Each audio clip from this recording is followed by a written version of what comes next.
All right, ladies and gentlemen, we are live. Welcome in, football chat. We are back. We made it. The NFL season is literally about to kick off. I mean, we're about to get food to ball. Hey, yo, pause. It's underway, chat.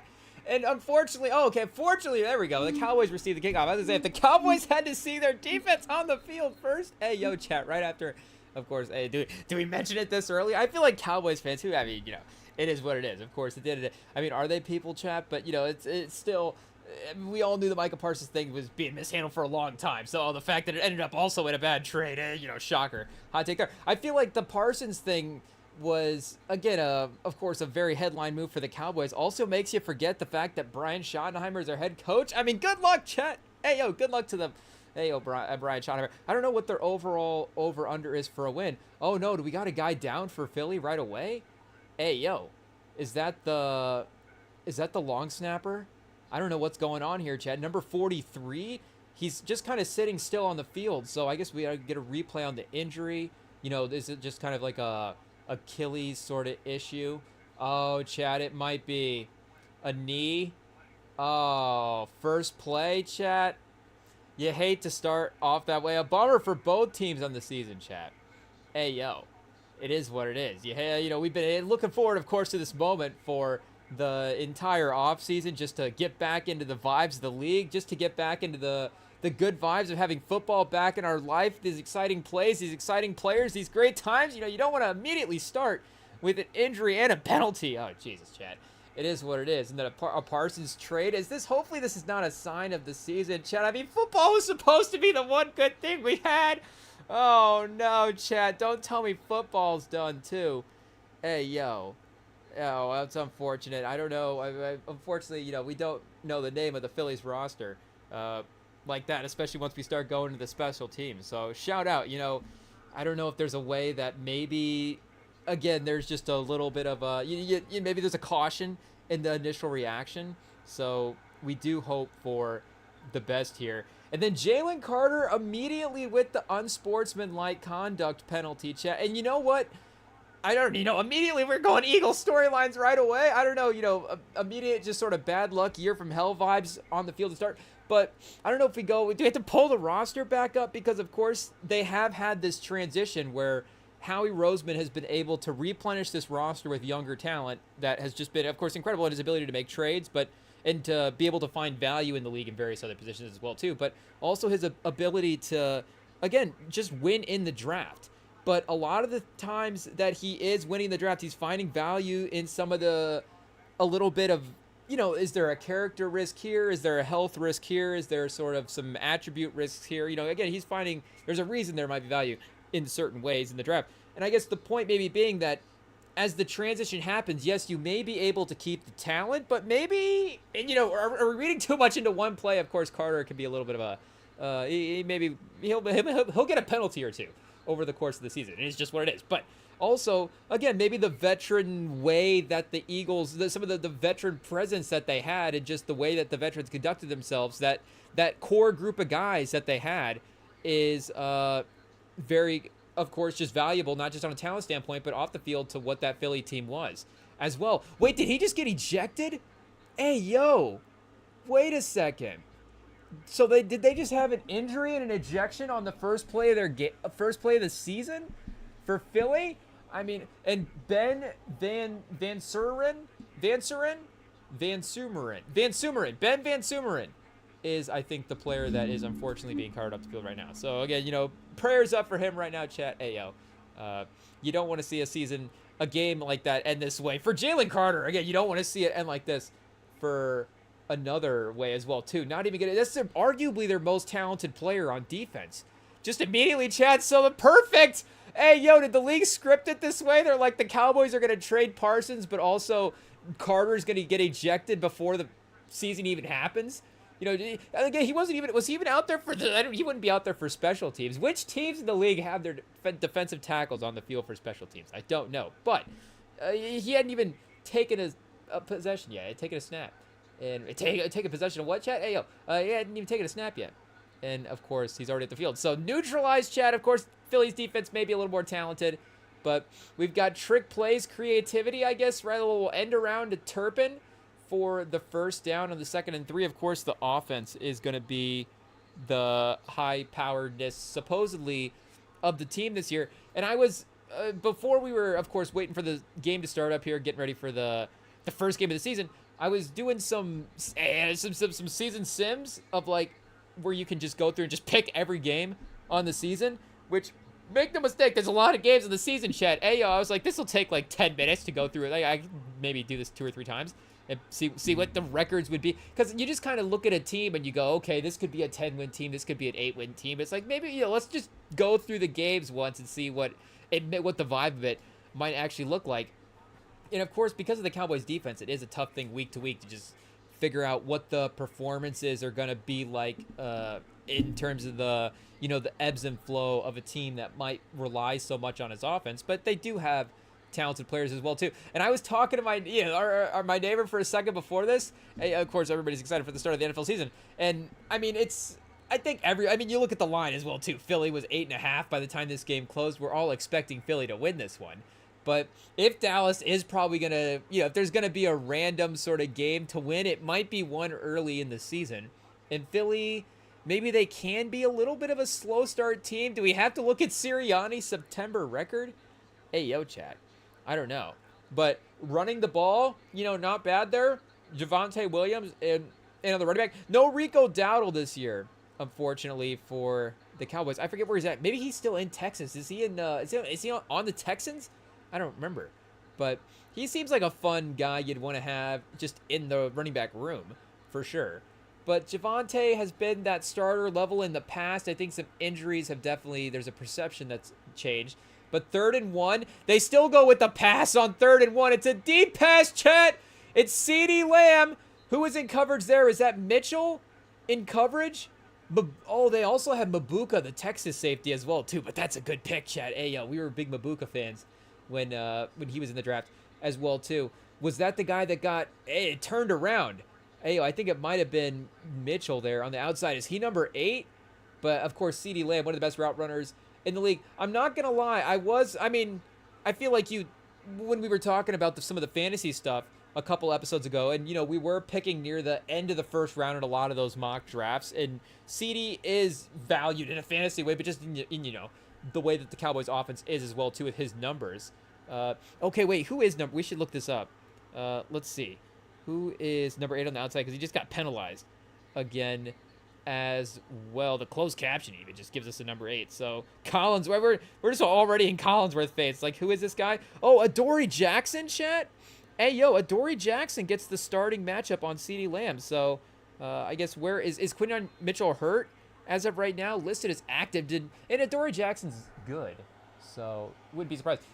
Cooper DeJean being more of a slot corner, but right up the field on the first drive, chat. And no Jalen Carter. Javonte Williams is definitely a little bit more of a between the tackles running back, a little bit more just kind of straightforward.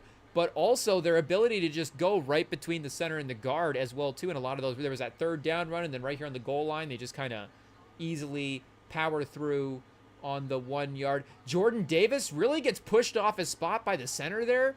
Got going the wrong way. Hey, yo.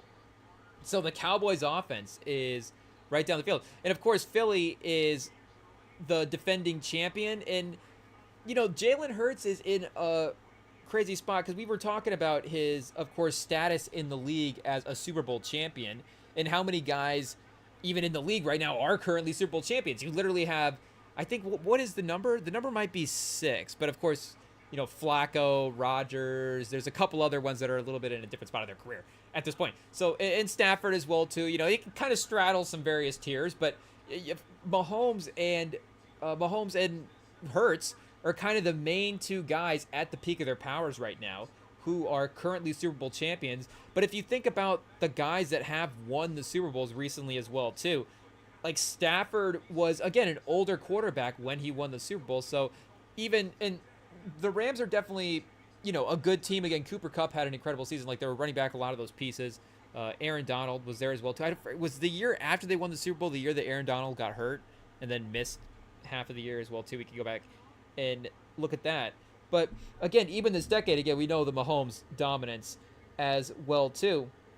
But even the last 10 years, Hey, yo, pretty much going back to Russell, like, so I guess early 2010s, you do have some, I guess we'll say quote unquote random quarterbacks winning some Super Bowls, but of course 2010 Rodgers gets his Super Bowl, so he's an all time great, this regular season MVPs and stuff. So he's not a random quarterback. Same with Eli as well too. Multiple Super Bowl MVP. So he's kind of, that's even his second Super Bowl there in 2011. Flacco's a one-time Super Bowl winner in 2012. You got Wilson as kind of an emerging guy in 13, and it's more so looking back on it as well too that he hasn't really got back into that game in the same type of way. Of course, losing it the next year. But that outside of that run right there, hasn't really gotten back to that game.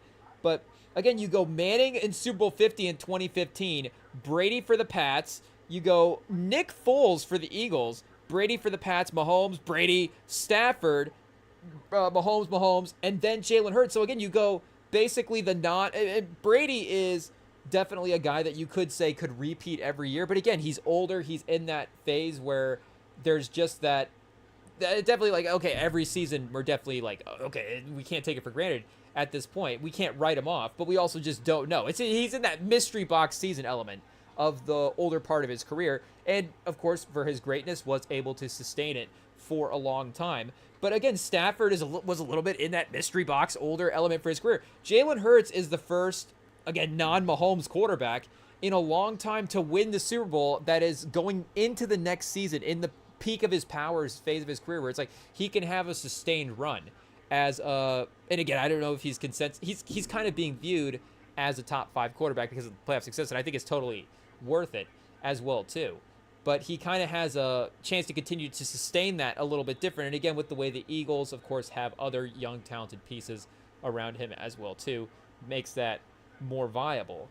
But again, just his overall status as a competitor in the league, while I think he's getting up there on the list as well too, I think a lot of it again is because of some of the unprovenness of some of the guys as well too, and there is a little bit of a some next like Jaden Daniels, CJ Stroud, some guys that still need to get some years under their belt and some resume building as well too. But also the team that wins the Super Bowl, I don't think necessarily has the Super Bowl hangover thing the way this team that loses the Super Bowl does. But it is also, like we're saying, incredibly difficult to repeat. And until the Chiefs did it the last year, it was that Patriots team in the early 2000s. That was the last team to repeat. So are we going to get 2 back-to-back champions, like back-to-back years in a row after it hadn't happened in 20 years? I guess maybe it was a little bit more common back then because you do have, Dallas. Maybe the 90s is a little bit similar. You do have San Francisco repeating in 88 and 89, so I guess it's the 80s, but this time period here where you got this 6-year run, you've got 2 back-to-back champions within 6 years. And to be honest, again, it's kind of the same teams, just the same 3 teams winning in this, I guess, 8-year run as well too, because you have Washington so in 86, from 86 to 93, you have New York wins in 86 and 90, Washington wins in 87 and 91, and then San Francisco wins in 88, 89, and Dallas wins in 92, 93. And then, they win 3 out of 4. They get 95 as well, too. So I guess maybe does it revert back to being that way? But again, the history of at least recent football is it's just rarer to have the back-to-back champion than it is. So while the Eagles do present, obviously, that talented team, and the NFC is a little question marky at this point as well, too.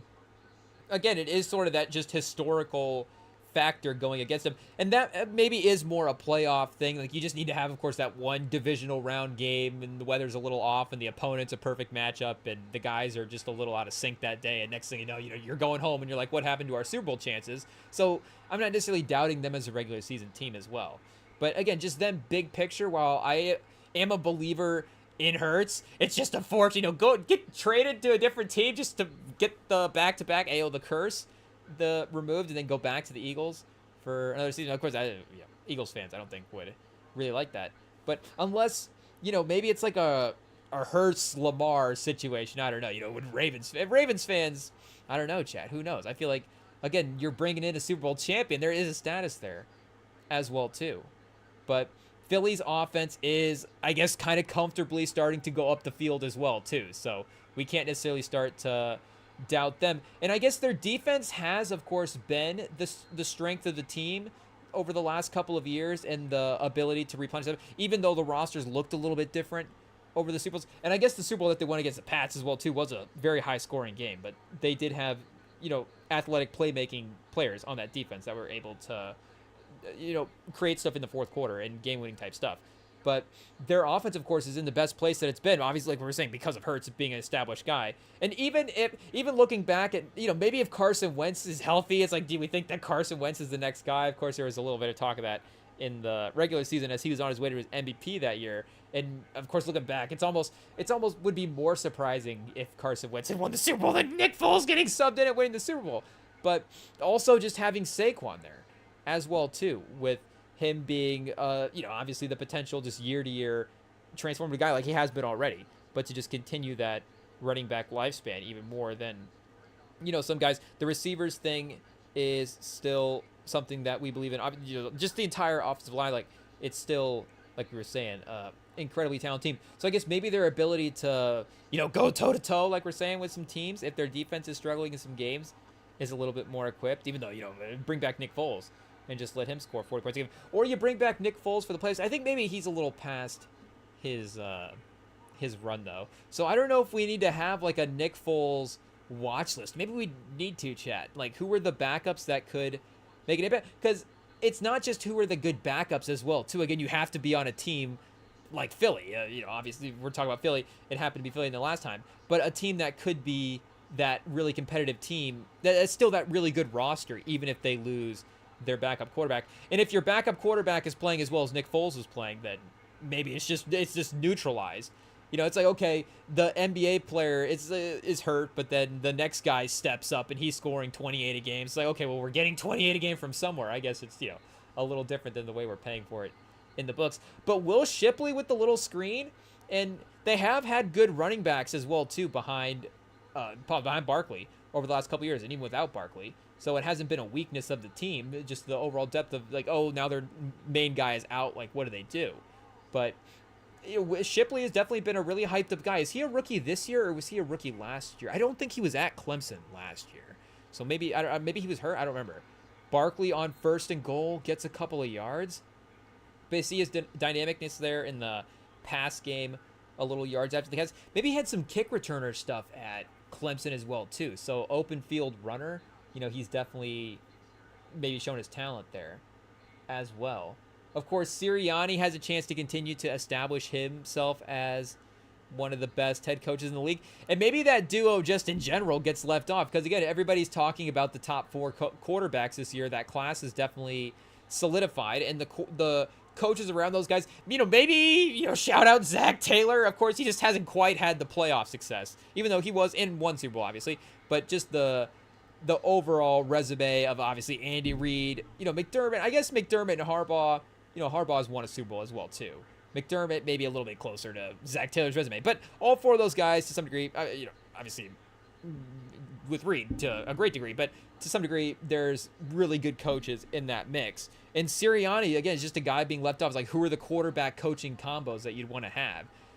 Hurts and Sirianni. So maybe the problem is, again, you got maybe the best coach and the best quarterback in the league on Kansas City. So it's like, okay, well, there's just a combo that you're just going to take over Hurts, and you just know that, I guess, in some ways Hurts and Sirianni can't be number one. But Hurts with the rushing touchdown early, chat, on the bootleg. I mean, the spread offense like that, kind of, where I guess that spread offense, but the sort of a little more open set where Hurts is in the pass, in the gun, chat. At the goal line, at the 4-yard line, like that's just about as terrifying as anything, of course, because of Hurts' mobility. And when he's outside the pocket like that, he's just 2 steps away from getting a touchdown. So he was our ideal fantasy target quarterback this year. I guess we did we have to go back and look at that lineup. Did we end up with A.J. Brown in that lineup as well too? So no A.J. Brown targets early on, if I remember correctly. I think he hit, I guess he hit Shipley for the long one earlier on the yards after the catch. But Dak with 38 yards. Of course, he's up there for passing leaders as well too. And he didn't get Pickens involved, but Pickens is just going to take coverage away from CeeDee Lamb as well too. And you were seeing maybe CeeDee Lamb. I guess it's earlier in the game, so you could see how Philly is just playing it as well, too, earlier on. But he was definitely a little bit more one-on-one covered. I mean, there was definitely some attempt to have, I think, maybe some safety and some second people over there for sure. You're definitely not going to just okay, well, Adoree Jackson, you got it. But there was a little, again, you gotta, to some degree, I think initially you can't just give Pickens, free reign of the field. And I know, shout out our guy Simmons, of course. He's definitely a little bit more skeptical on Pickens' ability to affect the team. But I think Pickens has stayed in the league this long. So, I guess that's not always, it's some, guys that do lead the league. It's like, okay, eventually they did leave the league.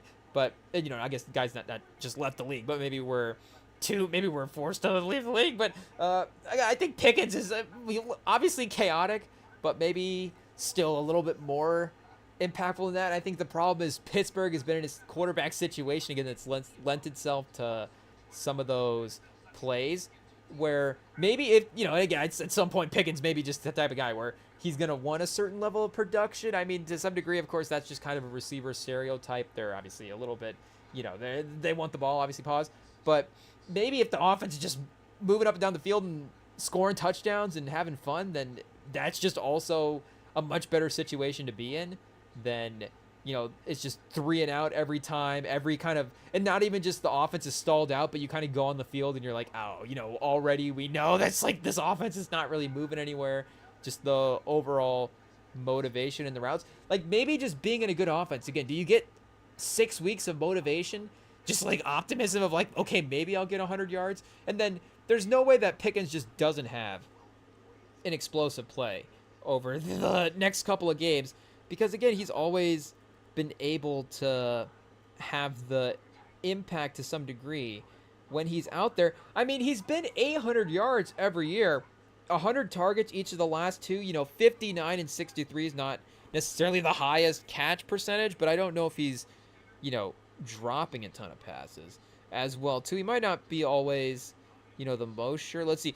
I guess last year was pretty bad. 6 drops is obviously not great for the stat sheet. Hopefully that's a career high, and it's just, that's sort of, he gets to have 6 drops because also if he made those 6 drops, he probably, made those 6 catches also. I guess they were in the playoffs, but, how much would have it mattered at the end of the day? So it's okay, not great, but maybe you just sure up in a better situation. But 2 and 3 the year before, 1.9, 2023, and you don't always want to be okay, the one season. Hey, yo. But 3 years into the league, there's been a production there every year. Maybe the yards after the catch not the highest last year as well, but still obviously has shown himself pretty effective creator. Oh, chat, we've got, the closed captioning says fisticuffs. Hey, yo, Tarico, fisticuffs and flags. Hey, Tarico getting closer. I don't know what's going. The NFC East rivalry is fired up early on.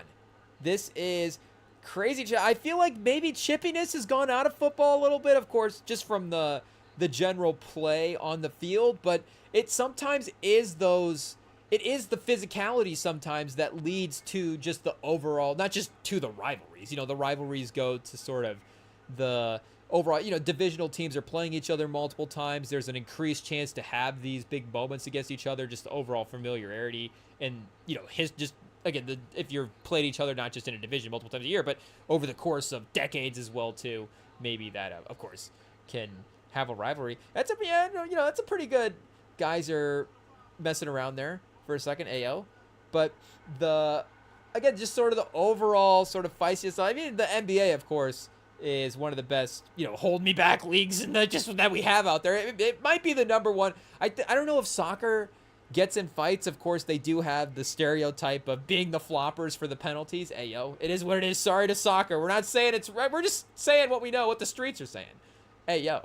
But I think the hold me back element of the NBA is definitely number one right now. But the NFL, again, not necessarily hold me back. It's not necessarily the fake fights, but there is definitely, it seems like a little buddy just across the league as well. And, we talk about in the NBA, all these guys are playing in AAU circuits together, but maybe just with the NIL now, the transfer, all these guys are playing in college. They're just transferring to all these schools.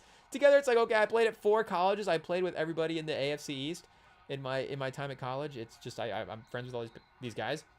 So run play the first time for the Cowboys is not super effective. I guess, of course, Philly is still working with the solid linebacker core AO. So they are should be effective in the front seven still, even without Carter. And AO, the ESPN is going to be a little bit ahead of us, so we don't want any spoilers. But it looks like Prescott might be cooking here on this next play. Maybe also a guy that's underrated as well, too. And I feel like when we kind of start to go, maybe start to, and I never want to say give up on a guy, because again, if Dak Prescott had a great season this year, I wouldn't be like, wait, what is happening? Dak Prescott's good? Like, oh man, I can't believe Dak Prescott's winning in the playoffs. Like, oh, and maybe CeeDee Lamb makes a good play there. It did look like that was a little bit of a gimme ball for the defender, but also CeeDee Lamb was working his way back, so it could just be that connection that they've had over multiple years. Lamb working his way across the field, Dak having to scramble.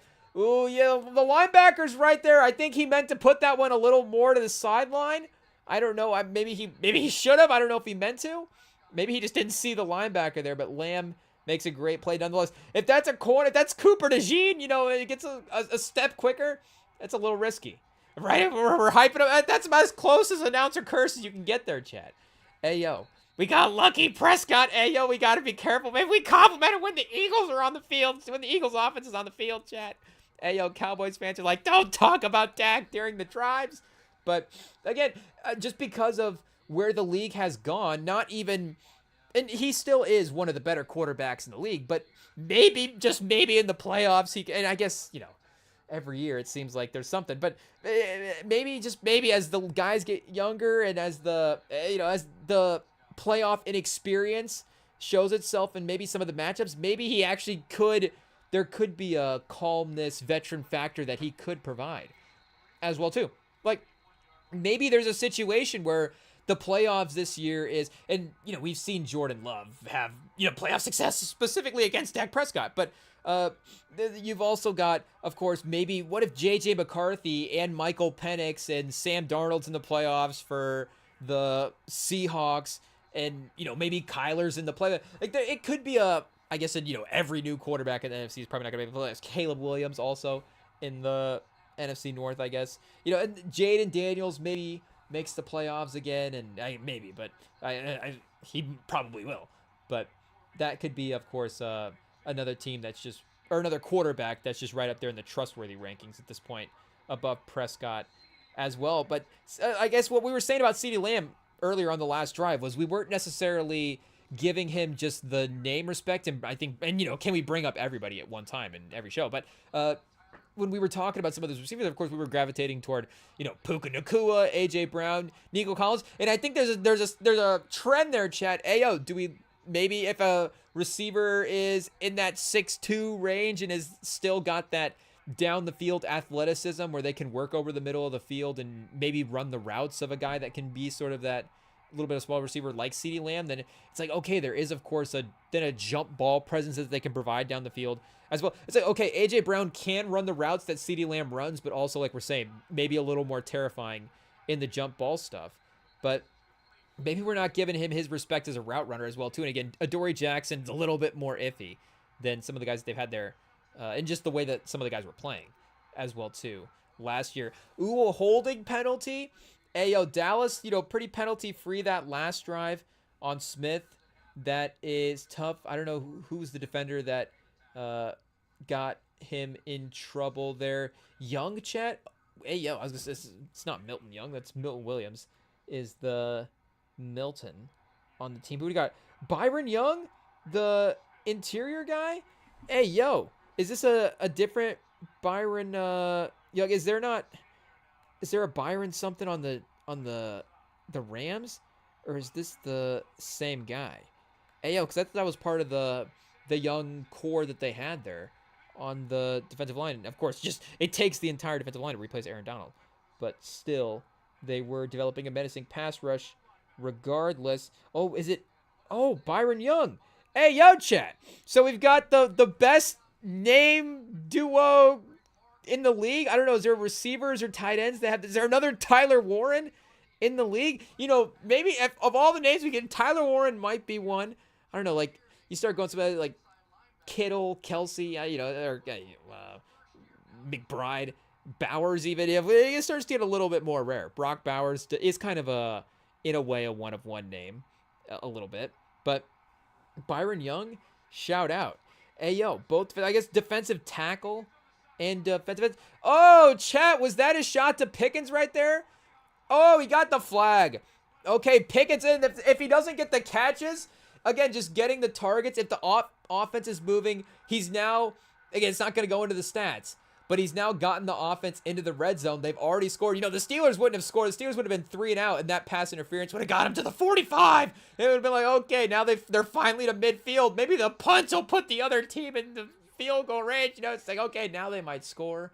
So maybe he could have caught that one as well. But I guess they got Mitchell on Pickens. So is Sirianni trying to go with, Fangio, defensive coordinator still for Philly, is that a little Belichick? Like, we put Mitchell on the second guy and then focus on Lamb. So maybe Lamb is just shaking all these guys like crazy. But there's just nobody's been around CeeDee Lamb the entire night. Oh, chat. Going for Tolbert in the back of the end zone. You forget about him as a third guy, but we still like Tolbert as well, too. He was a guy that was drafted as maybe could be their number 2 receiver as well. So no stopping the Cowboys. And I don't want to say no pressure because they were, again, chasing Dak there as well, too. But there has been good space for him in the backfield to work with. It does seem like there has been maybe a line edge or something. I guess there's a holding as well, too. But they have made up for it with I guess, that pass interference. Gonna neutralize that.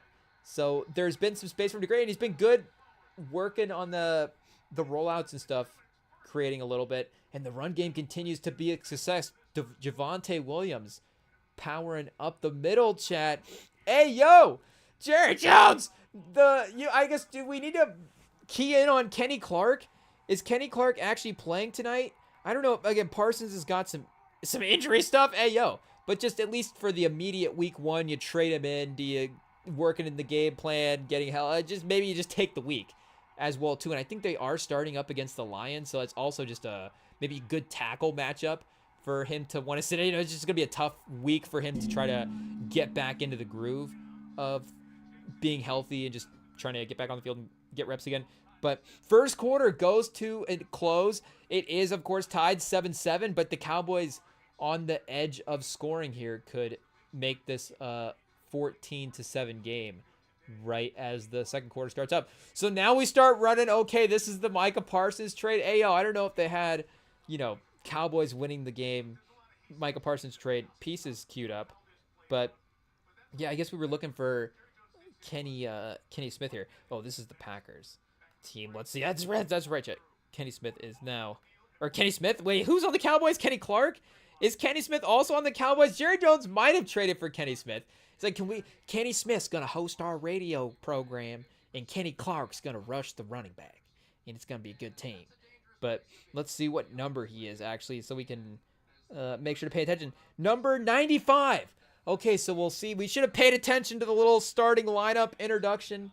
Where was Kenny Clark? Did they have time to reshoot the Kenny Clark intro in a Cowboys jersey? I guess AI is good enough now, chat. If a player gets, because that used to be, I feel like something, and not every game runs the picture intro video starting lineups. Of course, it's more primetime type stuff.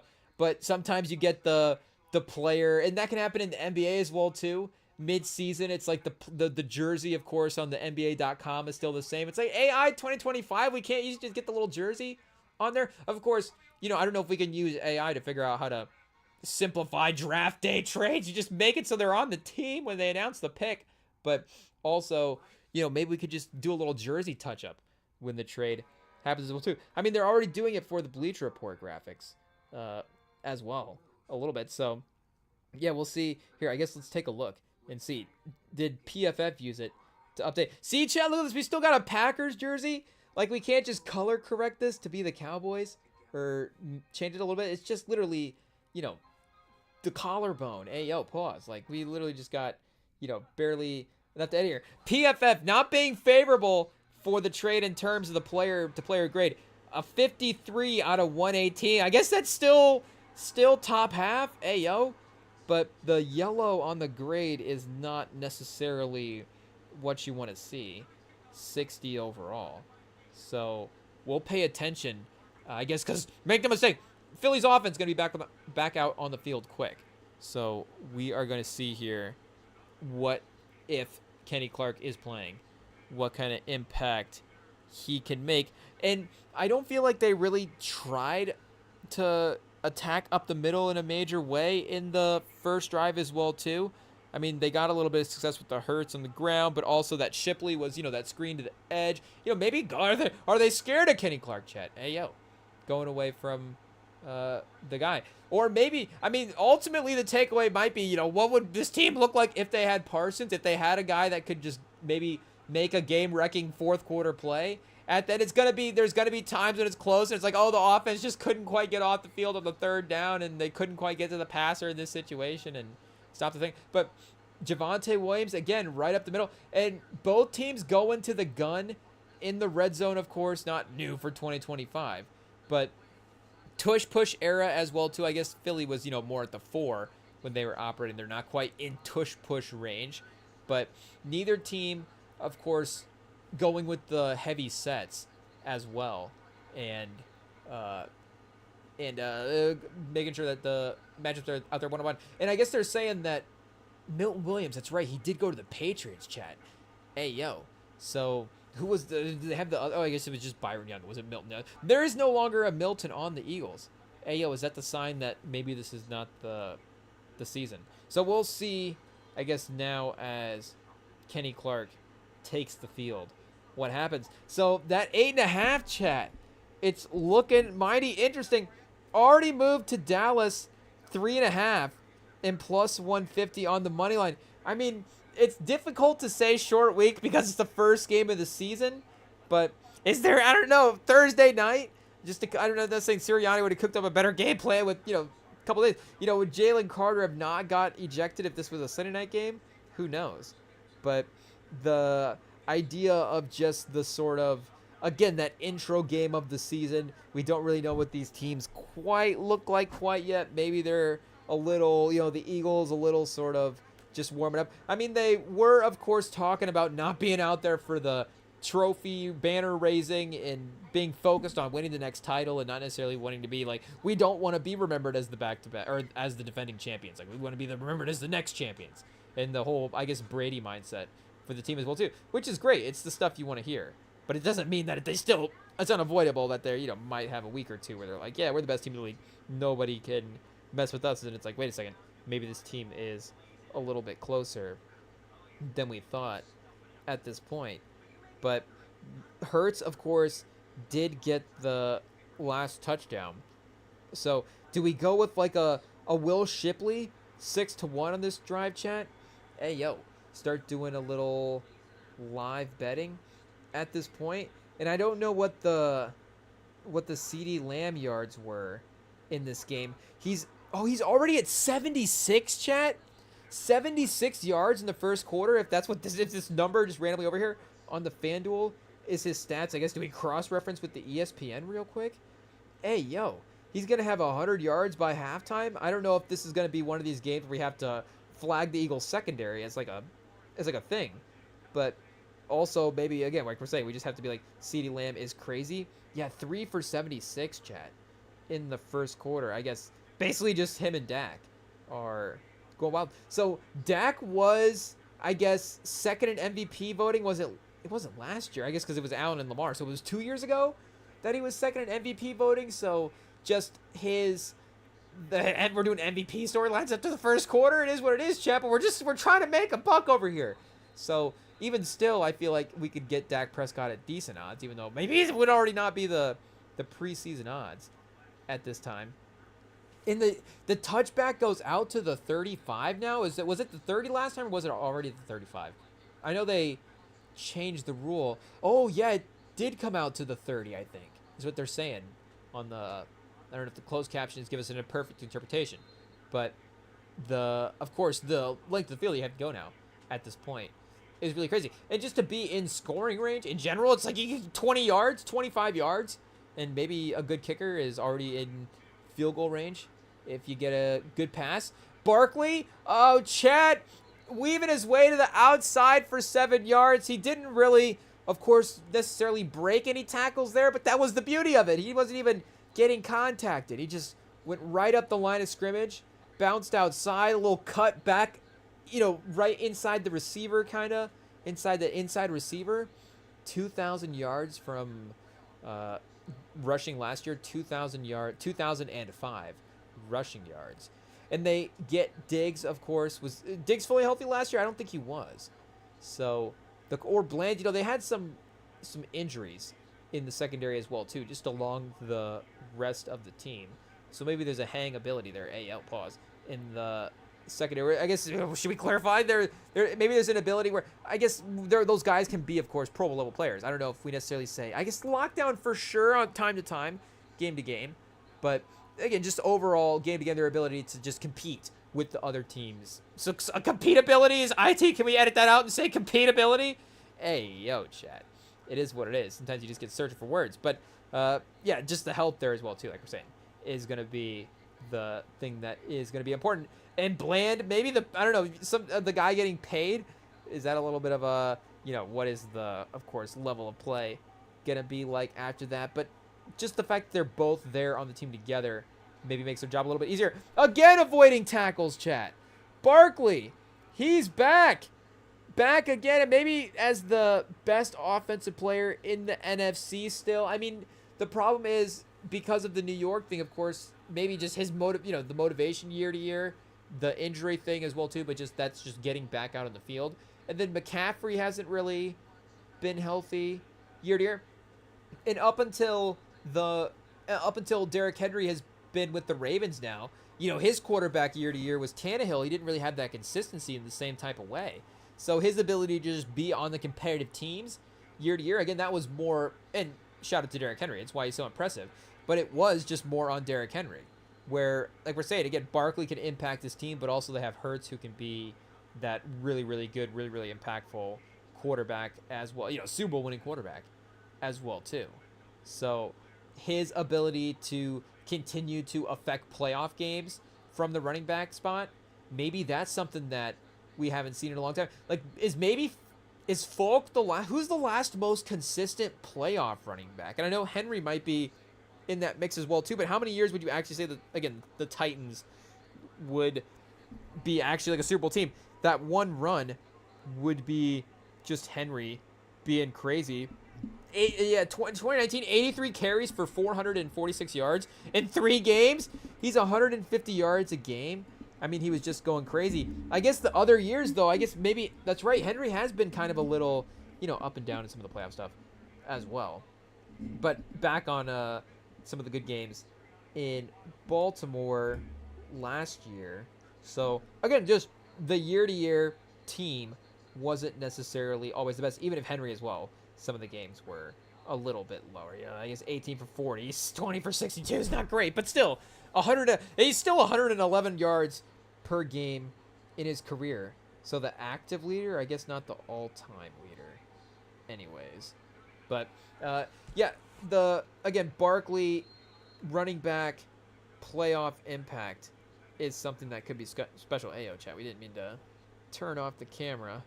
Here, let's get this fire back up. Okay, we are back and cooking. Oh, Kylan Granson is on Philly. Hey, yo, chat, the Colts free agent. So that means he was a good pick. Ballard, shout out. Unfortunately, we didn't have the quarterbacks to get him the ball, but he was looking for tight ends there. We did finally land on Tyler Warren this year in the draft, so hopefully that's Ballard's guy. After all, I mean, make no mistake, Ballard's going to still take like a 6th, 7th round tight end every year. Ballard just loves taking tight ends. We have to have him. But now actually having a number 1 solidified starter is something that maybe they can rely on. Hurts taking off on the run. First down, 2nd and 9. His confidence early on does look totally there, chat. And, of course, like we're saying, the Cowboys defense, maybe not the biggest week 1 test that he could face. A little, some good pressure from 94 there on Lane Johnson.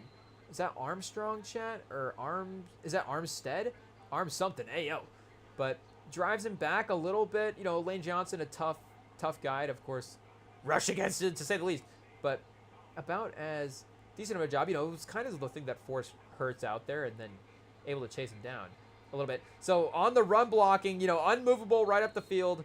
Barkley right behind him for 6 yards. I don't know. Has Barkley had a gain for less than 5 at this point? Like, he's been pretty consistent as well, too. So are we looking at the 1 and 2 leaders again for yardage? I guess was CeeDee Lamb. I guess Jamar Chase led the league in receiving yards. Has CeeDee Lamb actually led the league in receiving yards? Maybe, are we buying back in the CeeDee Lamb stock? Hey, yo, chat. Welcome to the Remington Pod experience. We just go with the flow of the year, chat. We just buy in on the performances that are happening in the moment.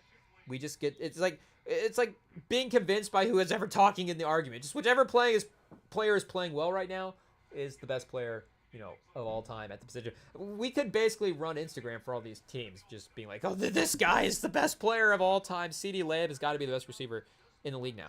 But, you know, if he actually, he led in catches 2 years ago. That's what it was. So in 1749 is pretty crazy. I guess the 1194 drop, the problem is you look at it, it's like, oh, what a drop off. But it's still, you know, 1,200 yards. If you average 1,200 yards every year for your career, guess what? You're an all-time great probably at the receiver position. So he's still doing fine. He's still been in that range every season. And I guess he was 2 games less. So per game standpoint, he was 102 yards a game in 2023. Pretty crazy. But he could be back in that range again this year if he's putting up 70 yards a quarter. Hurts scrambling. Like, Hurts is maybe, and that's the thing that happens this year as well, is just he can solidify his spot as that top 5 quarterback as the rankings can kind of play out this year a little bit more in a different way. Because it does feel, maybe it wouldn't be totally surprising if there was a reshuffling, not reshuffling just of Mahomes, Allen, and Lamar. I guess it would, because in some ways we would think about them all having great seasons this year. So then projecting them into 2027, you know, you'd still say that they're still playing well. As well, you know, we're thinking really crazy now at this point. But, you know, you just think about, like we're saying, the guys like Daniels and Stroud and you know, Jordan Love and the next generation of quarterbacks that are on their way as well too. And, you know, was Anthony Richardson in that conversation at one point, Chad? Was we giving up hope yet? Hey, yo, it is what it is. But you know, as these other players start to impact the games as well, maybe the rankings do have to, you know, be looked at as a different thing year to year, just based on the performances.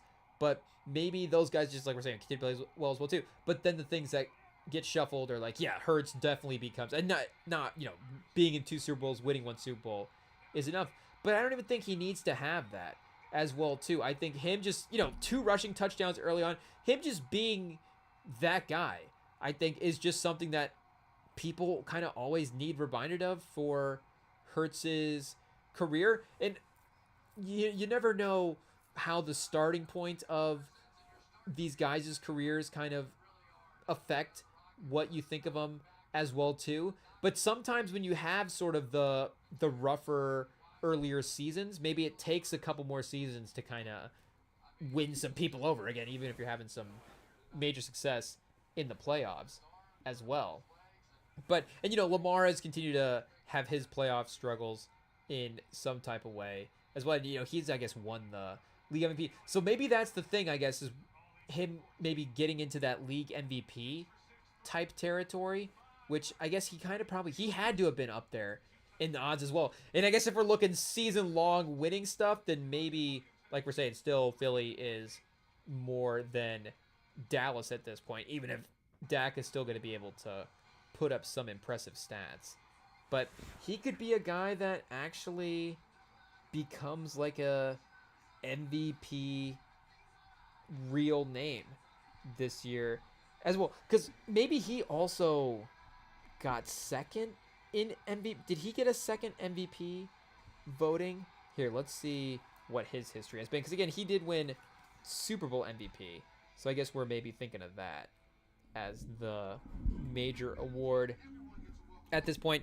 2 Pro Bowls. So I guess, hasn't been like a second really first or second team all pro guy as well too. Like we're saying, just the individual talent at the quarterback position is really, really stacked. So as you have these other 3 guys that you're just like, oh well, these 3 have to be the best in the league. And there's still like an athletic thing. Like they're just Lamar is the fastest. Maybe Josh Allen is the most untackleable, and there's just a physical thing that both those guys have, and their throwing is crazy. I mean, Hurts is. I guess I still have to figure out why, and maybe it is just the Some people are like, his ability to go through progressions in a different way than some of the other quarterbacks. But I don't know if Allen is necessarily like the all-time pocket guy that some of the way that the other quarterbacks perform are. I mean, he's definitely a guy that can sit back there and read defenses if he has to, and he's obviously really great at it. If he had to be that type of guy for his career, I don't think he would be, a bad quarterback per se. But I think, again, some of the scrambling stuff and the creating stuff is, of course, what makes him a really special guy. Versus, I don't know why Hurts has taken so long to, try to convince people that he's definitely one of the best quarterbacks in the league. I mean, you got even going back to 2022 that year, and I guess he was second in MVP voting that year. So that was the year that he kind of first emerged, and they were 14-1 that year with him as the starter. Was that the Miles Sanders year at running back? So I guess, 15 picks in 2023 is a little higher than you'd want. But still, the range that he's mostly in is 6, 5, is 3, 4 to 1 most of the time. So it's pretty good touchdown to interception range for a great quarterback. So maybe he becomes the regular season guy over. Like, could this be a year where, now are we going to do the Mahomes thing? Because, again, we trust Mahomes as much as these other guys. But if just the stats are really crazy for another guy, it wouldn't mean that, a second-team All-Pro would be unreasonable for another quarterback. And if, Allen and Lamar are just going to have their crazy seasons. Again, I guess those would have been the All-Pro. I guess Mahomes last year wouldn't have been All-Pro as well. And, again, he was in the Super Bowl. And I don't think, again, what do All-Pros mean compared to Super Bowls? I think we know which one Mahomes would rather have. Yeah, still 6th in MVP voting. 17th in Offensive Player of the Year voting. Ayo. But the last 2 years, I guess he hasn't been the All-Pro quarterback. Again, Allen and Mahomes. And again, Allen and Lamar. And Mahomes, I guess, has won the Super Bowl 2 of the last 3 years. Has been in the Super Bowl, of course, last 3. So we, again, know which awards which accolades he'd rather be going for. Still almost 4,000 yards last year. I guess 3,900 yards is still not too crazy with where they were at. The touchdowns, of course, going a little bit lower with their offense getting a little less higher scoring is not ideal. But maybe something that could be corrected this year. If he could be back over 30 touchdowns. 4,000 yards and 30 touchdowns. It's like Mahomes is like, I don't know why that would seem like so crazy. But it is more, of course, just a function of how their offense has been a little bit, too. A little bit more short yardage over the last couple of years. But Cowboys early on, Dak reading the pressure, getting the ball out. And I guess outside of that one play, the coverage, like we're saying, has been favorable for Dak making comfortable passes. But he also hasn't really made any bad reads. I guess he's 7 for 8 so far to start as well, too. So do you have to give him the season? We have to just, if there was an NFC playoff logo painted on the field, and all of a sudden Dak is just, the interceptions are starting to happen. But he is in that sweet spot for guys that are, he's in that, that prime range for guys that should start to just have a crazy season. And I was thinking about that again from the Super Bowl, like, thinking about all those Super Bowl quarterbacks that have won recently and Hurts being in that mix. But the Hurts and the Eagles, again, him emerging as a Super Bowl guy, even if the list is shorter right now, I know it's a little bit of the team, but it's not necessarily surprising that Hurts is the Super Bowl quarterback from the way that he's played now over the last couple of years. Again, like we're saying, go back 2 years, like we're saying, he's second in MVP voting. So a guy in that range being a Super Bowl winning quarterback is totally makes sense. So in some ways, the Super Bowl is not going to be like a surprising quarterback, and I guess that is not necessarily a hot take. But again, is that are we ready? Like, is Jordan Love, gonna actually be the Super Bowl winning quarterback? I know, again, we're all kind of ready for it. Uh, who are the other, Stroud and Daniels actually winning the Super Bowl. I guess they're not necessarily like being picked at this point as well too. But if they were to be a surprise sort of team, I guess, again, I don't know if those quarterbacks would be like super surprising as well too. I think even though the Packers are a little bit better, of course, we would have those quarterbacks maybe individually just above Jordan Love in our rankings. So maybe that would be a personal thing, those quarterbacks winning over Jordan Love. But again, it's like, okay, Mahomes is obviously the obvious one. Lamar and Josh Allen at some point feels like they got to get a Super Bowl. I guess, Jalen Hurts, again, he's won, so he could go back to back. Burrow is another name anyways from the quarterback spot. Will the Bengals defense be able to win the Super Bowl? And again, those are the question marks you have from the other quarterback spots in those rosters, where you just have to start kind of maybe taking those teams out of the confidence rankings in just compared to some of these other teams.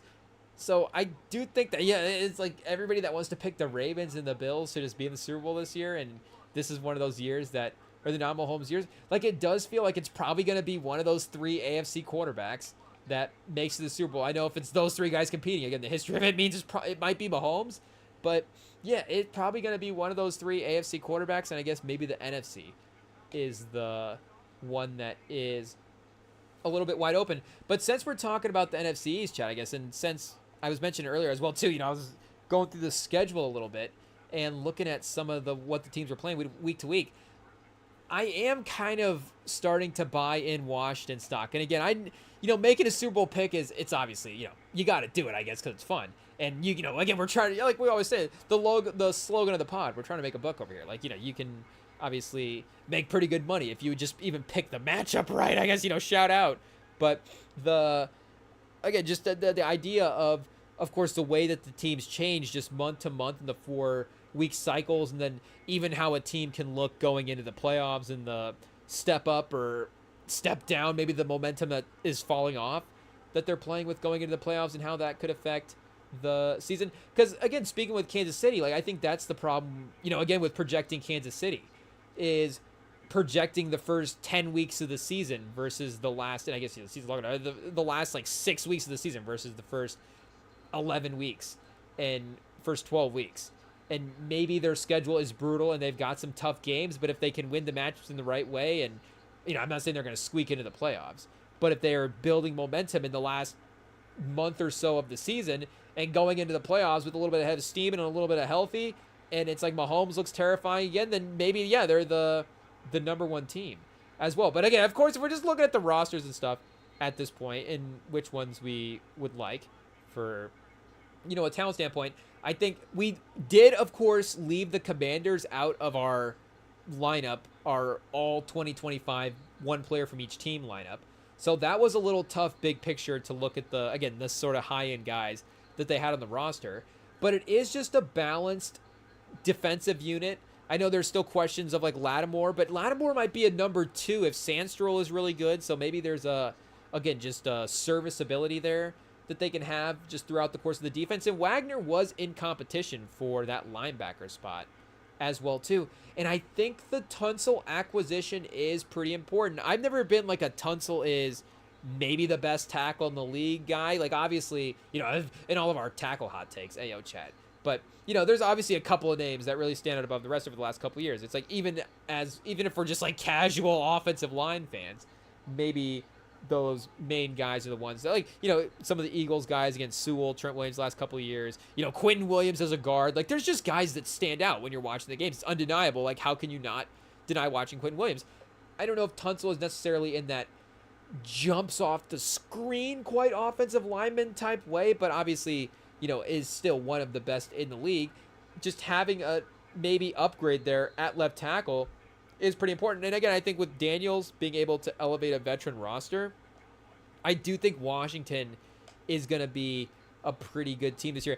When I ran the sim and was trying to look at what I thought were the playoff teams, I basically had all the playoff teams from last year in it again.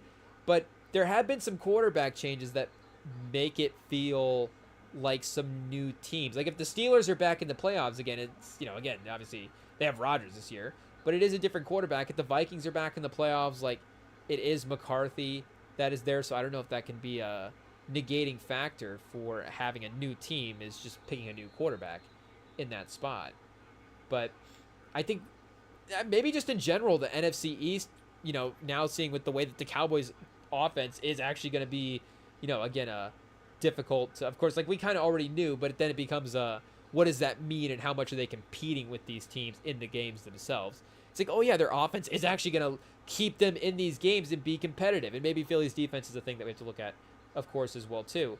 But if they're that week-to-week competitive team and the Giants' defensive line is a real problem and their offense is feisty as well too, because again, if we're looking at just consistent teams, like that is a team, and maybe the offensive line is a little bit of a struggle. So Dak has his first kind of pass of the night, Chad. Hey, yo, was that a linebacker? Was that a safety? Somebody gets a deflection in there, and it almost gets picked off on the ricochet. Shout out Denzel. We can't wait to see Hires to Lois tomorrow. It's on Apple TV Plus. But, Adoree Jackson finally, chat, stepping up. CeeDee Lamb's been toasting him all game, but he almost gets a major turnover there. And because Dallas started with the football, again, both teams have gone up the field and scored in both drives. This would have been Dallas could have gone into the half with the lead, and Philly would have gotten the ball next. So there would have been that equality there, of course. But they could have just had that momentum because of the way the possessions lined up as well, too. So Dak takes a shot in the end zone. Is that Mitchell again? Is he going to draw a flag again? Oh, Chet. Pickens, I think they might have. The rule might just be every other one, Chet. You call every other one for Pickens, and then you call the next one for Mitchell. You let him hand fight. Oh, Mitchell did get his head turned around there. Hey, pause. It did look like he tried to locate the football. So I didn't know, because when the play ended there at the end, it looked like maybe, he's looking back at the receiver, but over the course of that play, he did turn back. So I think that's a good call. Shout out the refs. Hey, yo. It is what it is. Pickens, maybe that's a coaching thing. Schottenheimer, I don't know if he's got, will Schottenheimer tell him, but somebody needs to, I don't know if we can coach away the Pickens hand fighting. Maybe that's, just what makes him special as a player, but also, maybe just focusing on some of the catches as well too could be nice. So that was, again, not an easy spot, but a little gettable, maybe more so than not, if he's just focusing on not drawing the penalty there. So 17-14 with 2:34 left. And again, Dallas, their ability to stop Philly here, I guess really is their only hope a field goal, or Jalen Hurts, again, like an incompletion like Dak just had there on third down as well. But Hurts is also 6 for 6, 31 yards. That check down still probably the most effective pass that he's had. So it's been the legs, of course, that have been the major thing as well too. But the 2 rushing touchdowns early, Chad, it's like, oh man, of course this is going to be the Hurts year, because last year was the Saquon year. And again, there was a historic push for Saquon that maybe there was, and they were of course pushing and not necessarily overly focused with getting Saquon. They weren't, it's not a 10 out of 10 stat padding effort for Saquon, even though there was at some point, again, history was there, and the specialty of the season, and there was a focus to definitely, maybe get him a little bit more offense than normal. But maybe this is the year where it's like, okay, we can let Hurts operate a little bit more. And again, his confidence is just maybe going to be higher as well too, and his ability to operate is going to increase. But from a stat sort of, who do the Eagles sort of focus on just kind of subconsciously as well too, team-wise? Like, it's like, okay, this is Hurts creating with his legs more. And that's even, Hurts creating with his legs is going to be something that happens because they're trusting him more to continue to pass as well too. And I think as he's comfortable in reading his progressions and just knowing, like, okay, what's there and what's not, and okay, if it's not there, I do run, I'm rolling out, hey, don't force the throw, tuck it and run, get the first down, just make the smart play in the open field, and don't get the major hit. But if they're trusting him to pass more as well too, again, he's going to have opportunity to create with the secondary spread out pause with his legs is wild. But those type of mobile plays are going to be more possible again as he's just dropping back more and creating with those type of offense. So I forget who their offensive coordinator is as well. But no A.J. Brown early on is painful, chat. It is what it is. It is painful that it's working. I don't know if AJ Brown is going to be trade request guy through the season. You know, he is a little bit of a. Again, he is known to bring a book to the sidelines. He will tune out if need be. So just because the Eagles are winning, again, Pickens, this is his first time on a good team. So maybe it's just that is enough. But AJ Brown, now that he has a Super Bowl, if he were to get maybe like not necessarily the same type of stats on the Eagles, is there a, hey, you know, let's go to this team that's just going to throw to me 100 times? Because I am trying to, of course, maximize the opportunity that I love. But he is also such a, you know, a team guy, I think, in a way as well, too. And feels like a really, you know, just with his toughness as a player, feels like a really good Philadelphia Eagle. Like, the Eagles aren't necessarily a team that we have, like, you know, major sports hatred for. I think there is, of course, just a general annoyance that I think the sports world has with the Eagles fandom, the way their fandom reacts to some of the wins and stuff, of course. I mean, they're just a passionate fan base. It is what it is. Shout out to the Philly fans out there. But, you know, again, for personally, it's not like we have a ton of painful sports memories associated with Philadelphia, you know, Eagles or Sixers or stuff like that. So, you know, we're okay for the most part with the Philly teams. And they've always had cool guys as well, too, you know. Of course, before our time, just the legend of guys like Randall Cunningham and then, you know, of course, like Donovan McNabb as well, too. Terrell Owens playing on the Eagles and his performance in the Super Bowl is legendary. I mean, Brian Dawkins, like who's more fun than Brian Dawkins, Chad, as an NFL player? Like that's just an all-time cool, you know, an all-time, if you see a guy like wearing a Brian Dawkins jersey, like that guy's like automatically just, I was gonna say automatically ends a pause, but you know what we're saying, that guy is a friend group guy. Like right away, there's just the entrance code to any guy friend group, I think, is a Brian Dawkins jersey. Is there an NBA jersey? I gotta be honest, that is as cool as a Brian Dawkins. Like Brian Dawkins might be top 10 cool player, like just cool athlete of all time. I think the unanimous sort of just sports world love for Brian Dawkins is pretty highly regarded as well too. And I think a guy like Ed Reed is, of course, the Hall of Fame all-time list stuff is going to get ranked higher. I mean, he might be the, you know, in some ways the best safety of all time. Maybe it's Ronnie Lott, but, you know, at least from the generation as well, too. Ed Reed probably gets the title, but Dawkins, just from a cool guy, like we're saying, not even, because he is an all-time great Hall of Famer as well, too. But the sort of name value all-time status is maybe, like he might be like he might be, again, like the number 1 or 2 named safety of all time, but still maybe not quite. I don't, you know, is he a top 5 safety of all time? Again, it's like that's a crazy list as well too. And safety is a weird one because there's 2 types of safeties, multiple types of safeties, so it's not just necessarily, of course, top 5 free safety, range safeties, top 5 physical, you know, obliterator running back type safety as well too. Because like, okay, do you want to compare?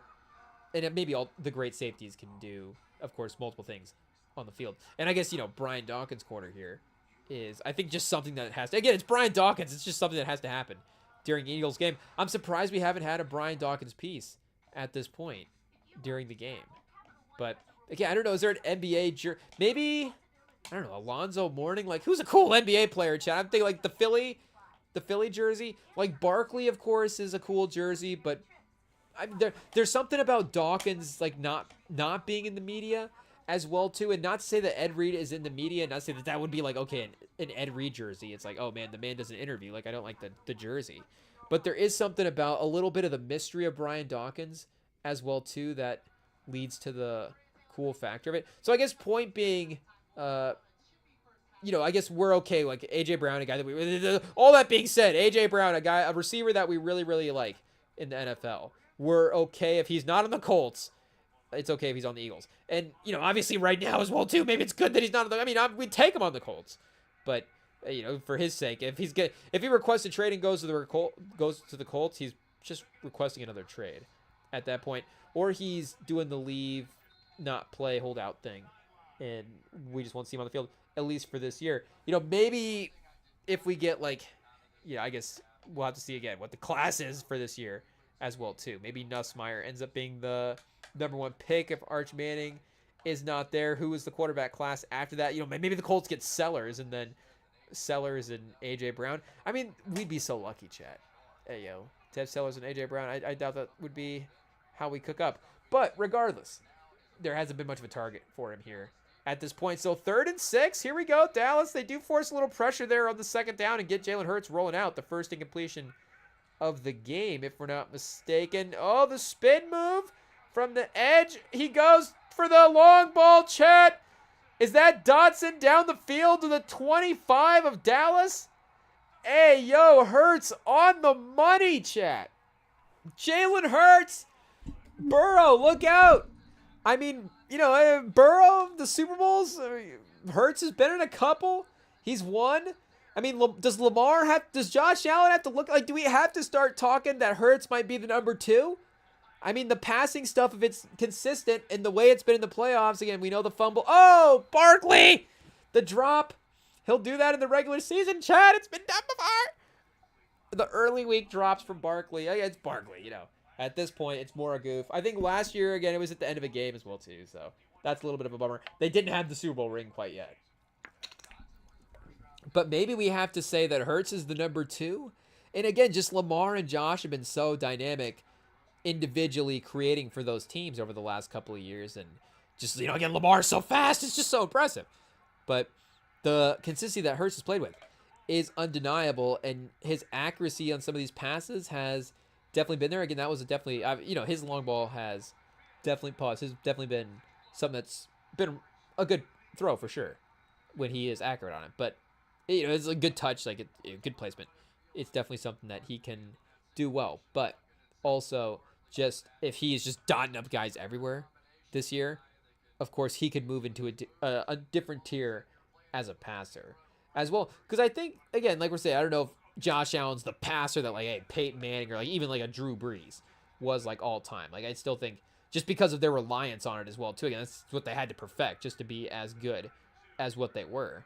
But they still have gotten to an ability to be the actual, you know, I say actual, you know, it's a little old school, of course, but to be sort of the more traditional quarterback in the drop back type of way, and to mix the games together and to be able to, again, be the confident passer and then just go to the running when need be, or as the offense thinks, of course, it's necessary to counter some of the other stuff that they are doing.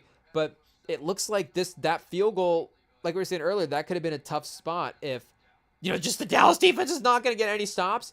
So the bar for that's where Cincinnati was at last year. It's like you can't even give up a field goal because your defense is just going to give up a touchdown. So if you go down and score a field goal again and is it going to be 28-20? And it's like, okay, now it's you need that 2-point, you know, Philly gets a field goal. Now all of a sudden it's that 31-20 game, and Hurts on the edge again. Just, I don't know, who are the linebackers for Dallas? They haven't really had the range to be chasing him sideline to sideline at this point. Again, he's been getting out to the sideline with a ton of space to work. Philly fans want the penalty for the late hit. I'll have to get a replay on that. It did look a little close. Oh, it's definitely a late hit. It's late contact, late momentum. I think he does a good job of, you know, kind of pulling up beforehand. Oh, when he took out the cameraman. That's what it was. Hey, yo, Chad.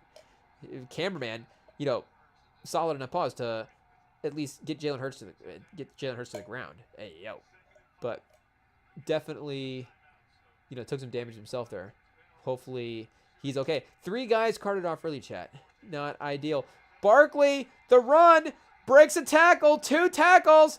Touchdown, chat. 21 if they get the field goal. 20-17 as of right now. 8 for 81 yards. 8 plays, 81 yards. A minute 45. Chat, we just got fights after every possession now. It is what it is. Lock it in. These teams hate each other. They're mad. They traded Parsons. Where's Kenny Clark on this drive? Do we see Kenny Clark out there right now? We keep forgetting to look for Kenny Clark. Here, let's just check. Kenny Clark active. Is he hiding, chat? Hey, yo. He's like, we can't unveil our superpower, Kenny Clark, this early in the season.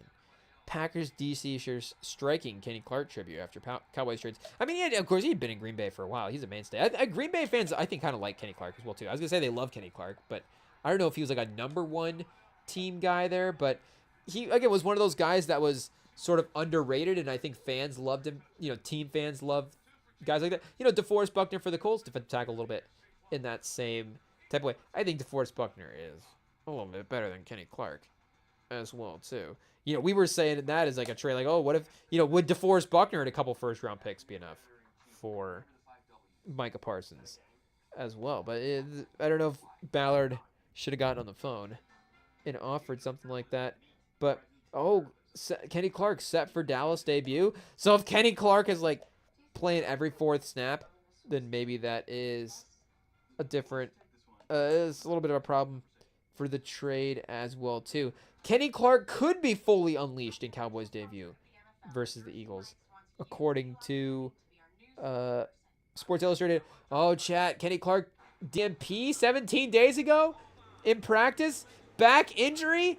Isn't that what Parsons is dealing with? Something in his back right now? So they just traded one back injury for an older guy with a back injury? Hey, yo, chat, I don't know if that's the right move. Parsons for Clark anyways, but I don't know if those are the back problems you want to be trading for. The Philly line back to 7.5 for the game, chat. Dallas plus 450 on the money line. So, I don't think we did. IT check the tapes. Did we suggest a bet on Dallas? I think we just looked at the odds. I don't think we actually said that it was a good idea. I think it was maybe just more, this might not be as dramatic as we thought. I don't know what the over-under was for the season, but is this set the tone, chat? Offensive season? Because in some ways, defense has had some moments over the last couple of years of, I don't want to say being better than the offenses, but maybe the offenses have also kind of not helped themselves as well too. So if we get them back in the league in a big way this year's a fun, high-scoring year, that of course would be great entertainment value. And shout out for, again, Philly first half here. What seemed like tough vibes with that first play, the injury, and the ejection just right away. You lose your best player, and then you have a player on the team just go out for maybe the year as well, too. It's probably not the morale booster you want to have, and not, of course, the circumstances that you want to have for that player as well, too, just as an individual. But then to have, Carter compound it as well by getting the ejection on top of that is kind of a bummer thing. And who knows, maybe how, again, that does affect Dallas in this game, how that does affect how Philly has looked in this game. But just the fact that it's maybe made their offense have to step up in a way that, of course they would be driving up the field. Maybe if Jalen Clark's out, or Jalen Carter? Hey, Jalen Clark, is we talking about the wing for the Timberwolves? Oh, Turpin tackled at the 10 on the kick return. So I guess 44 seconds left in the second quarter here. Oh! More fights. Fisticuffs is the word of the day, chat. Shout out to Tarico. So maybe not much of an opportunity to, have a drive here with short clock. But they do have, of course, with CeeDee Lamb, the ability to get a big play here. So we can't necessarily write off a field goal, which would be kind of big. Again, Philly is going to get the ball to start the second half as well, too. So this is really where things get a little dicey. Another Pickens pass interference here would be pretty clutch. Do we have him one-on-one on the outside? We got CeeDee Lamb to his right. He goes right to CeeDee Lamb. Oh, and we get the flag. Is that on 23? Hey, yo, who's 23, chat? For the Eagles. Rem and Sam learn names for players. This is how the season goes. Bennett. Oh, is that Jacorian Bennett? Maybe it's the first name. Oh, the Raiders. Yeah, that's the guy they brought up from the Raiders. So he was kind of a advanced stats, maybe beloved, undervalued, I guess, maybe, but kind of a unknown fun type player that they brought in that maybe gets some big minutes. So again, they haven't gone with a top matchup guy on Lamb at this point. I don't really know about that move. I guess tackled underneath here. The clock is going to be stopped again by another penalty. Is that on the Dallas offense? That'd be a killer, of course, reversal of the penalty they just got. Oh, personal foul. Roughing the passer. Chat, the Philly defense is moving the Cowboys right up the field here and stopping the clock as well, too. I mean, that's about as ideal as you can get. is the NFL taking a page out of the NBA book? I feel like the scripting stuff really felt like it was in full swing last year. The last couple of years, of course, with the Taylor Swift storylines being worked in simultaneously with the success of the Chiefs. And, of course, now it's going to culminate in Taylor Swift landing the Super Bowl halftime show as well, too. Which we did see, I guess, a post, and I don't even, who even knows if it was real as well. I forget what what page it was posted from, so it might have just been a random page. But it was, of course, saying that Taylor Swift was in talks to get the Super Bowl halftime. So let's see if that is actually true here at this point. And, of course, just her as the star is about as big of a star as you could have in the Super Bowl, just from, of course, even an all-time legacy at this point. But what Kendrick was able to do from the Super Bowl last year, literally the largest number ever in that MJ Super Bowl, was, of course, an absolutely historic performance. So to be able to outdo that number based on, again, the interest that he was able to generate from from that battle and all of the goings on, and just, of course, his career as well too. So I guess, does it say that they're actually in talks, or is there just literally like reporters asking questions and Goodell's like, oh yeah? I mean, that's kind of funny if Goodell is, of course, just in interviews being like, yeah, I'd be open to the idea if she was along with it. I mean, again, just to show you the power as well too. I mean, Goodell, in terms of business, commissioner of the NFL, you imagine would have a lot of sway in a lot of things that can happen, of course, in the NFL as well too. I don't know if he would necessarily be begging for anybody to do the halftime, but I think that would be one that would be about as close as you can get there. But just her, I would wonder if it would be the most viewed halftime of all time, because again, just the bar that Kendrick set as well too. Maybe we're like, oh man, Taylor Swift just immediately is that putting Kendrick's record at risk 1 year in? Like, MJ, of course, seemed like he was gonna have this he had this crazy record for a few years there as the Super Bowl halftime most viewed guy, and Kendrick was able to supplant it by having, and MJ, I guess, was having beef with the labels and stuff like that as well too, but didn't have necessarily I don't think the 1 year sort of the raise. And again, Kendrick was already one of the top guys as well too, but I don't think MJ, again, had sort of the 1 year rocket thing the way that Kendrick did that year specifically, and because MJ could have gotten the Super Bowl a couple of years, I guess, over the stretch there, for sure. So, not to say that, again, Kendrick wouldn't have eventually gotten to the point where the stadium thing is legit, or wasn't even already there as well too. The Mr. Morale tour was one of the most successful hip hop tour, but I'm assuming just one of the more successful arena tours as well too, just in general. So his ability to get to that level is definitely reasonable, but just the amount of interest that he was able to generate in the Super Bowl halftime, I don't know. I mean, Taylor Swift is literally the only other one at this time that you can think. The Drake halftime, of course, at this point, just because of that beef as well too. I mean, it's just maybe that beef specifically is also, again, a big generating factor of it as well. But, and like we're saying, that would be his name value attached to that would also be a reason why it'd be crazy viewed. Also, again, because it's super popular. Hot take. But I don't know if we're, again, mentally preparing for a record breaking, or if it is secretly kind of like, imagine if he did have that kind of performance as well too. I don't know if that can, again, what she was able to do touring and from an artist standpoint right now is super crazy and historic, and there's a lot of work that other artists have to do to catch up legacy wise. But that is a bit of a, yeah, it's a good sort of feather in the cap to have, chat, about it's a good accolade to have in the, obviously a great one for sure, but just in the historic stuff, to be able to have that kind of number in an all-time way. So do they get the spike down in time, chat? Hey, yo, we got to focus on the fact that the Cowboys did get into field goal range with 40-some seconds here. Do they have, is it Maurer, their kicker, is one of the highest in NFL history on 50-plus yarders? Is that right? I was going to say, got one of the best, of course, distance kickers in the league currently, just in terms of the power. But the accuracy, of course, historically is there as well. What do we got here? This is 53, definitely makeable. Eagles timeout. You got to ice him. So just at least to get the score a little closer. Maybe we should not talk while we're trying to drink, chat. Before Philly gets the ball, to start the second half and probably score a touchdown to continue to increase the lead. Though that could potentially also be the one more lethargic drive. You never know how that drive can play out. That can kind of go a one or the other way sometimes.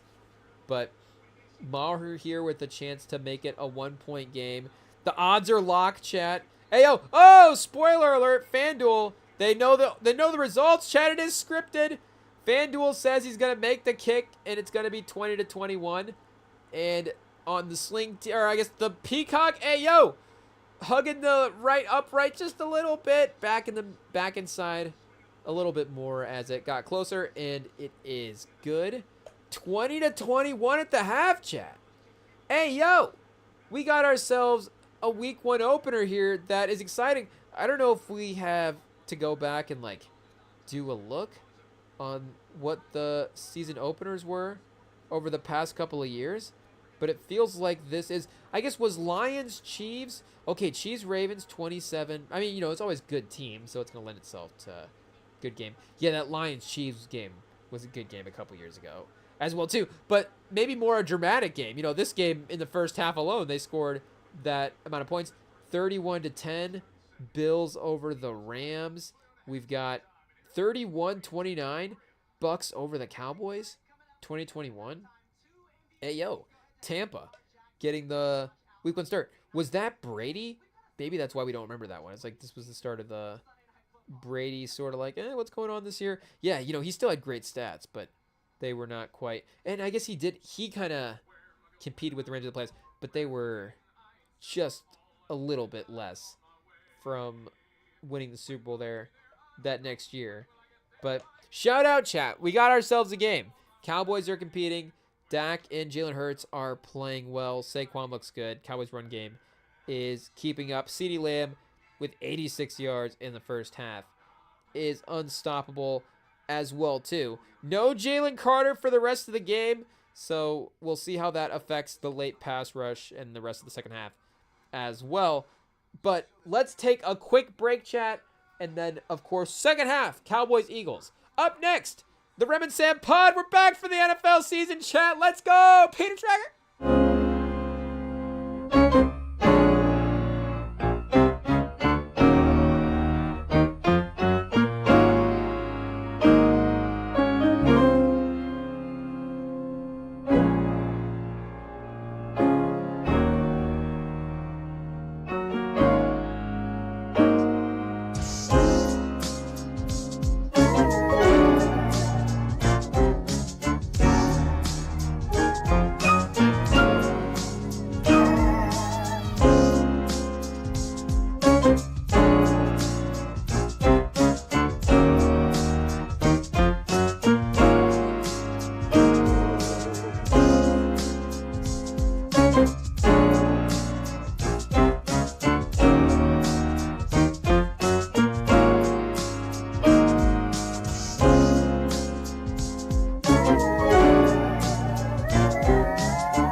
right, chat, we are back. Chris Sims off to a hot start in the halftime analysis. He said that Jalen Carter straight up the best defensive tackle in the league, totally disregarding Chris Jones. Dexter Lawrence, I mean, he's obviously in the mix, but I don't know if he quite gets the label of best. I think you got to put it a little bit more delicately than that. You could be like most, I mean, even, most disruptive. Again, these kind of goes a little bit hand in hand, but, most athletic, highest upside defensive tackle, craziest, I don't know what the adjectives are. But, again, I think at this point, some other guys have earned the title of just straight up best defensive tackle in the league, but you get the point. Tough injury or tough suspension, and apparently facing potential multi-game stuff as well too. Who knows? But we'll see what the league, I guess, decides to do there as well. But let's look at some of the other schedule stuff that I was kind of poking around at earlier today as well too, because yeah, we did mention Washington earlier as a team that I am just continuing to buy up stock in, more so for this season as well too. Again, I don't know what their overall upside this year is, but I'm just buying stock in the baseline for them as a team and for them as a playoff team, and Jaden Daniels as just that great level quarterback who is gonna have that safety in terms of the level of success that your teams are able to have. Again, we talked about, mentioned Tunsil acquiring him is just it. You would imagine at least going to strengthen that unit as well too, bringing back some of those defensive guys in that unit for another run. But looking at the schedule here as well too, and sometimes it's different when you go just week by week and pick all the games when you're looking at over the course of just, their own schedule laid out combined as well too. Some tough games in here, but the week 1 match against the Giants is definitely a good place to start. I know that defensive line is a little bit of a worry, but I think Wilson, and I think we mentioned as well too, the Giants being a team that we kind of do like. Again, I think Wilson could be in for a mini resurgence this year, though I think personally that would be, of course, not even just personally, we all do want to see Jackson Dart, of course, play this year and see how good he can be as a franchise quarterback at some point. But the Giants team just having a success would be fun as well too for Giants fans, and if Russell Wilson is at least competing and winning games, there's going to be a little bit of a satisfaction there as well. But you just would think that Jaden Daniels versus Russell Wilson for week 1 would be a good matchup that the Commanders should be able to win.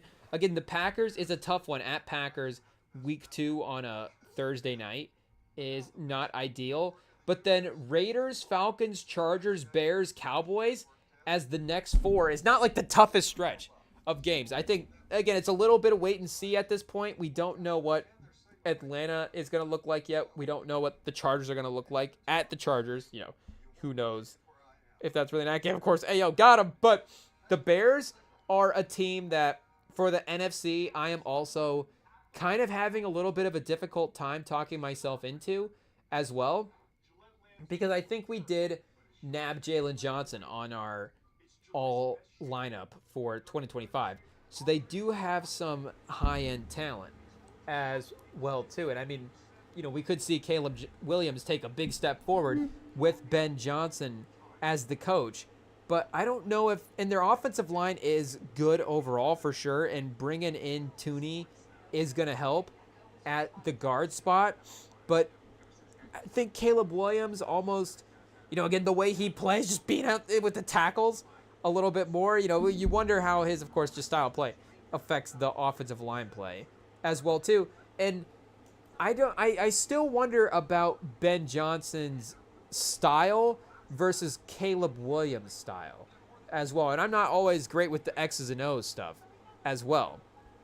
But with Ben Johnson being so good with a guy like Jared Goff with all the timing stuff, I think if Caleb Williams is able to, like we were saying with some of the other guys, figure out, of course, more of the timing stuff with the mobility, he would just, obviously be a way more dangerous quarterback.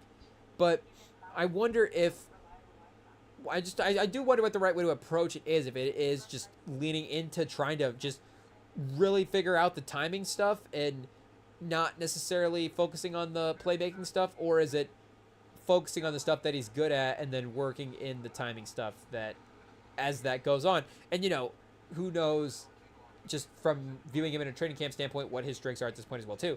But I do wonder how that matchup is going to happen. And even though the receiving core is good, the defense around him has got that, again, that sort of overall depth and stability. I don't know if their roster necessarily jumps off the page over a roster like the Commanders at this point. And if we're going on the quarterback situation, I do kind of think that, again, we trust Jaden Daniels a little bit more than Caleb Williams, even if we think that Caleb Williams could have a really good bounce back year this year as well too. So again, I wouldn't be shocked if the Bears were a playoff team, obviously. But I do think that if we're just, again, talking baseline for some teams, I think that the Commanders are a team that I just am a little bit more confident with them over a team like the Bears, even a team like Dallas, who again is playing really well, and you could see Dak versus Jaden Daniels could be really great matchups. And wait, what did this say? Jalen Carter, first player on defending Super Bowl champion to be ejected in the first half of a game. Was that the stat? Okay, I don't know if that's like a Thaddeus Young level stat there, but that is still a bit of a bummer, obviously, for Eagles fans. So Commanders for the conference right now, and they're behind the Rams, Chad.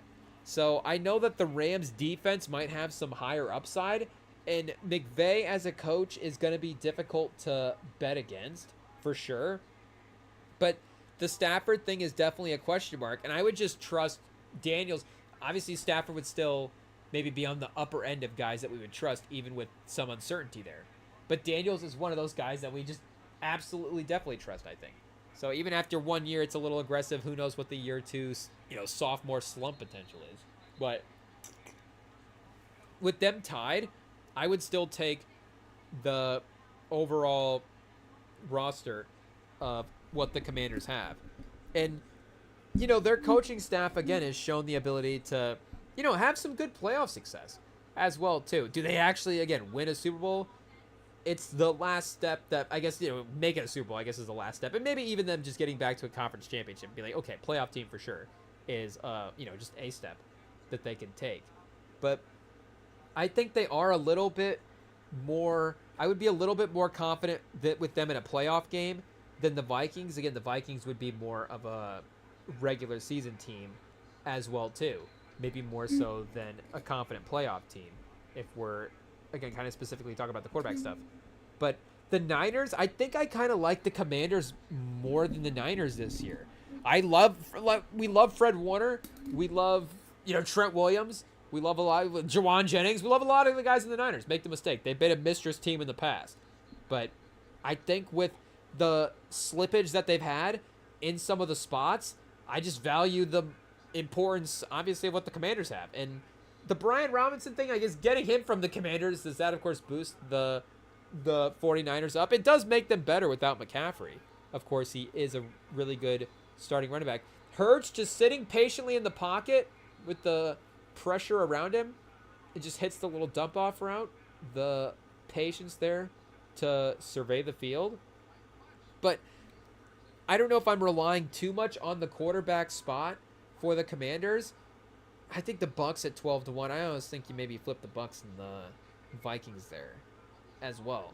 But it's more so maybe I think that they're kind of a sneaky not a lock playoff team, but again, kind of a sneaky, maybe they should be in the playoff team more so than a definite, are they going to be competing for NFC Championship right away? I think the Packers at this point kind of have to be a lock playoff team as well too. I mean, if you have Parsons and Jordan Love's a good quarterback, especially in a LaFleur offense, like they should definitely be a playoff team. I think the Parsons injury stuff, if he missed a bunch of games, maybe that could definitely change our opinion of the team.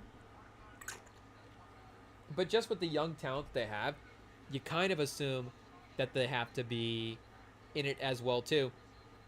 Obviously, Philly running back the Super Bowl, like we're saying, is a historical pick for sure, but definitely them being back in the playoffs is something that should definitely happen. Detroit is the difficult one, and they have the talent on the roster. The coaching staff is definitely a question mark, and Goff is one of those guys. It's just the hype level of a bunch of the guys in the league you could just get a little bit more excited about than Goff, even though he might be a steady guy. And like I was thinking as well too of the balance of a team like the Seahawks and how we might have to just start kind of being like, yeah, going into the season, I guess they do have a good balance there, and they might be a team that we have to respect a little bit as well. But Goff is a more proven quarterback than Darnold at this point. So even if Goff has played in some better offenses and some better systems, Darnold definitely bounced around there in some pretty negative teams, but Goff has still had some better seasons and obviously much more playoff impact than Darnold has had in his career. And maybe even just last year as well, too, for just comparing the best year of Darnold's career versus a year that I don't even know if it was Goff's best year, maybe, but, a year that Goff had as well, too, is comparable to Sam Darnold's best year. And Goff is not a guy from us that I would say gets locked into the top of the quarterback list as well, too. I could definitely make top 10, top 15 lists and just leave Jared Goff off and be like, this list is still fun. There's still a lot of great guys. Like, is Jared Goff versus Drake May at the end of the next year could be, I could see that being like an interesting conversation. It could still be the Lions, a way more successful team, obviously, than the Patriots, but I could see the individual player level there being close. Kyler Murray, who knows what he looks like compared to a guy like Jared Goff. But again, Jared Goff has had a lot of success this year. So as much as I would say to look for step back teams, a team that really lost a lot of their coaching staff would be a definite one to consider. I just think that the talent they have and the stability that they have there is a thing that maybe they drop back into the wild card race, but it would be difficult to imagine them tumbling out of the playoffs altogether. And the Vikings are another one that's difficult to imagine falling out of the playoffs this year, because I just really love O'Connell as a head coach. And we were kind of talking about this with LaFleur, and obviously Love's a little bit more proven as a quarterback to just kind of be like, okay, well, I guess the LaFleur guy's going to be good. But I kind of think that might be the McConnell case this year. And I do think that Sam Darnold might be a little bit more serviceable than, I don't know if he's like a Pro Bowl level quarterback every year. I think he, again, could definitely be a more like serviceable quarterback. Oh, the Cowboys defense finally gets to Hurts, collapse in the pocket. The sack on second down is going to be a 3rd and long here. And Philly, this is still the opening drive. They've worked a little bit of clock here. We're at 9:45 left in the third quarter. So it's been definitely a methodical drive to start. Unless we've just been rambling so much that they punted and got the ball back. Who knows? But the stop here, at least not allowing any points, and then getting the ball back and potentially, a chance to retake the lead, makes up for the fact that you just kicked the field goal early on. And now actually, if they make the first actual punt stop of the game, but again, that opening drive, we can kind of see that being that can be a punt a lot of times, more so than a score. I feel like that is, if it's a non-Belichick thing, they've had their tush push and their go-to things, their great coaching, I guess, innovations in Philly. Shout out Sirianni. But the actual execution of the first half, second half possessions was definitely a Brady Belichick specialty that teams have been able to recreate with a lot of success. So we do have Elliott on for a long field goal attempt. He was 1 for 7 last year from 50 plus, and this is from 58. Hey, yo, chat, just punt and pin him deep. Hey, yo, Jake Elliott. Oh, chat. Pause. He's got the leg. 58, and it's easy. Hey, yo, maybe last year was just something was going on, chat. Was he like a breakup last year? What was going on for our guy, Jake Elliott? Hey, yo, 1 for 7 from 50 plus, but steps up and gets the first one to go easily. So 24-27 is still good for Dallas. Giving up that field goal in the first drive is still not the worst thing in the world. But like we were saying for Minnesota, I just kind of want to blindly believe what McConnell is doing with that offense. And hey, the cult leader McConnell over here. But their defense is also, like we said, one of the most talented defenses in the league. their roster overall has gotten better from last year to this year. So maybe, and McCarthy, I think while Darnold definitely had explosive plays and was definitely, again, overall they were definitely able to get a lot of wins. I think the overall production at what they got at quarterback and the overall impact, McCarthy could definitely give you a lot of that. And, again, they were 14-3, so could they be a 10-win, 11-win team that's a 6 or a 7 wildcard team at a potential, I guess not worst case scenario. Worst case scenario is definitely probably something else. But if that's a lower end, obviously playoff upside, playoff potential for him, then I think that is still, a reasonable drop off at the quarterback play from this year to last year, considering the talented roster that they have.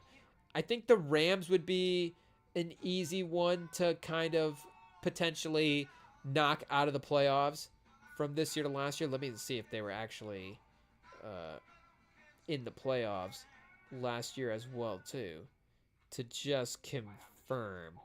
And I thought Pittsburgh had missed the playoffs, but Pittsburgh was in the playoffs as well. And I am kind of looking at the Pittsburgh team as well now. I don't know if we're leaning in too much on the schedule. Again, it's kind of meaningless to look at the schedule. Maybe even outside of the first month, but, we see teams change all the time. So the first month doesn't dictate the start of the season. But it is, again, maybe more from a gambling standpoint, can kind of give you a little bit of an outlook on what some potential possibilities are. The Chargers were 11-6 last year, but you go through their schedule, they didn't really have good wins against good quarterbacks. They got wins over Raiders, Panthers, Broncos, Saints, Browns, Titans, Bengals, so, decent win there. And then Falcons, Broncos, Patriots, Raiders again. So Raiders and Broncos are 4 of their 11 wins. And then other than that, like I said, Panthers, Steelers, Saints, Browns, Titans, Falcons, and Patriots.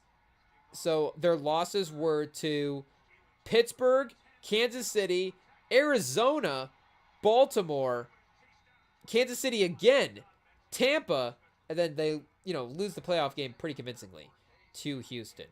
So they may compete better against better teams this year if they take a step forward, I guess is a possibility. But they may also, against some tougher quarterback matchups, maybe not be the most competitive, just not necessarily get some of the wins. And I know there was some penalty stuff that was a little bit higher for them than you would want with the Harbaugh-led team last year. So who knows, Harbaugh sort of, not to say that, he's falling off the coaching thing, but would he be in the argument for the best coach in the league by the end of next year? We'll see if that, continues in the same type of way. But again, Detroit, Philly, the Commanders, those 3 teams we're kind of seeing, and the Packers. We kind of see all 4 of those teams. I guess we highlighted the Bucs there. All 4 of those teams in the playoffs. So I guess maybe do we have to consider dropping Tampa from the playoffs? I think the NFC South is kind of a weak division. So they did only get 1 team in last year. The second place team was 8-9. A 10-7 team in Seattle did miss the playoffs last year. And I don't want to bump out Minnesota again, but we want our guy McCarthy to be in the playoffs. It can't be the Colts. Maybe it can be McCarthy.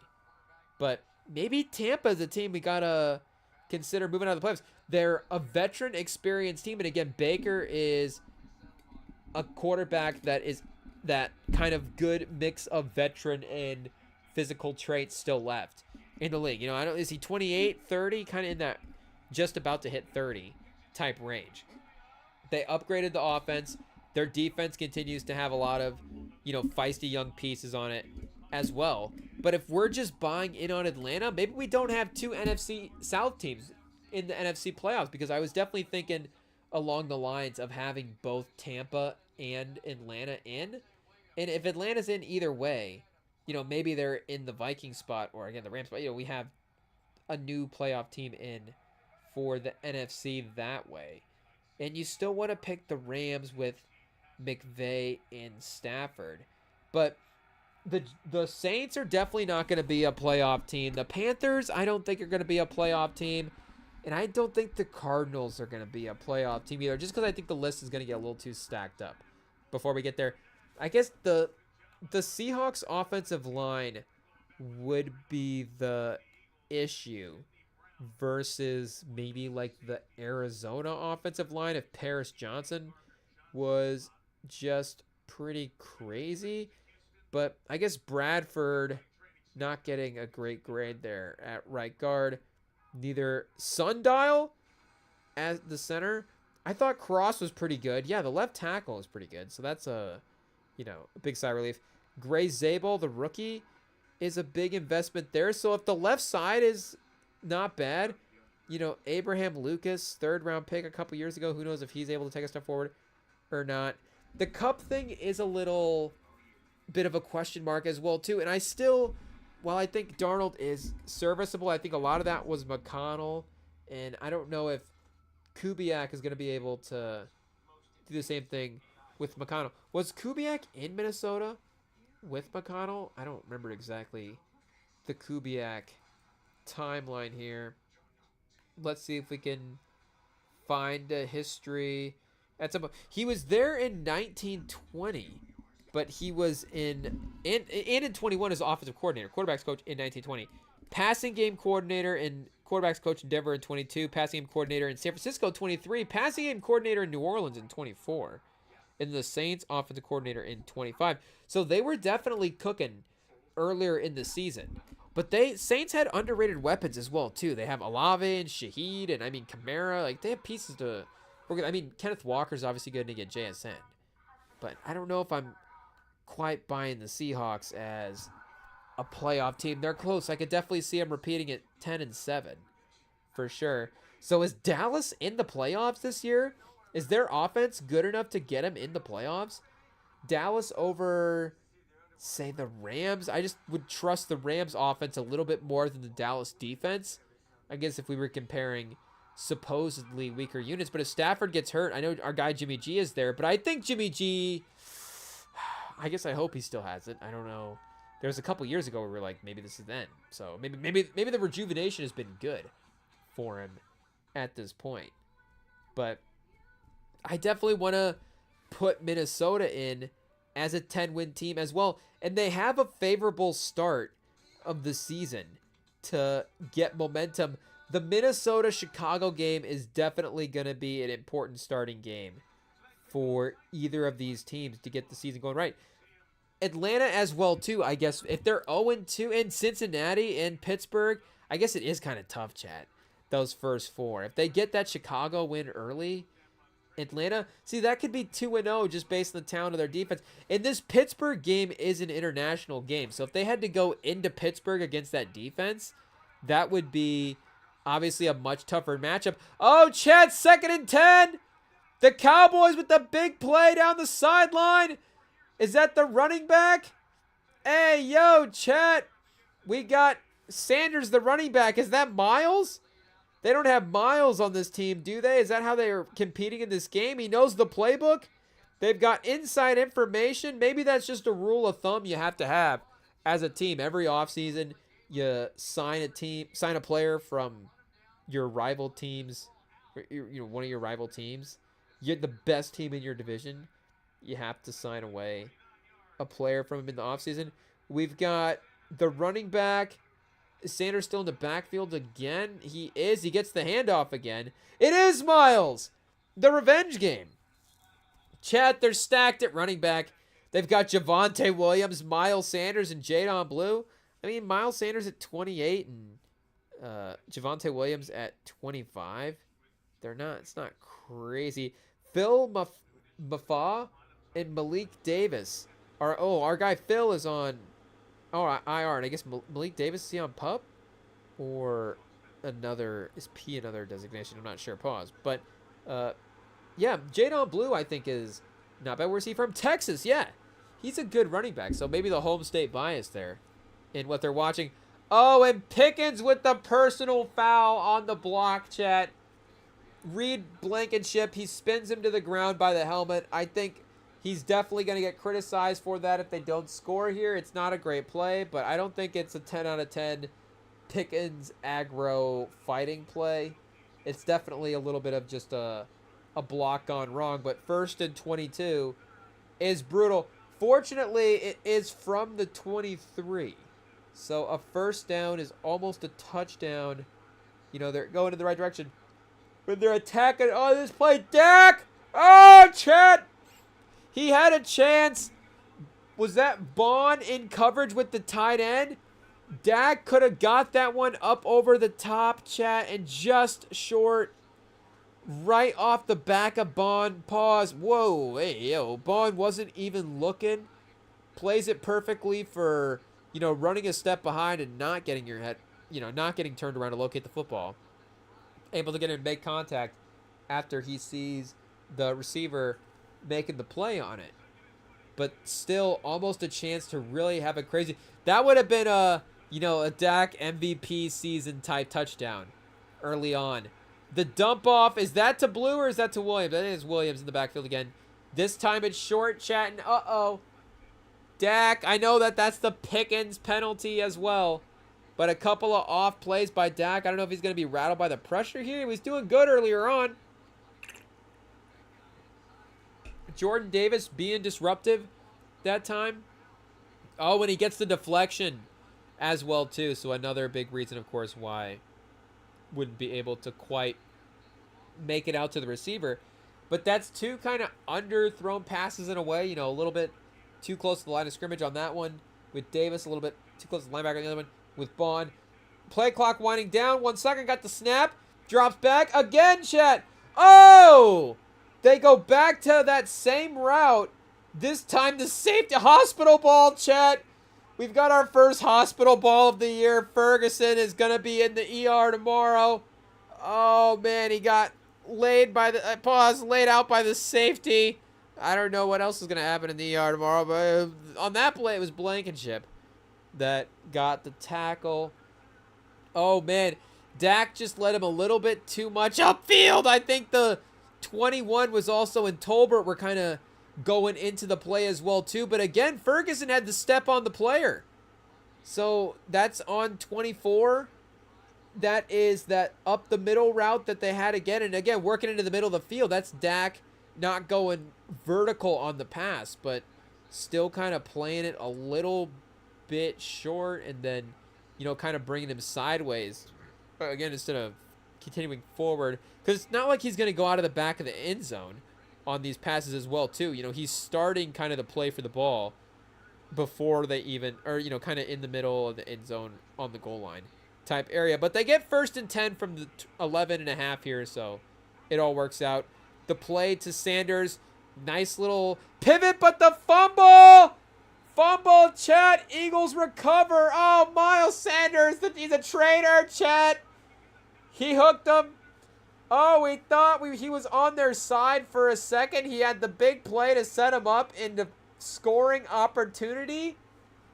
They got the penalty. 1st and 10.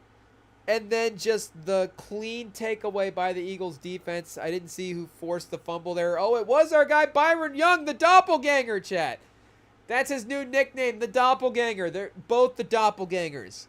The only guys that can have the same nickname at the same time, because that's obviously the point. But doppelganger 1, or the doppelganger, Philly doppelganger?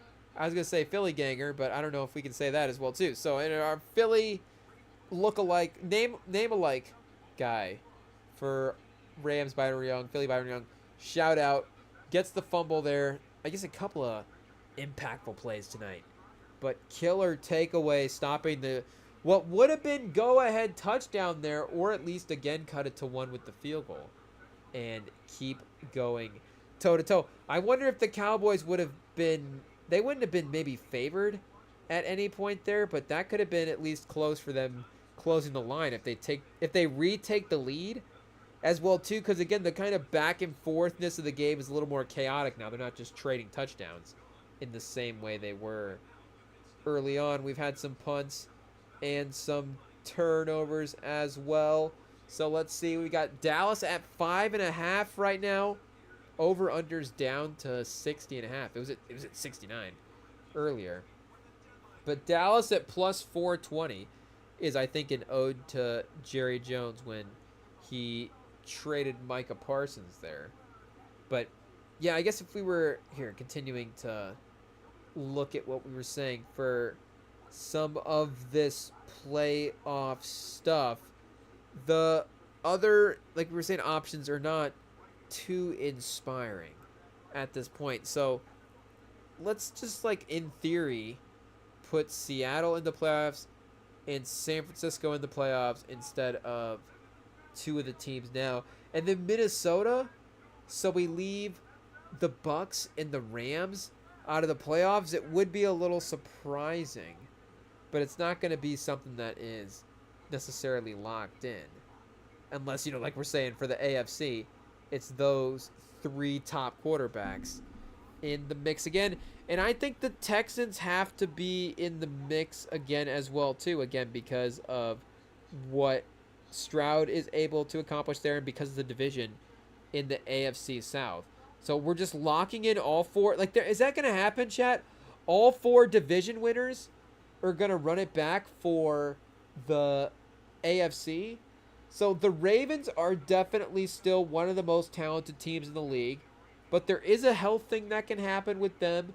I think their weapons year to year, there are their receivers as good as even Kansas City's receivers when Kansas City's fully healthy. It is a close call. I think the Cincinnati defense is definitely obviously pretty brutal, but they do get Hendrickson locked in for this year. And again, going through the schedule, they also have a potentially good runway to start the season. I mean, Browns and Jags first two games, you would think their offense is going to be able to win both of those. If it's like what the Cowboys are going to be able to do today, then they would be able to probably win both those games against the Browns and the Jags. At Minnesota, I think the Minnesota defense, of course, is tough. And if McCarthy needs a game to maybe warm up against a lighter opponent on their defense, then Cincinnati would be a perfect matchup for it. But you imagine Burrow over McCarthy is a tough matchup. And then Burrow at Denver on Monday night, that could be a little bit of a tough matchup. Maybe their high-powered offense is not quite the same, obviously, at the elevation. The Mile High does have its effect. Hey, yo, shout out 444 as the time on the game clock right now. Third quarter. Shout out, Jay-Z. But I guess the album, do we shout out the music? I don't know what we're allowed to shout out at this point, chat. Hey, yo. But do we have to look up court cases? I'm not even sure. But the album's, obviously classic. So, oh, chat. What is this? Hey, yo. Rain delay? Weather delay? Is there like a lightning strike at some point in the severe thunderstorm?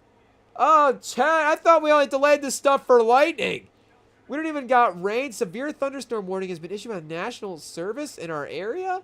These storms may produce severe conditions, including lightning. May include lightning. Oh, chat. Do we have to get a dome? Hey, yo. First game of the season. Brought to a screeching halt right at the 444. I guess do we have to reverse the shout-out, chat? I didn't know it was leading to a weather delay. Maybe we listen to the album at this point. I don't know what we do to keep us entertained at this point. Hey, yo, just keep looking at the Bengal schedule, I guess. We, of course, said that Broncos matchup is the one that maybe becomes a little bit of an upset as well, too. I guess the Bengals, the Minnesota Broncos stretch is tough. Detroit, Green Bay gets a little bit tougher. Pittsburgh. But then you go Jets by Pittsburgh again. Patriots, Ravens, Bills, Ravens. Dolphins, Cardinals, Browns. There is some easy stretches here. Again, you kind of have your tougher games back. Broncos, Lions, Packers is definitely not a easy run. Pittsburgh is going to give them trouble in one of these games for sure, just being in the division. And then you go Baltimore, Buffalo, Baltimore again. But Miami, Arizona, Cleveland, the last three could definitely be wins to end the season. So they could be, 1-2. We could give them one of these games here, 3-1 through the first four, and then Miami, Detroit versus Green Bay. They could lose both of those, so that still puts them at 3-3 at worst, maybe through 6, and then just the at home desperation of a short week, maybe, or that kind of losing streak. Maybe that's their win against Pittsburgh. 4-3, 5-3. You could be 6-3 after a game with Chicago. I know. Again, maybe Caleb Williams is cooking by week 9 and they've got it all figured out. But we already know that the Bengals have their offense figured out as well too. And then you go into the bye at Pittsburgh off the bye, could be another win, honestly. So you could just potentially rip off 4 wins in a row here, be 7-3 after week 11, 8-3 maybe, 8-4, 8-5, 8-6 if they lose 3 in a row, 8, 9, 10, 11. So there's 11 wins that are definitely on the table here for Cincinnati. I don't know what their win total is. Let's see. For them to win 12 plus regular season games would be definitely a good season. But I guess 10 plus wins, are they plus odds maybe? Ooh, minus 120. So there is an expectation for them to win some regular season games. I guess they're 4th in the conference right now behind Ravens, Bills, Chiefs just to win it. And that would be, of course, Burrow, the quarterback, then Stroud, then Bo Nix, then Herbert, then Rodgers, Lawrence, Tua, the Patriots, and the Colts as well. But yes, Cincinnati, I think being back in the playoffs just could be as part of the shuffle in and out. And Tennessee, I guess them going from 3 to a playoff team would be pretty dramatic. That's the problem I have with the Giants as well too, is they were a 3-win team last year. So if they win 5 more games, 8 wins might not get you in the playoffs at this point. So it would be a successful increase of a season. But I don't know if you quite have a 7-8 game increase from the Giants or the Titans, even if they have really successful seasons with both of their rookie quarterbacks in place. And we could definitely walk away from those seasons, like we're saying, thinking that they're franchise guys, thinking that they have definitely won the drafts and that we definitely undervalued what they could bring into the league right away as well too. But for them to immediately turn those type of rosters into playoff teams, I guess the Texans were the number 2 pick in the draft, and so were the Commanders. They didn't trade up though for those picks, did they? Here, let's see if we can recall the amount of wins that these teams won by season to season. So I guess they did go 3-13 to 10-7. Yeah. So it is on the table. And I guess to me that's on the table much more with the Titans than it is with the Giants. I can see the Giants maybe being in 8 or 9, just kind of underneath it. And 4-12 is crazy as well too. So I guess if we are going high end jump, is that 7 to 8 game range. Okay, that does make me, of course, a little bit more comfortable with the pick. Okay, wait, another 12 minutes of warm-ups, and after that should be 57 an hour, chat? Oh, chat, we've got to be up in the morning. Hey, yo, we love to have football back, but an hour delay is crazy. And is it one of those, like, you have to push back every time there's a lightning strike every 30 minutes? Do we have to look up lightning strike delay? Okay, chat. Hey, yo. It is what it is. Let's see what we got. Of course, we can't hear Tarico making the announcements. Let's see. Lightning rules NFL. I don't know if this is going to know what we're saying. Like lightning round rules? Hey, yo. What's this new thing that happens? Unless the weather is severe or the field conditions are too poor, the field is closed. We would play to lightning or rain will result in cancellation. Lightning in the area within 10 miles will result in cancellation. Yeah, but what are the strike rules? Hey, yo, 5 rules fans need to know. Oh, 5 new rules. Hey, yo, chat. Let's see. We have to read the whole rule book. Weather policy. Sports.us. NFL weather safety has come a long way. An article from 2022. Oh, man, chat. Here's an article saying what the weather could mean. Oh, weather forecast could mean lightning delay. Oh, sporting news. Did they call it 4 hours ago, or are they live updating and then taking credit on the SEO for being on top of it? Let's see what it says here. With 4:44 remaining in the third quarter, I don't know if it's a sign, chat. Hey, yo, I mean, Jay-Z, not quite, I don't think, a Philly guy, but, East Coast, it's definitely getting there. First half of the game played without issue, but Storm will ultimately cause stoppage in the game in the second half. Hey, yo, chat. Can Jalen, if the game goes, if the lightning strikes go long enough, can Jalen Carter's suspension just be canceled? I don't know, chat. Eagles weathers could include, oh, that's the same article there.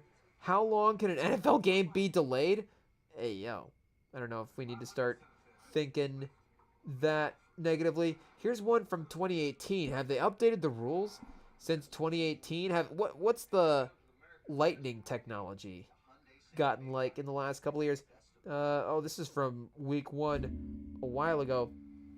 Oh, here we go. Rule 17, Article 11. In all instances where a game is resumed after interruption, either on the same date or a subsequent date, the resumption will begin at the point. Okay, that is, I think, what we all kind of assumed. The NFL has certain rule policies in place regarding lightning delays and what to do once the field is given all clear. That's what we're trying to figure out. The league has also has a number of rules pertaining to when weather emergency is recognized as unsafe to play. A nearby lightning strike. Article 4. It is a decision of the commissioner and his representatives whether or not to terminate a game based on an emergency when the rescheduled game will take place.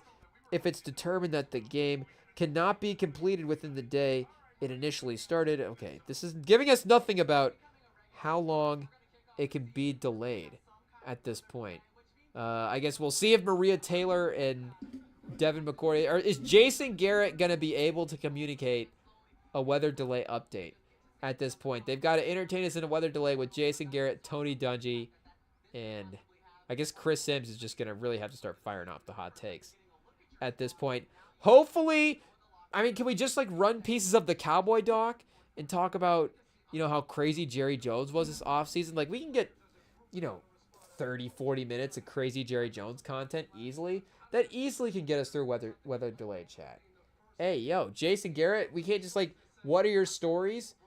What can you tell us about Jerry Jones?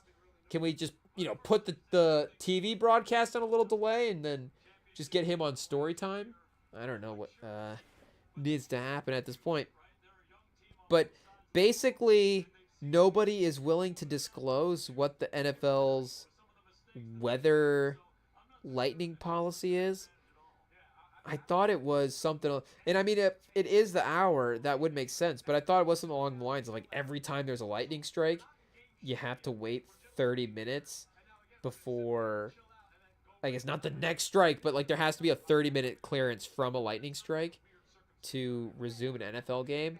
So we'll see. I guess I thought they fired up, there was a lightning strike right away. It's okay, what are we saying there, Chad? Hey, yo, I thought there was a lightning strike right before they went to commercial break. So I don't know if that was, previous B-roll reminding us of what kind of storm we're going to get, or if that was, live feed showing us that the game is not going to be resumed. But the Bengals do have some favorable games for sure. And you imagine, again, we were giving them a couple losses to the Ravens, so it could fluctuate what those, 10, 11 wins are. But that does seem like a reasonable get for him. And I do think the Pittsburgh schedule lines up nicely as well, too. Their defense is really menacing, and they might not need Rodgers to do a lot. I don't know if they're going to be great traveling, obviously, on the road. That international game against Minnesota is definitely one to keep an eye on early on. But Jets as the first game at New York, Rodgers just played in New York, so at least maybe he's familiar with that. Maybe not in a great way, but maybe familiar with the field and the environment early on in the season. The Jets are still figuring some stuff out. If the Jets are really locked in with Aaron Glenn and ready to go week 1, then that can be a tough, of course, just maybe this is the Tomlin winning streak season going to an end here. But Jets, Seahawks, Patriots could definitely be 2 in a row. I know we might have given the Vikings the win already. But again, I trust them more traveling with the youth of that team. And then Cleveland, Cincinnati, Green Bay. Cincinnati, Green Bay is not great, but Indy, the Chargers, Cincinnati again. Chicago's a little bit, again, kind of we'll wait and see at this point. Buffalo, Baltimore, Miami, Detroit, Cleveland, and then Baltimore again on the last day of the season. But for Pittsburgh, you got to go at least, one. I think Seattle at home in week 2 is a pretty favorable game, especially if they're able to, or not favorable, but again, winnable game for sure. I'm not, writing Seattle in for a win. And then at New England, I think might actually be more difficult than home Seattle, just because on the road. Again, what do you trust with Rodgers? And then Rodgers going on the road to New England and then international to play the Vikings is kind of tough. But they could be 2-2 going into the bye, and then 3-3, 500 week 7, 3-4 versus the Packers, 4-4, maybe 5-4, maybe 5-5, 6-5, 6-6, 6-7, 7-8. I don't even know what the record is at this point. 8-8, 8-9, 9-9 is not even a record, but maybe they're an 8. Again, 8-9 could definitely be on the table, and they sneak one more win, get to 10. So if they did switch spots with the Bengals, that would be an immediate NFC North switch, which could make sense. But again, the Bengals got more winnable games there, and they are actually able to get a win or two over the Ravens. That would help with the divisional thing. See if they get 2 wins over the Ravens would really help. But if they're actually able to get them and have their record match, maybe the tiebreaker would line up in their favor, where they would be the division winner, and then there'd at least be, a new division team, new division winner there as well too. So while I don't necessarily want to pick that team to win the division, it would seem like a reasonable mix-up pick as well. But them in for either the Steelers and the Ravens would be, I guess, if we had to have 2 NFC or AFC North teams in again this year, this would definitely be a pretty decent option.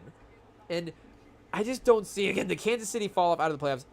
Do not want to hear about it, because as much as Lamar and Josh Allen have been dynamic, just numbers wise, even a little bit more so than Mahomes over the last couple years, obviously his win things has been better. Not even in the playoffs, but in the regular season as well too. He won 50 games last year, so you gotta at least give him the credit in that way. But the Chargers, we did say, are at a risk as well too. But again, for inspiring teams, Cleveland's not really inspiring. I'm having a hard time getting inspired by the Jags, even though they do have a new coaching system. You never know, the Trevor Lawrence bounce back could definitely happen. But I think they lost some talent on defense as well too, so that's a little bit difficult.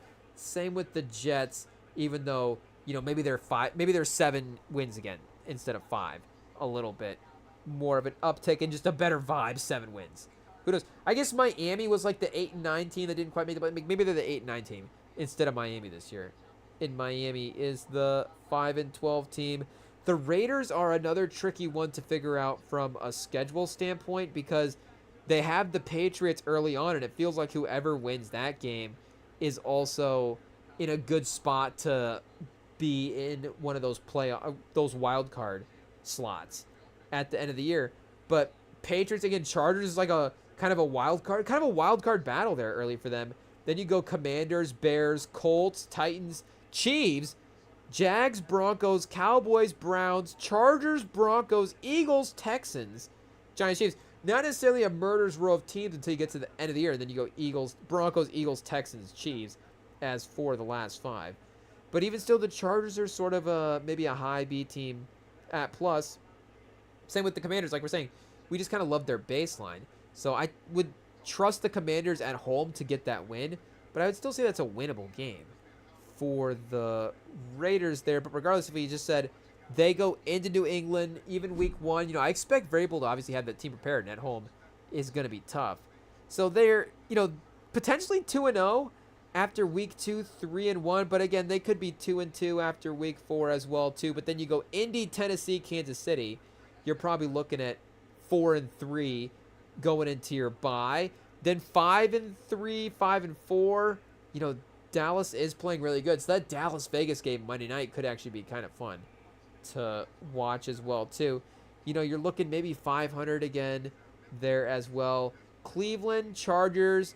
I guess if they already split with the Chargers over here, then they probably are going to, again, just split with the Chargers at some point. Hey, I'll pause. So if you give them a win there, and then I think they can win 1-1 versus the Broncos as well, too. Maybe not the Chiefs, but, Texans is going to be tough, but home against New York is also a winnable game. But Geno and Pete Carroll just feels kind of like a little bit of a playoff duo as well.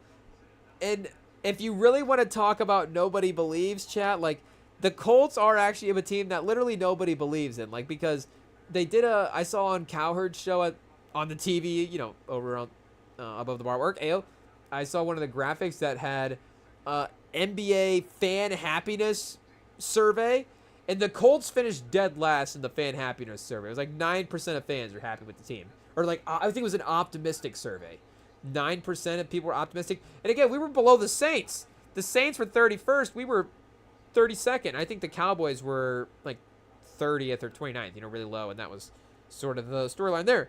But the Colts still do have a kind of a talented roster. And the problem is Daniel Jones is just such a big question mark. But the problem is we might be like an 8-win team. Again, I think you would assume that it's either a low end, like the 7 seed, or literally the number 1 draft pick at this point. But we might be just in like a 5 to 6 win range as well, too, to just like, okay, we're not going to get, the number 1 quarterback. No, we're not going to get one of the 2 best quarterbacks in the draft. But we are going to maybe have a shot at somebody. 11 p.m., chat? Oh, chat, this could be brutal. Is that Eastern time? Or is that... I guess that would be Eastern time. So they're saying 12 minutes? Okay. Maybe it is right around the corner here that they bring this game back. We shall see.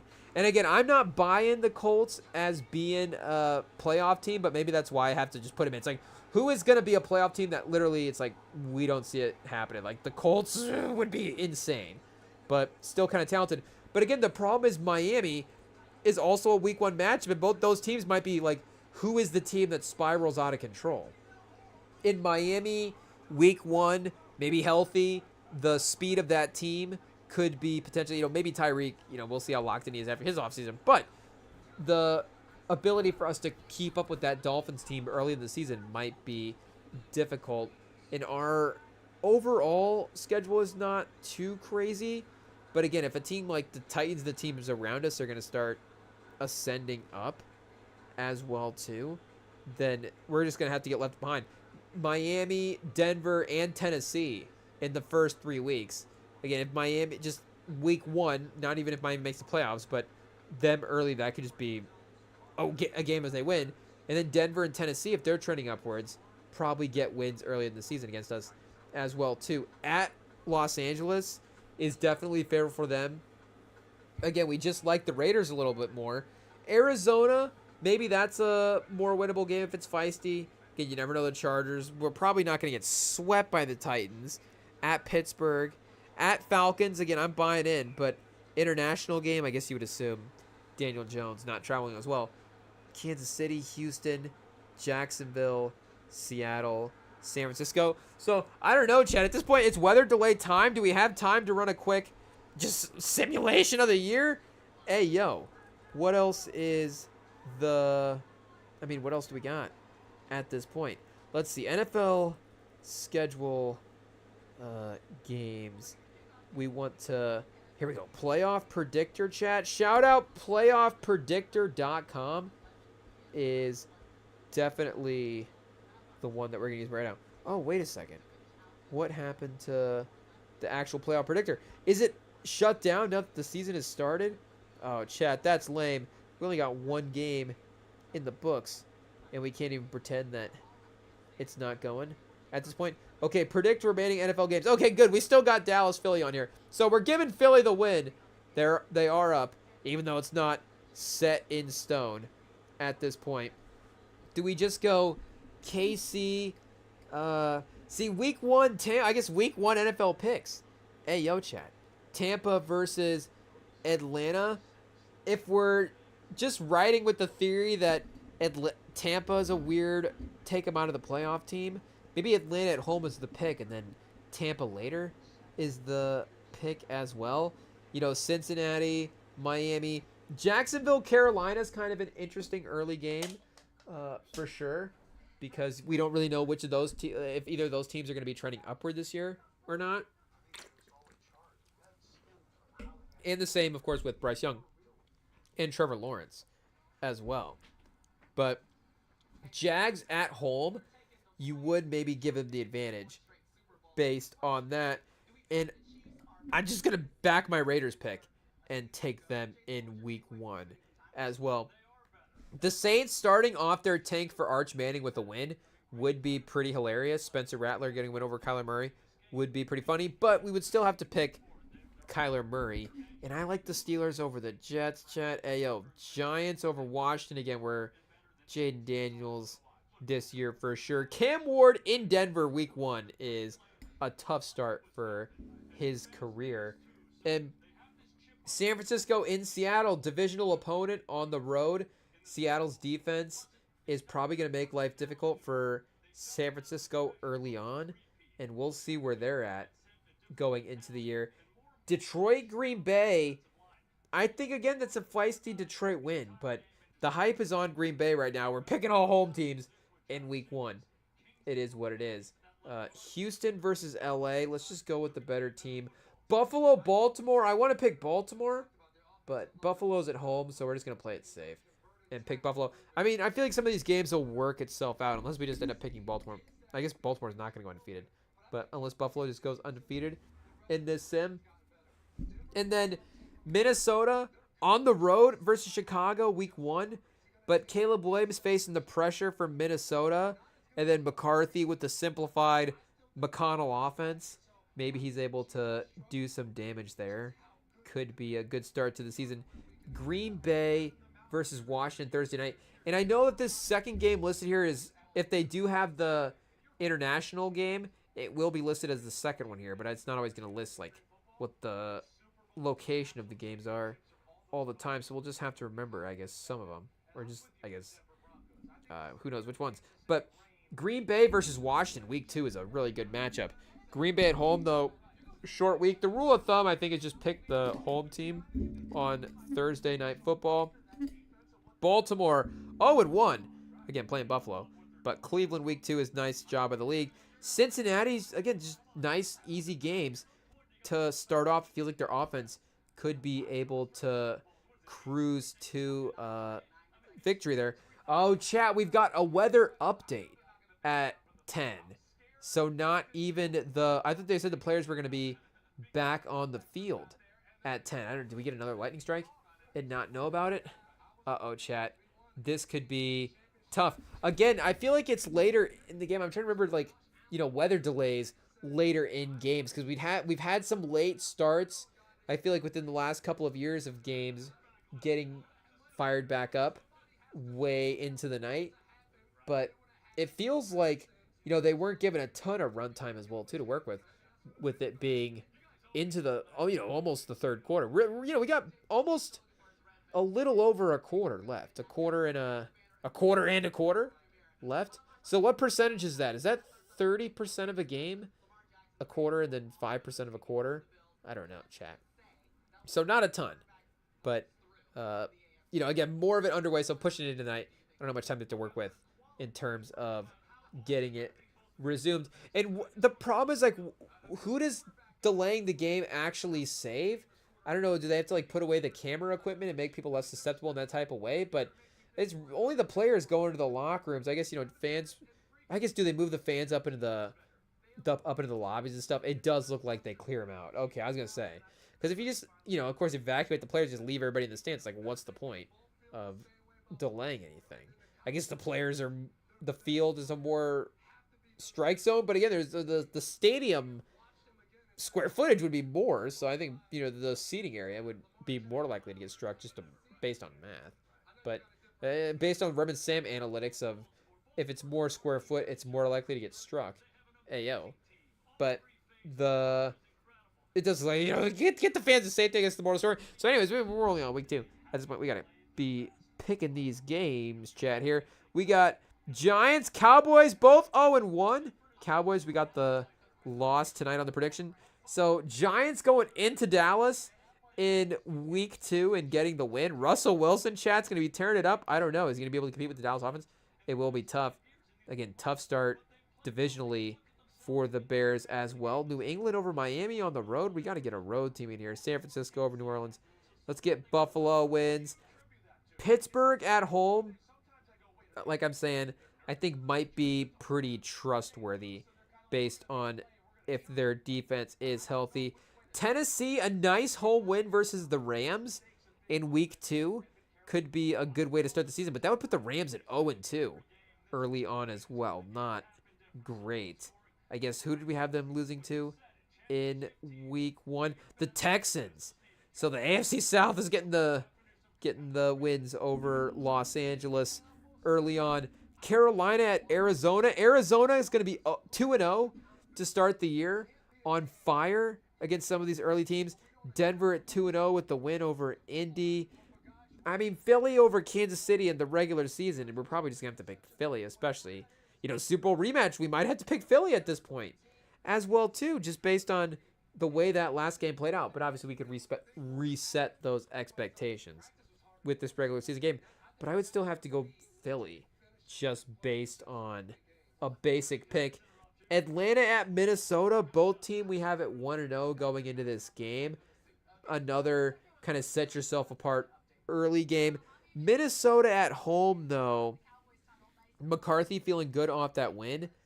Do we give him back-to-back wins to start the season? And then McCarthy gets the win over his draft class companion, Michael Penix, as well. But Tampa, Houston, Tampa just randomly starting off 0-2 could be kind of brutal. So that maybe, but then if we move Atlanta to the loss before, then they would be 0-2, of course. So maybe that starts the trend of what we were saying, Tampa kind of falling out this year, or it's just kind of a tough start to the season. We'll have to see how it plays out. Then Vegas over the Chargers at home, Monday Night Football, chat. Yeah, let's do it. Chargers 0-2 through the first couple weeks. Buffalo, we got to get a win. Atlanta over Carolina. Green Bay, Cleveland's just a lost team. We're going to have multiple 0-17 teams this year, chat. The first ever year with 4 0-17 teams. We're just never going to pick some of these teams to win. Hey, yo, chat, they keep showing the radar at this point. It's like, I don't know. It's Tirico. Tirico could definitely be a meteorologist if he needed to be. He's got all the... Yeah, he's a well-rounded newscaster, chat. I feel like he can step into any kind of role for the newscasting and be okay. But Houston might be on their way to another sort of regular, or just like a good regular season record type season as well. If Collins and CJ Stroud are doing kind of a Dak, CD Lamb 1-2 insane stats combo, but they actually have a good defense to go with that as well, that could be something that is very difficult to compete with week to week and make them very high powered. And then Cincinnati versus Minnesota becomes a tough one. But, at this point we have Minnesota at 2-0, Cincinnati at 2-0. Like, Minnesota wouldn't need this win. They're playing well. Cincinnati would probably have a tough time against Minnesota's defense for sure. But Burrow's offense versus McCarthy's offense, Burrow could probably go in there and get the win in the Dome. The Patriots over the Steelers at home. Hey, but we're not really going to pick Rodgers on the road. And then the Rams dropped to 0-3 to start the season based on how the schedule is playing out. Jets, Bucks, probably the Bucks' first win of the season if they were 0-2 at this point. And then the Titans over the Colts at home. We might as well do that just to get the Titans some wins, because otherwise, which games are they going to win? But the Colts would be 0-3. Again, are they too talented to be 0-3, chat? I don't know. But Washington at 1-1. Raiders at 2-1. Give them the same record when Washington wins that game. Denver over the Chargers makes the Chargers 0-3. See, chat, this is the thing about going through the schedule as well, too. Like, maybe at the end of the day, it all kind of evens out to the same games that amount of wins and stuff that you want it to pick if you're just picking it randomly. But at least you look at it in a different perspective, and it's like, okay, the Chargers would be 0-2 at this standpoint, Denver 2-0 on the road. Maybe there's a desperation from the Chargers that would, power them to win this game. All the home teams, I guess it's their turn to win in week number 3. Seattle versus New Orleans. Seattle goes 2-1. Dallas versus Chicago. Again, Chicago would be pretty desperate, but maybe Dallas's offense is too high powered, and I don't know if Chicago's pass rush would quite get there like Philly's pass rush is doing tonight. I mean, it is obviously very talented, and they have a good front seven for sure. But you could see Dallas going to 2-1 there. Chicago dropping to 0-3 again would be a crazy start to the season. But we've got them losing that Minnesota game early, I guess, is a trendsetter. And then Detroit week 2 in Detroit is just a brutal game as well. You know, Ben Johnson's going to be motivated to go up against his old team. But still, the talent of his old team is definitely there majorly. So if we go home team Thursday night, week 4, that puts Arizona at 3-0. We might just have to go to Seattle for that case, chat. Seattle at 3-1 is at least a little bit more tolerable at this point. Oh, chat, wait a second. Are we getting an announcement that the players are back? 14 minutes, 11:30 Eastern, 10:30 chat Central. We've got game time. Okay, chat, we may be able to make it up in the morning after all. It is what it is. We may have to pull an academics certified, a CBL album review style and just kind of go to sleep on the live stream. We'll have to see. If we go to sleep on the live stream, chat, it's just because the game is going late and we're still trying to keep the our morning schedule the same for the morning. So, you know, I guess wake up with Rem and Sam here on the live stream. We'll have to see how it goes. But I don't know if the league is just resuming action just cause or if the weather's actually clear or what's going on, chat. That was a little situation like that with our flight. I got the flight coming back from the wedding trip. Hey, yo, again, shout out to Sam and Aya.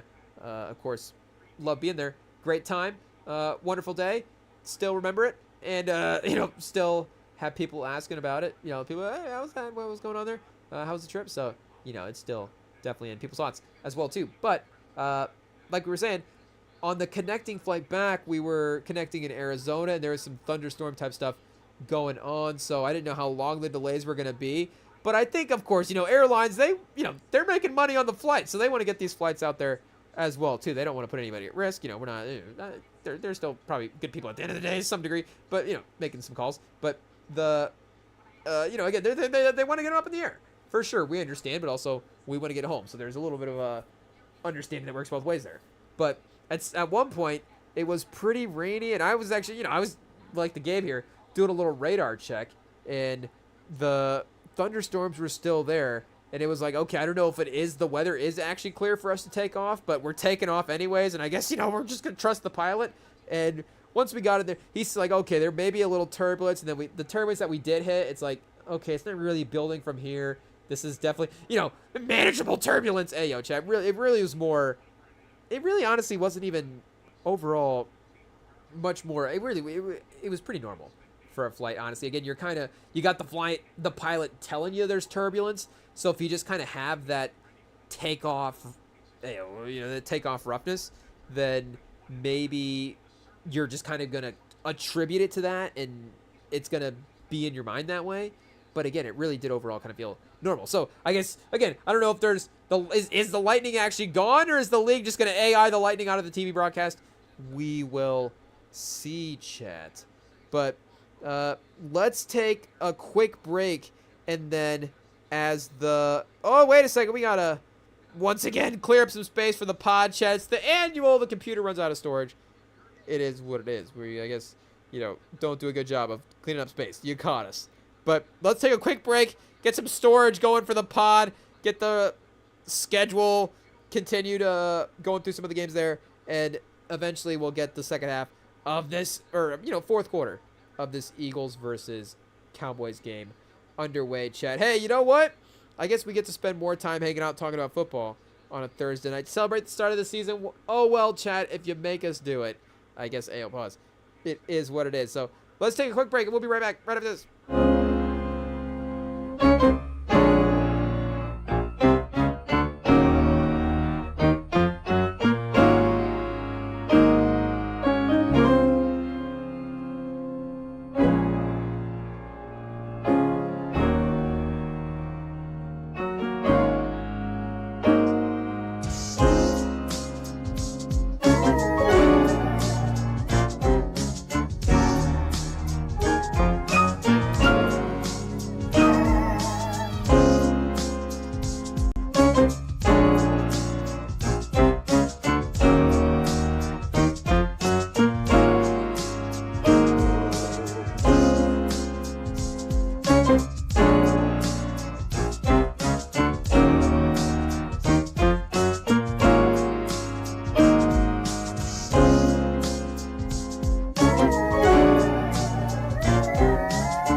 Okay, chat, we are back for the pod people. The recording has started back up again. Sorry, we ran out of space, so go to the YouTube for the full live stream.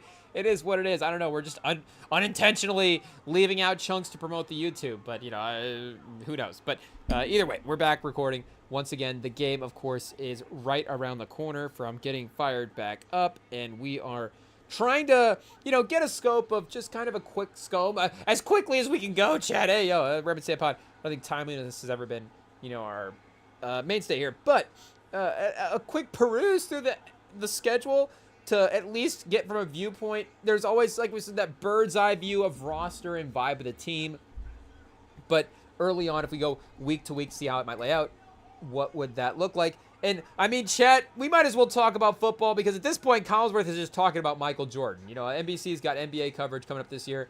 Collinsworth's trying to be a company man. I mean, he's a great company man. I think that's one of the reasons why they end up keeping him around. Hey, what do they do, chat? Whoa. But is it the Rizzler in a commercial? What's going on here? But they were talking about Jordan at the game, and I think Hurts is a Jordan athlete, so he's there, of course, in support of his brand guy as well. Is this it's an NFL commercial. Hey, yo, the Rizzler in an NFL commercial is crazy.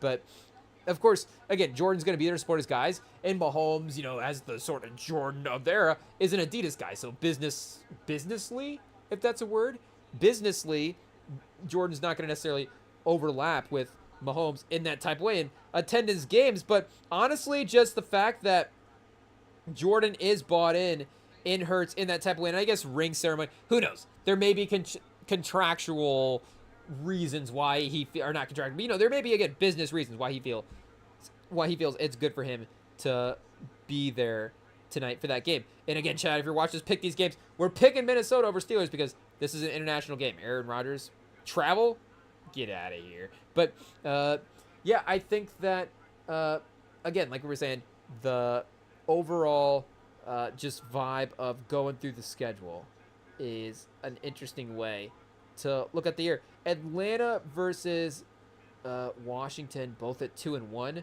would be, and kind of again sets you up for maybe what could be the fun matchups as well too, because like that could just be a really fun. Where are these teams trending? Both these offenses and young quarterbacks maybe going in the right direction. And I just like maybe the athleticism of what their secondary back seven could be if the defensive line as well too is just able to just give them a little bit of energy. At times, I don't even think their defensive line, again, the defensive line is just a really good unit group in the league. So the fact that Atlanta doesn't have like one of those mainstay guys is pretty tough, but Walker might be a dude early on. We'll just have to see. Like we've mentioned before, trades are always a possibility. They took Rook Ora last year in the draft in the second round. Yeah, he was kind of a high pick, 35th overall. Amanya Meta, of course, has a pretty good contract with him. Oh, Pierce was the other guy that they took. So Pierce could be pretty good as well, too. I know he was a high-level high school guy. Abiketti from Penn State, they're at least going to have bodies to throw out there. And at the end of the day, maybe that freshness is something that can help them win at the end of the day. But I'm going to buy more Washington stock than Atlanta stock, even though it's close. I'm buying up Atlanta stock to just have a good step forward here. The most fun team rise this year, which team's fun level jumps up the most? Maybe Atlanta. I think the problem is as well too their coaching staff. If it was just a little bit more fun, that could be, or maybe had a little bit more of a stylistic identity in some type of way, could be a little bit more helpful. But Morris is, a guy that can get really good production out of his teams, for sure. In the Saints, again, tanking for Arch Manning. Shout out. I don't know if Spencer Rattler is tanking for Arch Manning, but I don't know if that's why they chose him for the job. So we'll have to see. I support Chat, but maybe fun value as well, too. Saints could be a sneaky fun 0-4 team if Rattler is just making crazy plays, both good and bad. Cleveland as well, too. Again, their offense is just going to be tough to see.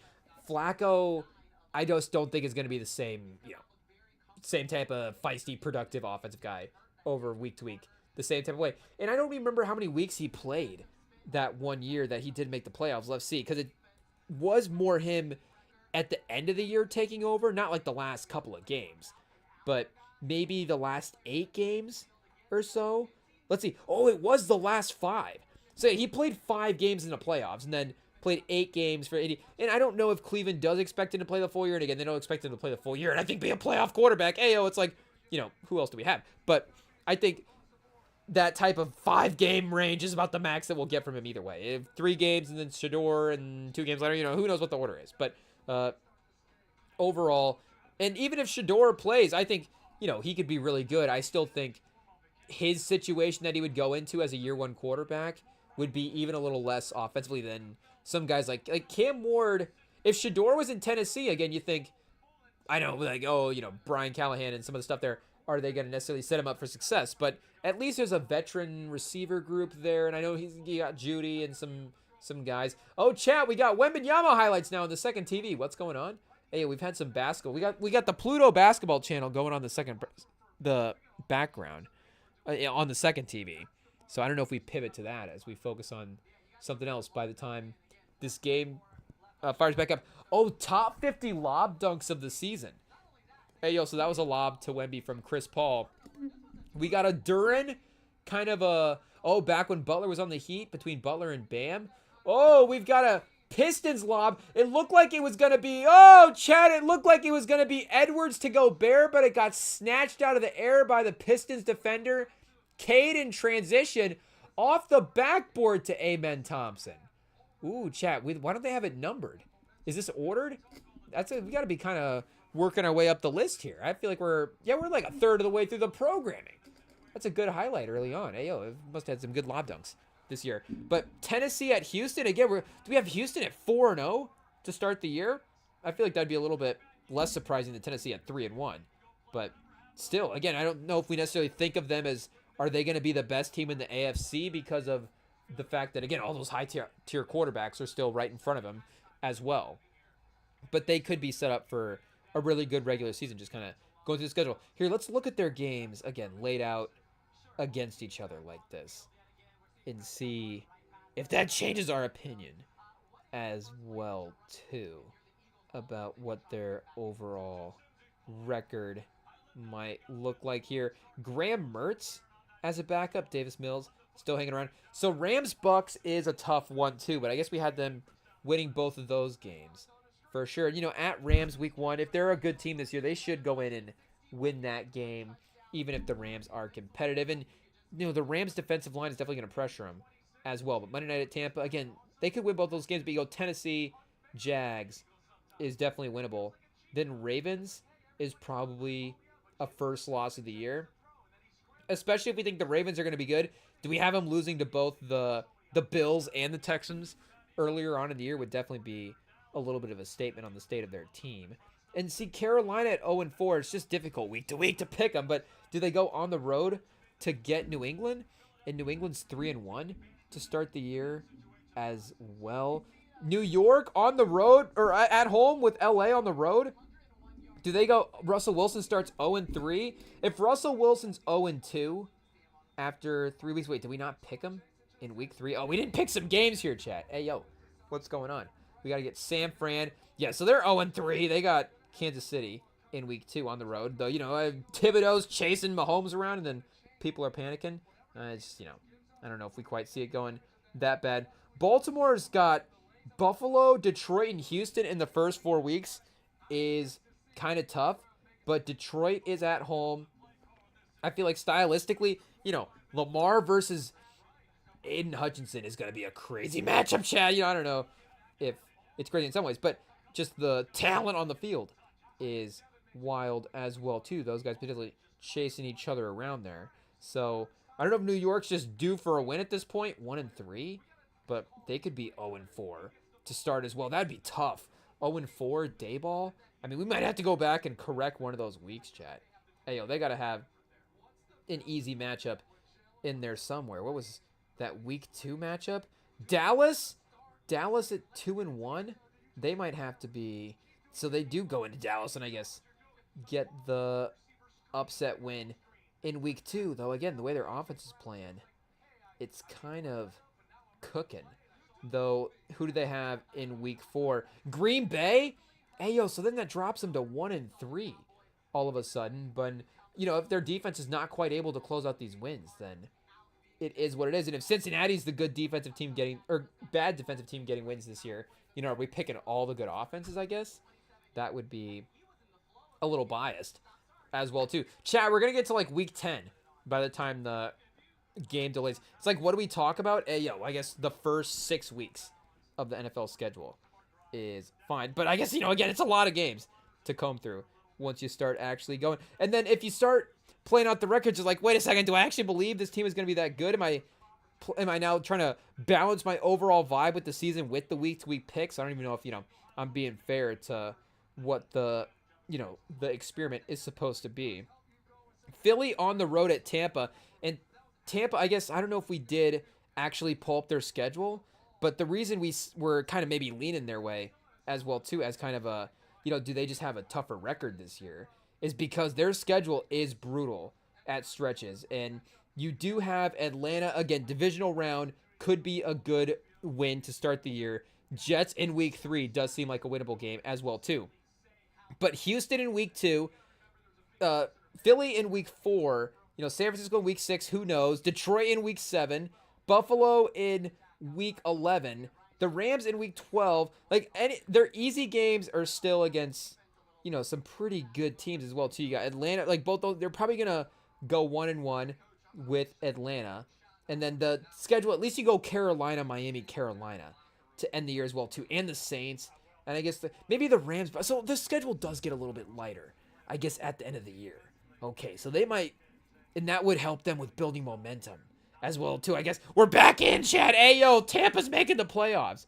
I guess we'll have to see again how the schedule kind of works out here if they're 1-3 to start. But again, making the playoffs they don't have to win the division. They can be a wild card as well too. An 0-3 Rams versus an 0-3 Colts. The Rams getting their first win of the year would be, a little bit of a bummer for McVay. The Niners off to a hot start, I guess, at 3-1 as well too. Bears at 0-4 versus the Raiders. Like, there's just no way, Chad. We have to get the Bears a win eventually. Like, we can't be that out on the Bears. Hey yo, I don't think they're gonna be, number 1 overall pick, but who knows, Chad? We'll just have to see if Caleb Williams is able to, be able to want to distribute despite the pressure and not necessarily stay in the pocket for too long in those scenarios. Jets on the road in Miami. The Jets at 0-4 would be brutal as well too. That gives us 5 0-4 teams through week 4. I guess would be probably a little unrealistic. REMINGTOM advanced analytics are definitely very extreme. We've got a lot of undefeateds, a lot of defeateds who are not winning games. Denver maybe 4-0 when they go into, or Cincinnati 0-4-0 when they go into Denver and get the win. But on the road, they're kind of cooking. We could see Denver picking up a win in that situation. Do we just kind of blindly blitz through a couple of these weeks? Ayo, chat. Thursday night, we go Rams. We're just going to start saying random teams now for the pod. People that are listening. Rams, Vikings. Ooh, see, now we go Texans at Ravens. I guess we said we were going to give the Ravens that win. Texans got to lose at some point. Ayo, shout out the AFC South. We're just going to dominate, I guess. Carolina at home against Miami. Maybe that's a win. The Colts, do we get a win over the Raiders at that point, or do we go 0-5? The Raiders to 3-2. The Saints an early win over the Giants, but I think Giants fans are hoping that, maybe Jackson Dart early win for his career. Week 5 is at the Saints. The Jets at home versus Dallas. Oh, come on, Dallas. They got to win one. Oh, man, these teams are just going to stay losing, chat. Our Sims are definitely, like we're saying, very extreme. And Philly at 5-0 as well, too. If their defense is susceptible like this, maybe not. And then Denver, they move the ball a little bit and actually get some pressure and stop them. The corners are feisty on the receivers. Maybe we just give Denver the win there. Both these teams at 4-1. Hey, Tennessee at 3-2 if they go into Arizona and get the win. Though Arizona, maybe we just give them 3-2, say Kyler, the experienced quarterback. Again, the Titans can still be a feisty team. But if they have to get to 10, then maybe Arizona has to be one of those games. Tampa Bay, I guess we're just, when we go through the schedule, it's like they're going to win all these games, but then we're picking them to lose. Hey, yo, it is what it is. So we got to get them a win. Into Seattle, though, on the road, I guess, Darnold versus Baker is pretty close. Detroit over Cincy, why not, Chad? The Chargers over the Commanders. I guess the Commanders aren't going to just sweep the league. Get both those teams to 3-2. Now the real picks have slipped, chat. But hey, like week 5, at this point, it's like the ripple effect of the season has already started to come into effect, and we don't even know at this point what these players are going to look like. Who are the emerging players? Who are like where's this season going for this player, the coaches? Maybe there's already turnover at this point as well too. If we got 1,000,000 0-5 teams in the league, then make no mistake, there's probably going to be some changes at some point for some of these teams. But Buffalo continues to stay undefeated, I guess, at this point. Kansas City kind of cruising through their easy games. Ooh, Giants at home versus Philly on Thursday night. Imagine we just randomly pick a Thursday night Philly upset. But If they're going to lose 2 to 3 games in a regular season, that could be one of them.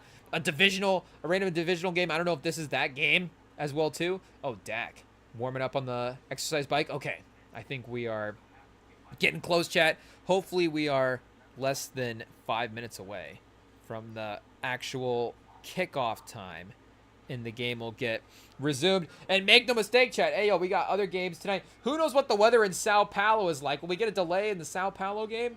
But Chiefs, Chargers, I was assuming that that game might be the more competitive game. And this one, of course, maybe the Philly would go out and win a little bit more comfortably. But again, we've gotten a good game here for the most part. So maybe just a good weekend of primetime football. And I think, again, that Minnesota Bears game, even if it's not a good game, at least it's intriguing. So the first half of that game will at least be like closely watched. Maybe the second half of the game, we get the phones out if the offenses get stalled. You know, it's like, all of a sudden the earbuds are in, and now the YouTube is fired up at that point. But maybe that will also be competitive with the offenses going back and forth. We got some high-level skill guys as well, too, that can make some plays. So, again, fun, interesting matchups in all of the, major primetime games is a great way to start the season. And it's the NFL, too. It's not college. So, it's scheduling. What are we doing here? Give us good games in the primetime spots. But let's just go Giants, chat. Hey, 3-3. Why not? Jets, a random win over the Broncos in week 6. I mean, they got to get a win at some point. Ravens, Cowboys over Panthers, Colts, Jags. Let's go Seahawks over the Jags. Chargers over the Dolphins gets them to 4-2. Hey, they're starting to cook at this point in Miami. Do we just get both these teams to 3-3 just for chaos points? Just to wreck the playoffs? Now I'm watching the playoff picture. How do we get the playoff picture to look how we want it to look? Steelers over the Browns. Is this the week the winless teams, we just start giving them wins? But that does happen. It's like, okay, all these teams just randomly won this week. So we got the Colts. Yeah, the Colts, Jets, and the Browns all get their first wins. Saints with the Patriots in town. Maybe they get a win as well, too. Hey, chat. Let's just say Steelers keep winning. Tampa over San Francisco, and they get San Francisco at home as well, too. Titans over Raiders is a fun game. It would be a bummer if the Titans started to slip here, 2-4. It's like, Raiders at 4-2. What's starting to happen? Cincinnati in Green Bay. Parsons is probably back at that point. Green Bay to 5-0 would be quite the start of the season. But on the road, Green Bay, lighting them up on the sim chat, 33-16. Jordan Love, probably a couple picks. And that one, Dax Hill, the game of his life for the Cincinnati secondary. New England. Detroit versus KC is not just like an easy pick game. We don't just pick KC in that one. We maybe just pick Detroit just because, even worst case scenario, KC, I think, is a okay season. Losing some of these high-powered games. I guess, the question is, do they slip against, like some of the mid teams week to week as well, too? But again, it's like, do we just not trust Mahomes anymore? I guess but let's go Atlanta at home versus Buffalo, upsetting Buffalo. So we get winless teams, and we just all kinds of chaos in week 6. There is a chaos week, though, that does happen. A lot of home victories, I guess, for this one. And then we have the Bears going to 1-4 against the Commanders. Oh, no, chat. I don't know. Do we just, randomly get another road team in here? The Rams over the Ravens on the road, though. I feel like, didn't that happen last year? The Rams with a win over the Ravens? Or that game was close. Anyways. Wait a second. I was going to say, is the game almost back? But no, that's Jalen Carter. They just keep re-showing the Jalen Carter ejection. Hey, chat. What about, the good plays in this game? I feel like we've spent most of the studio show time talking about his ejection, and it's not good, but he is also not necessarily... I think he's definitely going to move more into, a... more consistent every down player as they, just transition who is the stars on the team. But as they've had a good depth in that spot, again, he hasn't necessarily been a guy that's been out on the field all the time. So the idea of them playing a game without him is also not necessarily I would say whoa, okay, even though, again, the team is in a different spot at this point. But we're back, chat. We made it to week 7. Bills, Packers. We were, all over Simmons' take saying they're wrong, but then we just got to his Super Bowl picks by the time we got to week 7. So I guess the Chiefs even were out of the playoffs at this point at 3-2. Well, we didn't pick them in this week yet. So wait, over the Raiders, I guess that puts them in the playoffs right there.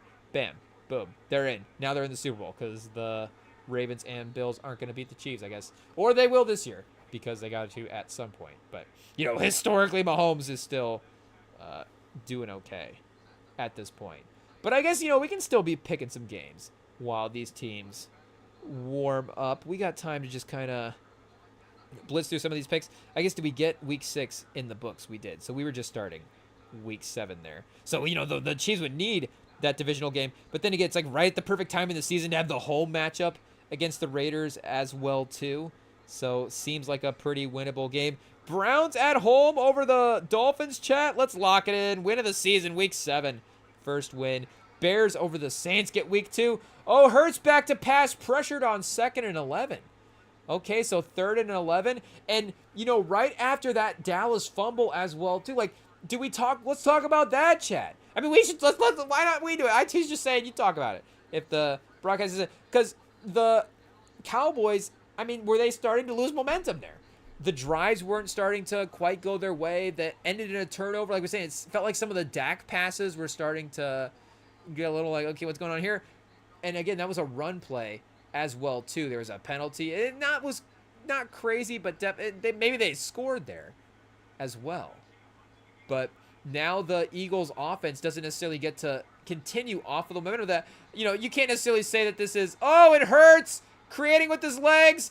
The Cowboys are able to get him down, and fortunately, the turnover was far enough in their own territory that the Eagles are probably going to punt here on 4th down. I don't know if Sirianni's going to get overly aggressive as well. But, restart the game. We're going to go 3 minutes here in the 3rd quarter. It's like, okay, the 4th quarter is right around the books as well, too. So it's not like we're just in the second, we're not just starting up the second half here.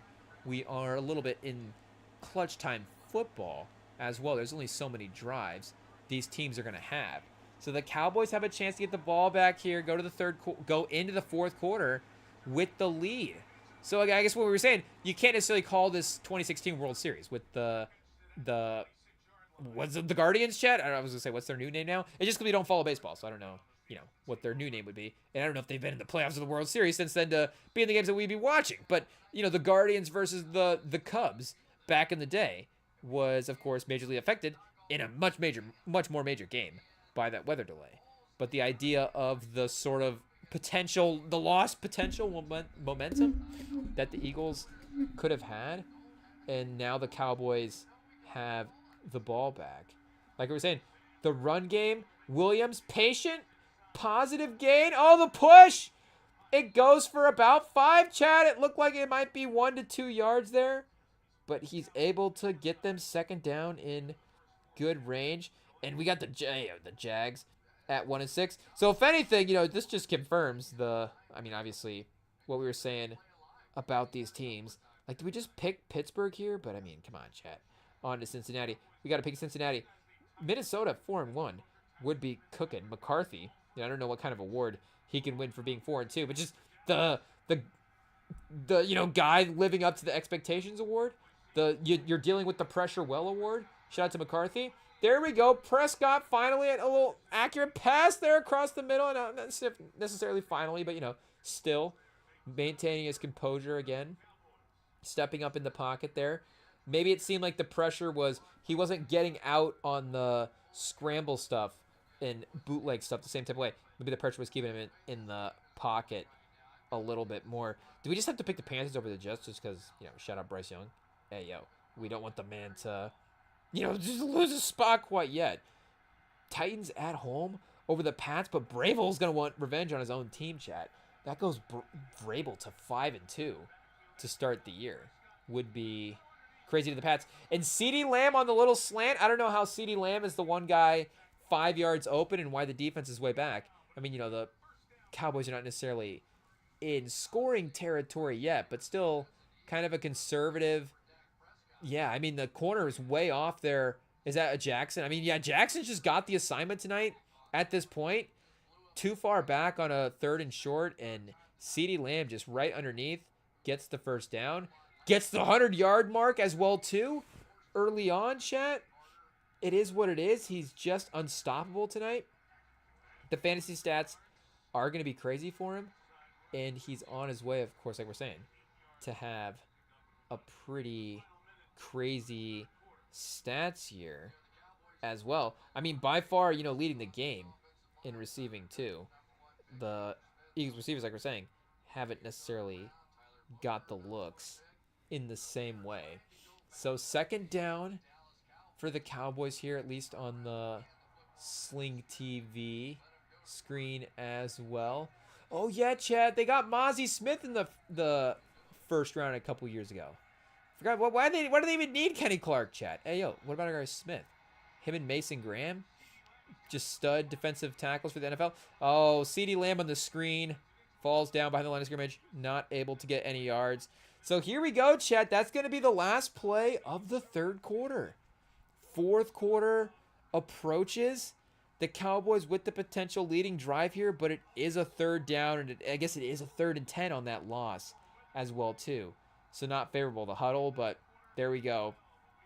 End of the third quarter, 24-20. Whoa, chat, we made it. Hey, yo, hopefully that's the last of the weather delays. The Eagles, 69% chance to win. Oh, chat, the win percentage prediction guy is getting a little feisty. Late at night, chat, the weather delays, the win percentage guy's like, okay, 69. Hey, yo, I guess we know what's on his mind right now. But Arizona at home versus Green Bay? I mean, chat, I guess I realize we're just bad at picking games. It's like, okay, you can't pick the team that you think is going to, be good in the season for every game. But Arizona's then going to be 4-3. Green Bay 4-2. No, chat. Arizona 3-4. Still a feisty record, but, not necessarily putting up there with the maybe more top teams in the league. But that early season sort of, first 8-9 weeks sort of push, definitely could see some teams with some better records. Then maybe near the end of the season, Dallas at home over Washington. Let's just say first half of the season, maybe they get a divisional win there. San Francisco, Atlanta. I guess if we're buying Atlanta stock, they're going to have to prove themselves against the team. And then Tampa versus Detroit on the road. They kept up with a couple of those teams at home, but we do like Detroit. But that would put them both at 4-3. So what's the record now at this point? Oh, the Ravens and Bills on bye at the same week. Whoa, chat. Nobody watched the NFL in, what is this, week 7. Thankfully Mahomes is still playing, chat. Now this is the week we like Mahomes when the other star quarterbacks are out. Houston at Seahawks is also a tough game as well. But I guess we'll go with that as the potential matchup here. So week 10, chat, I guess we said there is a home bias for those Thursday night games. Does seem like there is some easier teams to pick if we were just rifling through here real quick. We already picked New York to get the win over Philly. So Philly at home does get their revenge here in that win. And Chad, I think the weather's already made it over here to the Midwest because I just hear rain on the outside now. So to hit delay the pod due to lightning, I don't think we would let Goodell make those rules here, Chad. It is what it is. So the show, I guess, the picks go on. The game resumes. 3rd and 10. Prescott in the gun. Is that blue in the background? We got Williams. The little flag. Oh! CeeDee Lamb. Another receiver drop kind of deflection that gets popped up in the air. That was definitely a rifle from Prescott. And Lamb definitely should have caught that. But another avoided interception that time. So does Dak have a pick tonight?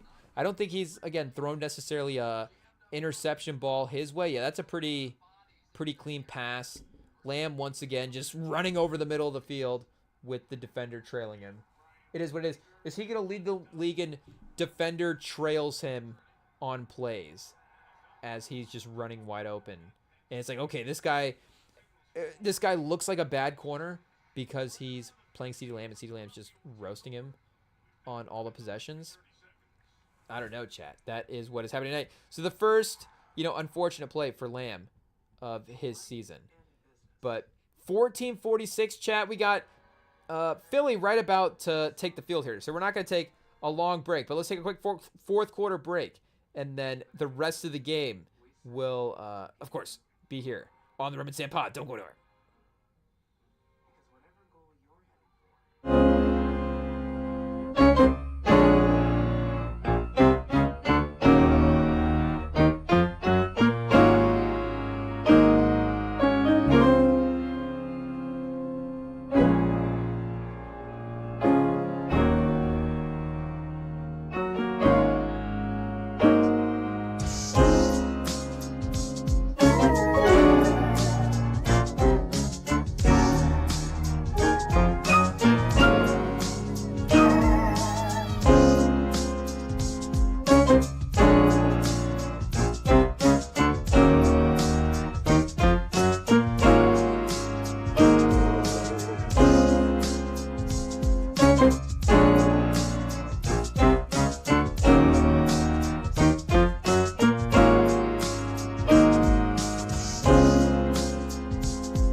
Are we back, chat? Hey, yo, there we are. Sorry about that. Hey, yo, the microphone was just unplugged there.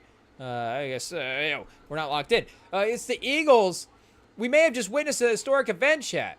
They may have just, oh, no, they gave him the first down. So they may have got stuffed on the tush push. It was, I think, a little bit farther out than some of the other tush pushes in the past. But the Cowboys defensive line did do a good job there of putting pressure on the Eagles front. And, you know, of course, Kelsey not being there, I think they had another injury this year. So maybe a couple of players in the middle anyways does make that a little bit more different. But they just panned over to Schottenheimer on the sideline. And I got to say, like, you can't necessarily say this is a poorly coached game from the Cowboys. Again, you do have a really experienced quarterback in Dak that does have that pregame knowledge. Whether or not, you know, he's able to execute or see the defender at the right time post-snap is always a question. But pre-snap, at least he does have the ability to command a playbook in a certain type of way. And Lamb's ability to create stuff one-on-one, like we're saying, there's just going to be an openness there in the offense in some type of ways. Pause. But in terms of a preparedness, in terms of, again, just the overall way the defense has come out and approached it, in the way that the run game has been utilized in some of the up-the-middle stuff and worked in to balance out the pass. Like, there's just been a good overall vibe to the Cowboys that you can't say that, you know, again, the Schottenheimer to McCarthy, it's not like they got the next, you know, a perceived whiz kid guy that's got all the Cowboys fans hyped up. But I think there was, you know, even with McCarthy, it's like, okay, are we going to win the Super Bowl? But we're probably, you know, we could still win the 11-12 game mark and compete for the division, and there's still a general regular season high side that we can get to. And maybe with Schottenheimer, again, you can kind of keep that regular season competitiveness, like we're saying, and not necessarily have too much of a wins drop off with losing a guy like McCarthy. Ayo, shout out. But again, he does provide a stability there as well too that may be not necessarily taken for granted, but may be, a little bit more consistent than some of the other guys. So another tush push. This one much more successful. I feel like this time they actually emphasized the push part of it a little bit more. Maybe that was the problem. The last time it was just more, I guess it's both tush and push. Hey, whoa! At the same time. If it's just more a quarterback sneak, if he's just kind of running. Yeah, that time they actually did kind of stuff. Whoa! They did kind of actually stop the run there. But the what was that noise we made? Hey, yo. They did kind of do a good job of stopping the run. But the push was actually the part that, of course, made the play work. So shout out, that's the actual specialty of the tush push. Another first down. This time the play clock starting to wind a little bit. And they did say earlier, A.J. Brown, no targets. So they moved Devontae Smith into a screen this time and set up a play specifically for Devontae Smith. Do we get our A.J. Brown play at some point? Maybe, red zone level, they take a shot as we get a little bit closer here. 2nd and 3. You could see maybe one first down and like a second, maybe like the next 2nd and 3. Yeah, once they get past midfield, or maybe this is the play, 2nd and 3, and then you go the run, because you're probably in 4-down territory here as well. So he does drop back, shotgun. Oh, the pressure from the Cowboys defensive line gets to him, but Barkley, the stiff arm, creates the first down on the 2nd and 3, and just the collective nature of Hurts to get the play out. Barkley, the easy little check down there, but good pressure once again by the Cowboys. And I think, like we said, there is some secondary stuff that, again, Lamb is good, but there is some secondary stuff that maybe you look at here from the Eagles. And maybe there is some interior offensive line stuff to look at as well, too. That time, the linebacker gets through and makes a good play. And like we said, I don't know, in the chasing the Hurts around, who can actually sometimes contain these quarterbacks, even chasing them around as well, too, not just even having great linebackers. But on the certain run plays, them being able to get in the gaps at certain times hasn't necessarily happened. So I guess that's Houston as well, too, the former Lion. He is definitely a spark plug type edge rusher, more of a pass rush type guy, but just an aggressive, I think, up the field rusher as well. So more of an end, but again, just those linebackers being around, it's something that they've had in the past as well. Leighton Vander Esch. So the play clock, they've been chasing the play clock the last couple of possessions, finally results in a timeout here for Philly. So chat, we'll see what happens first. Do we get through just picking the schedule, or does the game end? We shall see. Do we break our Thursday night streak, or is this one of the random games that Baltimore loses as well too in Miami on a potential Thursday night? Chicago versus Cincy. Is this an international game?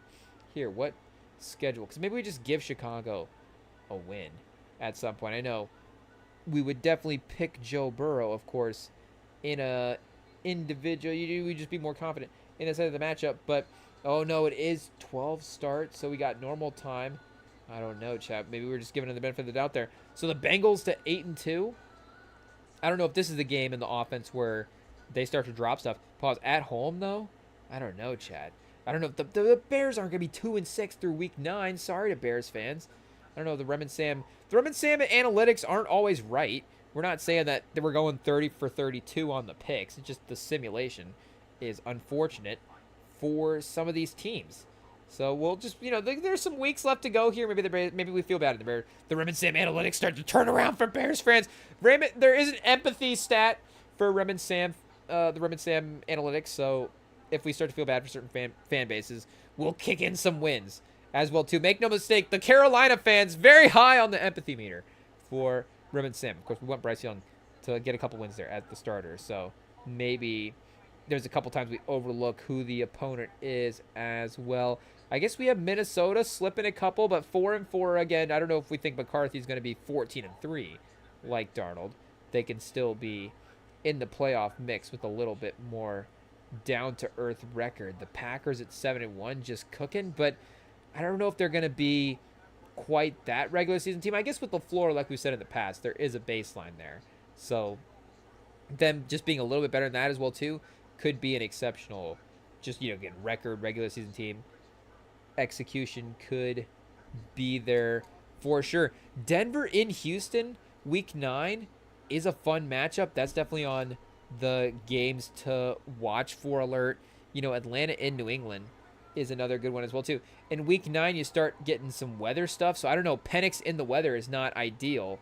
That's where you start thinking the sort of ground ability of Drake May could be beneficial, but that could still be earlier enough in the season that you could definitely make that work. And imagine San Francisco goes into New York and New York wins. Jackson Dart's the starter at this point. Maybe we get San Francisco to 4-4. Indy over Pittsburgh in Pittsburgh, or Mike Tomlin just stays 500. Or again, we kind of do we want the Colts to be more in the Arch Manning range? So 1-8 might actually make it work. Oh, Chad Hurts is attacking again, but the contain has been there. He hasn't necessarily gotten up the field with the creation. Maybe he's kept his eyes downfield a little bit more as well too. Oh, Chad, do we have a Landon Dickerson injury? Hey, yo, what does that mean? I think we're talking about the player. The name for the player, Landon Dickerson. He is... Something happened. Barkley with like a helmet to the butt situation on the falling to the ground in the tackle. So I don't know if there was, something in the hip, the tailbone. That is maybe obviously a tough collision. Ayo.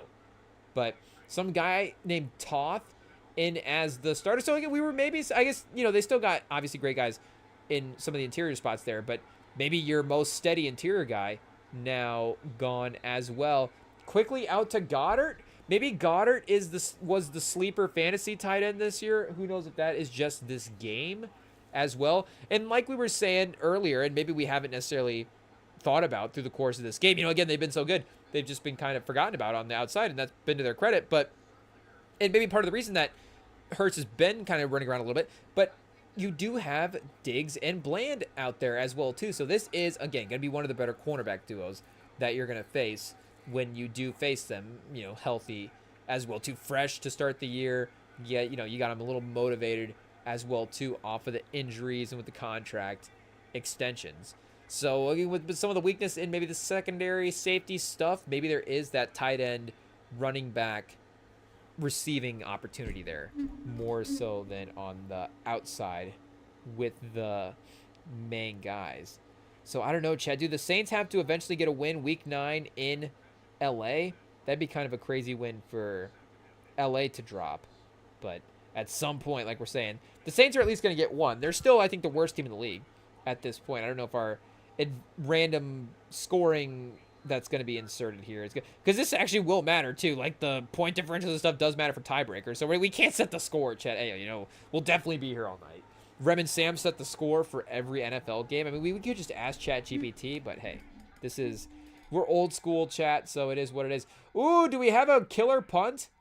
Hey, yo. Inside the 10, inside the 15. The ref's walking way up there, chat. It looked like it was going to be inside the 5 for a second. I looked up when the ref started walking up the field, but he made it to the 14-yard line. There's going to be a little bit of breathing room, but again, shout out to the Cowboys defense. 2 possessions in the post-rain delay stretch here, and they have gotten stops both times. So is counting the Cowboys offense respond is, of course, the question. But the opportunity is there, and at the end of the day, this is obviously what kind of accent are we using? This is the Chiefs thing that they've had not the last couple of years as the defense has emerged as maybe the better unit overall, but in the earlier days, it was, of course, like Sam would say, the bend don't break aspect of the defense, and it was not even just the don't break, but they would make stops that would, again, give the offense opportunities to make plays, and Mahomes would and still does, but to just say more so of the era of that defense, would then capitalize and make plays back at that time as well too. So for a team like the Cowboys that does have an offense that can score and go down the field, and a guy like CeeDee Lamb that can create, and Dak Prescott can hopefully get the ball to him accurately, if the defense is not necessarily great all the time, but gives you opportunities in fourth quarters to take the lead and make plays, and even if the Cowboys go down and score here, if we do football 27-24, the Cowboys defense, of course, is still going to have to clutch up. But again, if the Cowboys offense still continues to to flutter here, then it won't ultimately matter. But the fourth quarter here, the stepping up in the second half, is definitely something that they are doing at least a couple drives here early on. And you got to give them credit as well. An important game, divisional game, tougher opponent, tone setting type matchup. I think, again, the Eagles regular season thing here, they're showing with, again, how good Jalen Hurts is playing tonight, that guess what? They're going to be fine in the regular season. And Jalen Hurts, like we were saying, the playoff stuff, I think because he also had a little bit of a regular season maybe a couple years ago where they were a little up and down here. Let me see what his record was. They have like a 9, because his first year, whatever, of course, he didn't have all the wins. And like we said, I guess 2 years ago, he was 14 and so I guess it was more the 14-1 to an 11-6 dip. But again, even that dip is still to a double-digit win team. So 12-3 the next year is definitely, again, better overall win percentage in 15 games for sure. But his baseline is still, I guess, 11 wins in that type of, we'll say that 8-7 that first full year as a starter is still a development year, and the roster as well too has gotten better, obviously. So they're just going to be more likely to win some games as well. But he is also, like we're saying, in that just consistent as well regular season range, and should it be, from a win standpoint, and like he has been, is it like nobody's not picking against him as well. But definitely confirming that, oh yeah, with his performance individually kind of powering this team is maybe something that, again, his individual performance gets awarded a little bit more throughout the course of the season. Oh, chat, KC into Buffalo. So we have KC losing against all the good teams, but it doesn't matter. Hey, they're 5-3 and they could still win against the playoffs. And we're just kind of seeing how so again, like, is Buffalo gonna be 7-1? I guess they could as well. Oh, chat, was that a run? Just stopped. Kind of trying to go off tackle there. Jordan Davis getting in the mix. Hunt maybe getting in the mix. DeJean, everybody getting in the mix that time. Oh, Jalix Hunt. Is that the first round pick? Another just great draft for him, chat. Hey, yo. Guys that combine scout people would like. And the REMINGTOM pod, shout out. Mabuka, first team all draft from the REMINGTOM pod. So, just him being out there in the starting lineup feels like a win. Ayo, Eagles starter. I guess, they need the secondary guys as well. Dak gets it to, did they have Turpin in the backfield? I don't know if that was designed to check down to him from the backfield spot there, but that's what they had to do. And again, the Eagles defense comes up and makes a stop. That time it is Mabuka playing up, and now they're playing downhill a little bit more. They've kind of get to pin their ears back, maybe fourth quarter pass rush as well. So, I don't know, Hunt and some of these guys, they do kind of focus a little bit into the pass rusher stuff, and I think Sweat and Reddick and some of those guys were a little underrated in how they could set the edge in their ability to stop the run and be a little bit more consistent 3-down guys. And a little more pass rusher focused as well, like we're saying, but once you go like Nolan Smith and Hunt, and it's like a real pass rusher focused lineup. So, Nolan Smith on the stunt, again, right there, gets to the quarterback. It really works. But now this is the time where they can kind of fully unleash those pass rushing packages. Fangio can really get in his bag a little bit more. So again, at least he's gotten it out and made the completion and given the player the opportunity to make a play in space. You got to give the Eagles credit for tackling as well too. And I guess, Javonte Williams doesn't have a ton of opportunity on that time. That one was kind of floated out there a little bit. So 4th and 7, both defenses, chat, stopping and making good plays. 4:50 left in the fourth is tough. You're too deep into your own territory, pause, to really go for it there. Dotson on the fair catch. The punt to the 24 is, a good punt. Not necessarily giving him easy field position. But, again, clutch Jalen Hurts. That feels like a kind of drive where, and Barkley as well, too, with their ability to run clock with their ground game. Feels like a really killer drive. Where a 3-minute drive doesn't even feel like a, whoa. Oh, man. Doesn't even feel like a, it feels like a pretty easy drive for Philly to get to just 3 minutes with their them taking the time on some of their plays. So, chat, we're not even close. How are we in week 9? I guess we're just kind of going during the commercial breaks, and I guess the commercial breaks maybe aren't as long as we thought. Hey, yo. But you think at some point we'd be able to work our way through these picks. I don't even know if we believe in these picks anymore. It's just like, can we actually complete the season at this point? Is it possible to get somewhat of a scope of what the season might look like from a record standpoint? We don't even know what the picks are going to be, what the matchups are that we are picking at this point, and we don't even know what the reasoning behind it is. But we just got to start picking games, Chad. We just got to start picking teams. Our bets throughout the course of the season, make no mistake, will definitely be much more thought out. Hopefully, we definitely bet with our mind, right, Chad? We obviously well-researched, well thought-out, well-informed picks that we always feel really good about. But this is going to have to be a situation where, it's a little bit more rushed. It's a little bit more random, and we may even miss some picks. We almost missed one right there. We just picked Miami over Washington. Ayo, chat. What's going to happen? Who just got hurt? Ayo. Not in this sim. I think we're going to have to go back and correct it. We'll just go ahead and pick the Commanders there. Oh, Tampa on the road again, chat. Ayo, sorry. Buffalo. It is what it is. Feisty Baker goes in and gets the win. Oh, man, we got the Jags at 2-7 right now. They are really struggling. Is Minnesota going to sweep the Bears? See, Chad, we got the Bears back to 5-5. Minnesota's at 4-6. The Bears and the Vikings have switched. The season has flipped. You can't panic when it's like 1-3 and randomly going bad. And it looks like Caleb Williams was a disaster. What happened? You figured it out. Ben Johnson, couple of good plays. Now all of a sudden, divisional win. And you're back on. Oh, Chad, Peacock. It's not clutch. Fourth quarter, and it just pooped out. And we're going to have to get this game fired back up here. Cowboys, Eagles, large markets. Everybody's tuned in. The app, chat, it's not ready to go. We'll see how YouTube is able to handle the live stream tomorrow. I imagine they might be okay, though. Who knows? I mean, they got a lot of users, but are they, have they had a live stream with the ratings of an NFL game? I mean, they definitely had things that have gotten views of an NFL game over the course of time, but at once, NFL amount of people watching the Cat Williams interview at one time, at the same time on YouTube. Maybe, not necessarily everybody clicked start at the same time and watched it all at the same time, but, who knows? It was got crazy numbers, obviously, but maybe at one point there was an overlap of people watching it. I wonder what the biggest overlap of people watching the Cat Williams interview at the same time was. Well, just YouTube. Give us the numbers. Tell us what the ratings were. Another almost late hit scenario. Hey, yo. Jalen Hurts. Are they setting the tone for what the quarterback protection is at this point?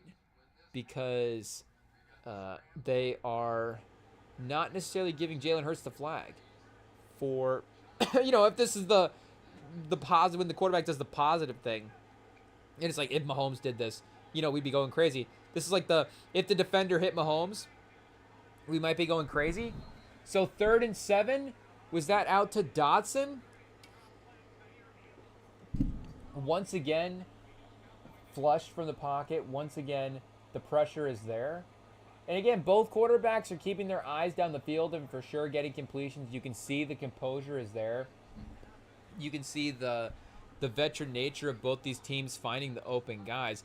Oh, Chad, he may have had Goddard there up the field a little bit more as well. The defenders were in good positions to make tackles in front of their guys either way. But the offensive possessions are getting quicker, Chad. Hey, yo, the defenses are the stories of the night after... And again, I don't know how much we can credit the rain delay necessarily for the defenses stepping up. It may have something to do with it. But this first half was definitely, of course, we were on pace for a 40-plus point game. The over-under was in the 60s. I mean, what's it moved to at this point? We've got 3 minutes left in the game, so it's going to be pretty close to what we get unless, of course, the teams just pop off at this point and we hit some big plays. But we're still looking at, I guess, 44.5. Yeah, it's really dropped down. Of course, Cowboys 3.5 on the live spread, plus 390 on the money line.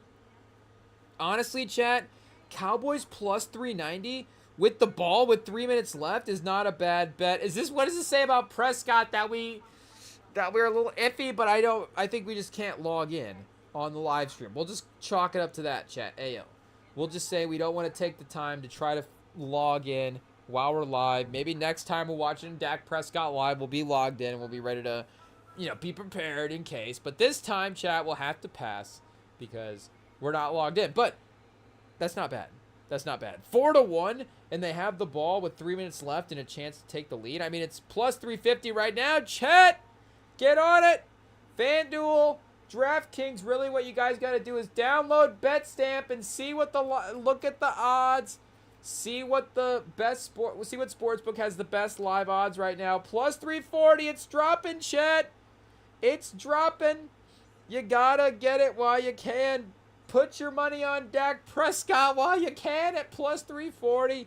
He's obviously gonna get this drive, right, chat?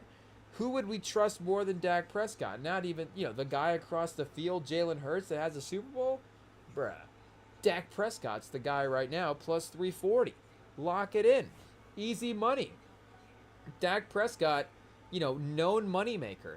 And I guess for himself, chat, for people in the bets, hey, yo, does he have to give out a piece of his contract for every time I lose a bet?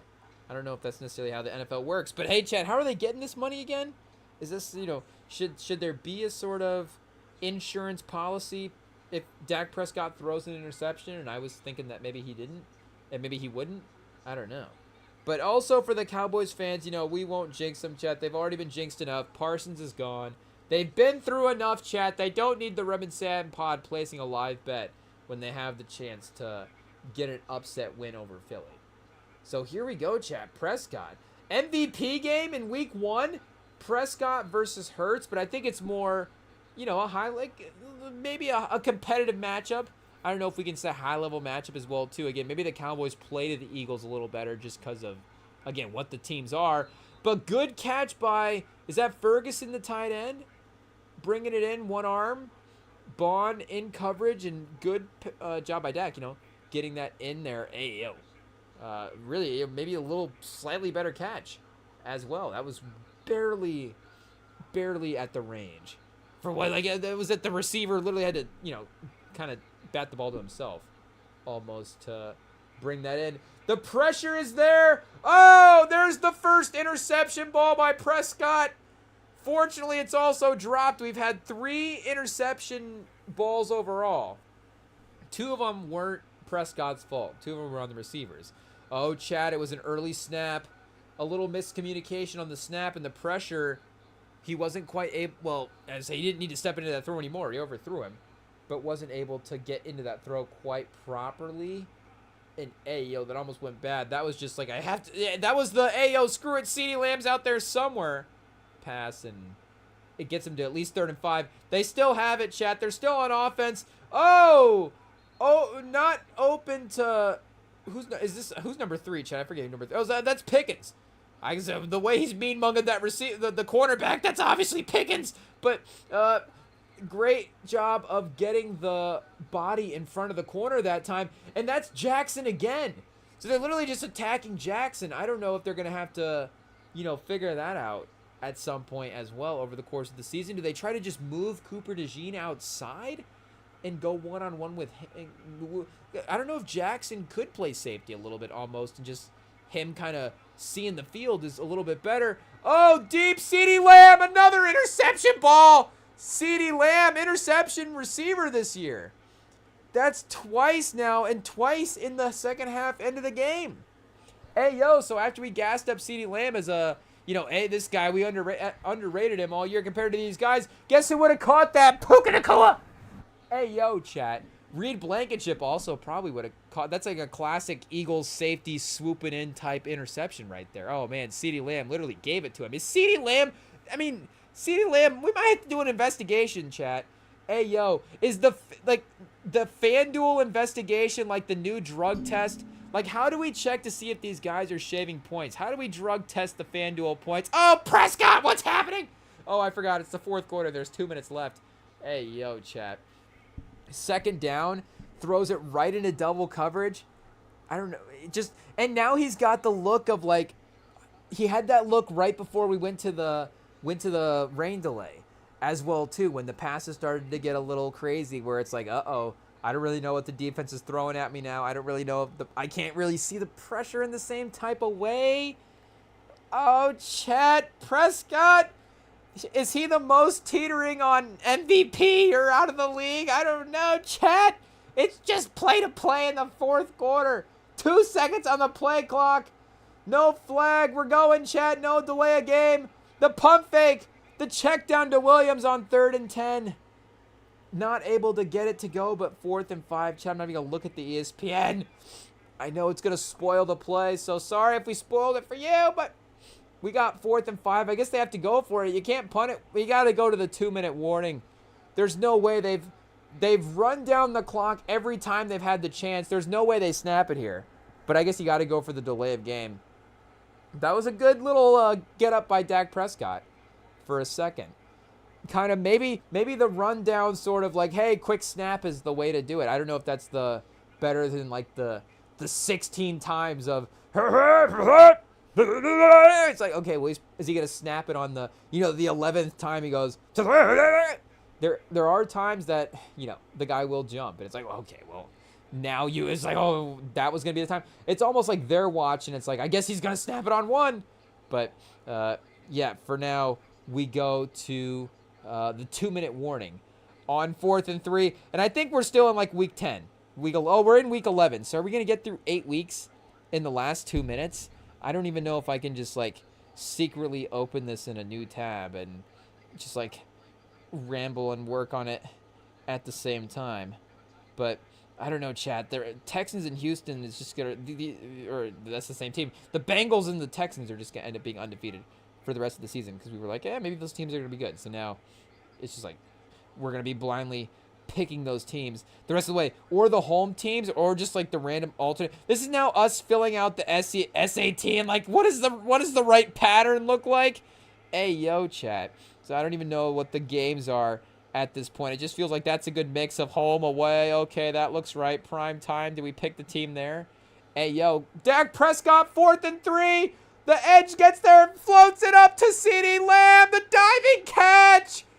CeeDee Lamb I can't really say CeeDee Lamb once again drops it. That was a great diving attempt to even get into catching opportunity. Again, I don't know X's and O's if that's the play you want there. I guess at the end of the day, you get the engage 8 look. Dak Prescott is able to get a kind of a clean throw. You got Blankenship once again just flying around there at the end as well too. So maybe we got to give him credit.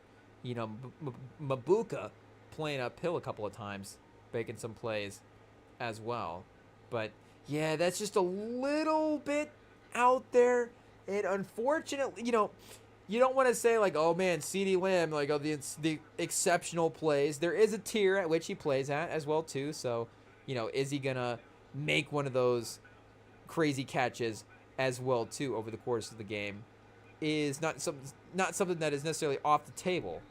But 3 timeouts left. I don't know if they can run this, get a stop as well too. Oh, blue tent time. Hey, yo, Chez, is that a pause for CeeDee Lamb? Whoa. But I guess after, going, colliding with the ground like that, it's going to be time to review and see what's going on. Do they have to they're like, hey, yo, this CeeDee Lamb just dropped 3 passes. We have to take him to the blue tent and see what's happening. But, yeah, a couple of opportunities. Oh, are they blaming the rain, chat? I guess I didn't even think about that because it was like scattered storm. Like, it just kind of passed through there for a second. So, hey, yo.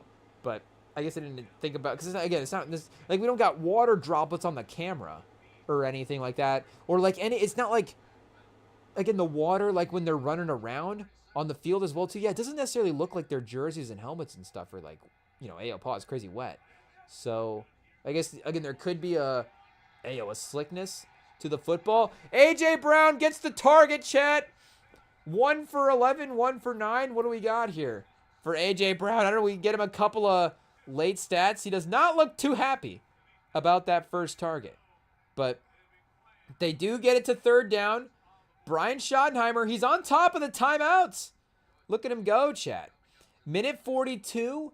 Did he go out of bounds there? I guess he was going backwards, so I think, does that mean that forward progress inbounds? They might have got the clock stop on that. Wait, what is the ref signal after that? Is he signaling the wind the clock or what? I guess he's going to be out of the shot there. They're not going to review it.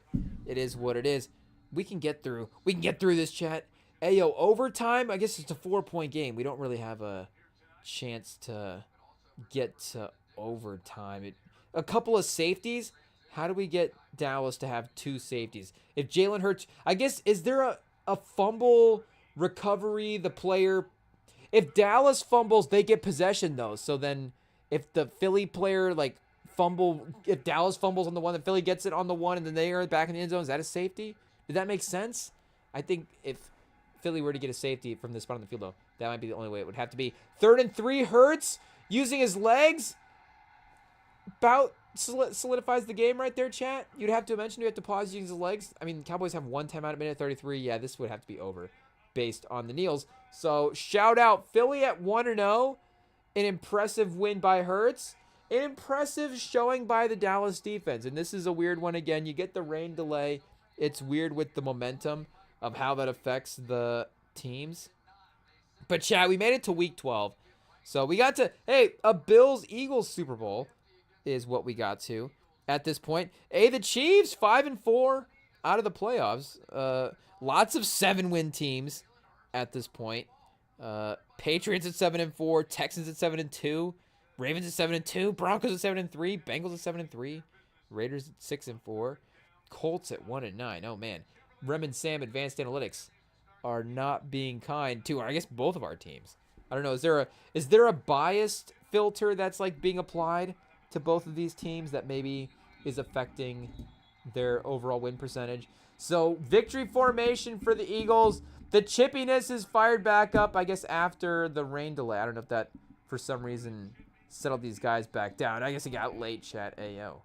But the fights have started back up. The closing time, chat. You know, people are, the Philly fans, I guess, are typical Philly behavior. Time to go home. Now all of a sudden the fights have started. But, did we get the Jets over the Ravens here? Like we said, the Ravens are just going to start to clean up now in the Sims. I don't know if we just let AI take over and simulate the rest of the season. Oh, man, chat. Chicago's got to be on a crazy win streak at this point as well, too. This is where we start to just randomly pick the home teams. Oh, man, big week for the home teams in week 12, chat. It is what it is. Maybe the late window, the road teams can get back some wins. Yeah, chat, there we go. Little road mix-up. You know, they were trying to throw us off on the SEC. They're not going to get a home team to win again. Yes, sir. They can't trick us like that, Chad. Mark it in. Week 12. We got it. 9 home teams in a row are going to win that week. It is what it is. Ooh, Dallas, KC. See, Chad, now it's like KC 7 wins, 2 weeks. And now all of a sudden, week 13, they're back in the playoffs. I don't even know who they knocked out at this point. I guess the Raiders are still in. Oh, they knocked out the Bengals. Oh, the Bengals. Oh, at 8-3, though we got them at going to the Ravens. Maybe the Ravens get the win, and then they are in. And then the Broncos. Ooh, the Broncos get knocked out at this point. So the Broncos would be playing Washington at home. Lock it in, chat. Jaden Daniels, unfortunately for Broncos, is the guy there in our scenario. Bears going on the road to Philly? I don't know, chat. Philly proved a clutchness thing as well, too. You know, they got playmakers at the end of games.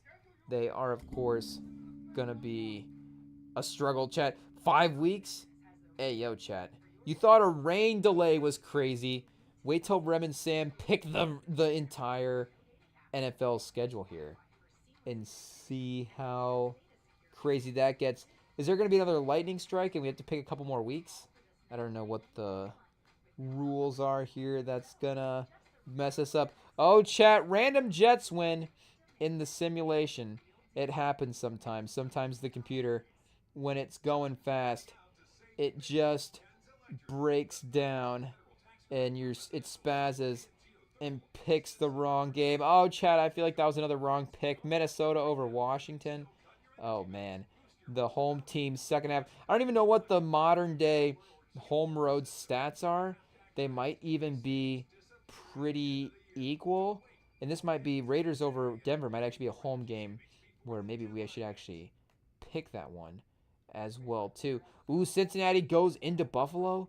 9-3 and 9-4.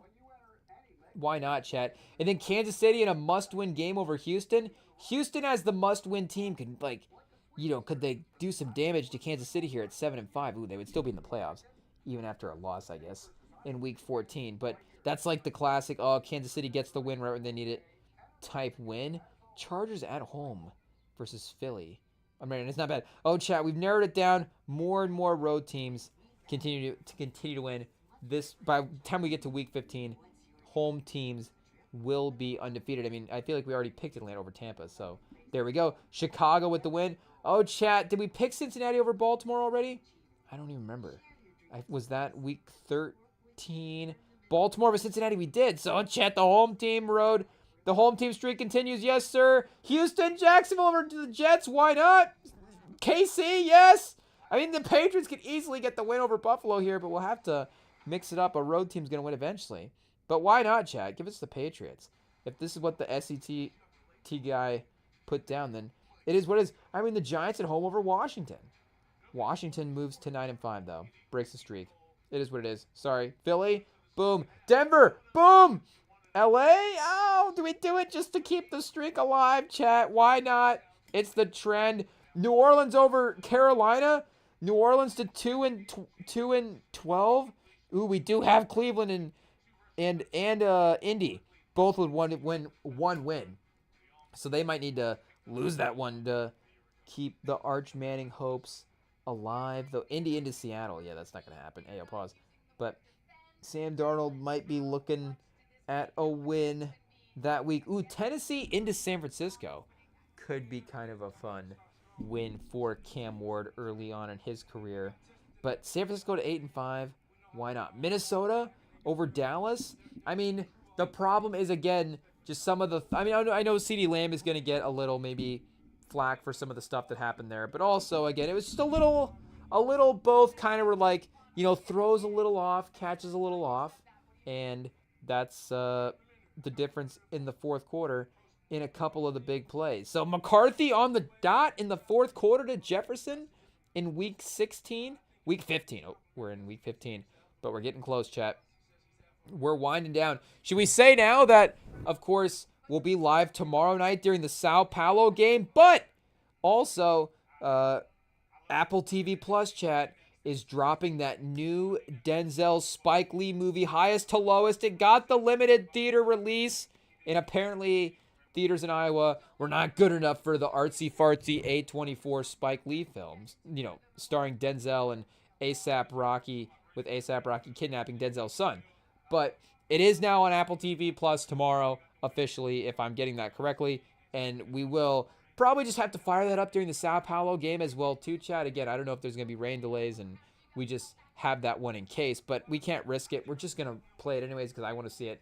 And I was anticipating the release date was sooner in August than it was. And then I was like, okay, well, the theatrical release is like at this point in August. That's fine. At any point this movie releases in theaters, it'll be cool. And then it's like, oh man, well now we're not going to see it in theaters. We have to wait for Apple. So if I'm getting the Apple date wrong and it's like next week, then it is what it is. But if I think it's tomorrow, and we will be here front row, chat, on the couch, ready to watch it next to the Sao Paulo game as well. But yeah, our typical Friday live stream, of course, business as usual. And we will have a couple of fun things on the schedule as well. But Mahomes, like we said, Mahomes and Denzel, I mean, chat, it's about as chill of a Friday night as you're looking at here on the REMINGTOM Pod. So we'll be here on the YouTube Live. We will also, of course, put the live streams up on the podcast feeds as well later. So you can look at REMINGTOM Pod on Spotify and you can listen to it on all of the other platforms as well too that maybe don't have the video integrated quite yet, but the video is also, of course, available on Spotify as well too. Ooh, the Raiders, a feisty win at home. The Dome in Houston. Houston at 9-4. I guess they were our 1 seed. Oh, they're down to the 4 seed now, chat. I guess we got some 10-win teams here in the mix as well too. Cincinnati, they're already at 11 wins. Hey, yo, chat, we said they might be 11-win team, and we've got them cruising right now in our simulation. The Colts over the 49ers at home, week 16. We're 1-13. Hey, yo, chat, this sim is crazy with some of these teams. Dallas in Washington makes Dallas 7-9.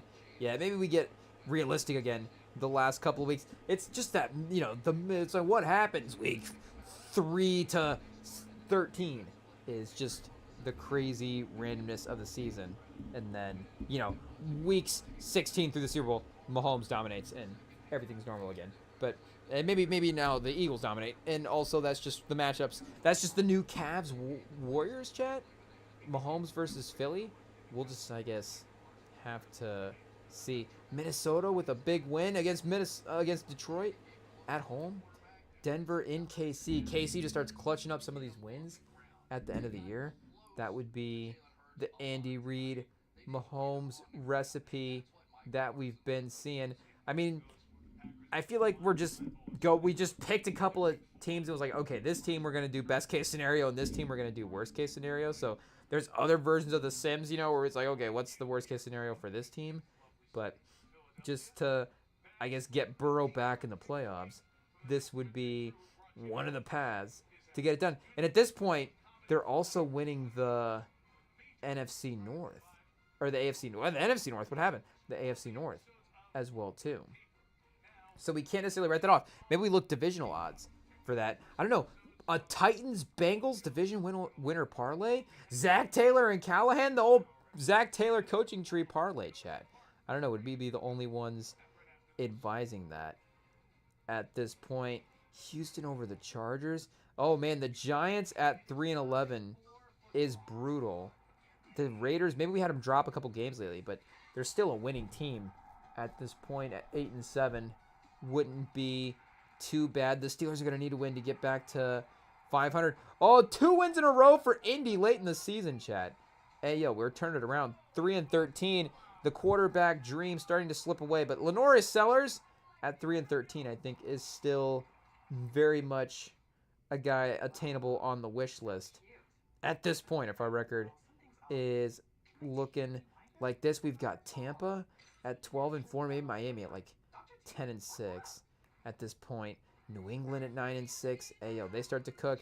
I mean, New Orleans maybe picks up a win against Tennessee, but 7-9 as well too is not looking too crazy. Ooh, Buffalo over Philly. Josh Allen against Jalen Hurts. That would be a real MVP game for Jalen Hurts as well. Josh Allen back-to-back MVPs. Oh, we're in week 17 now, chat. Hey, yo, I guess we should start doing the math. 3-13 is pretty close. San Francisco to 9 wins. And Chicago's at 8-8. That's not too bad for a Ben Johnson, Caleb Williams year.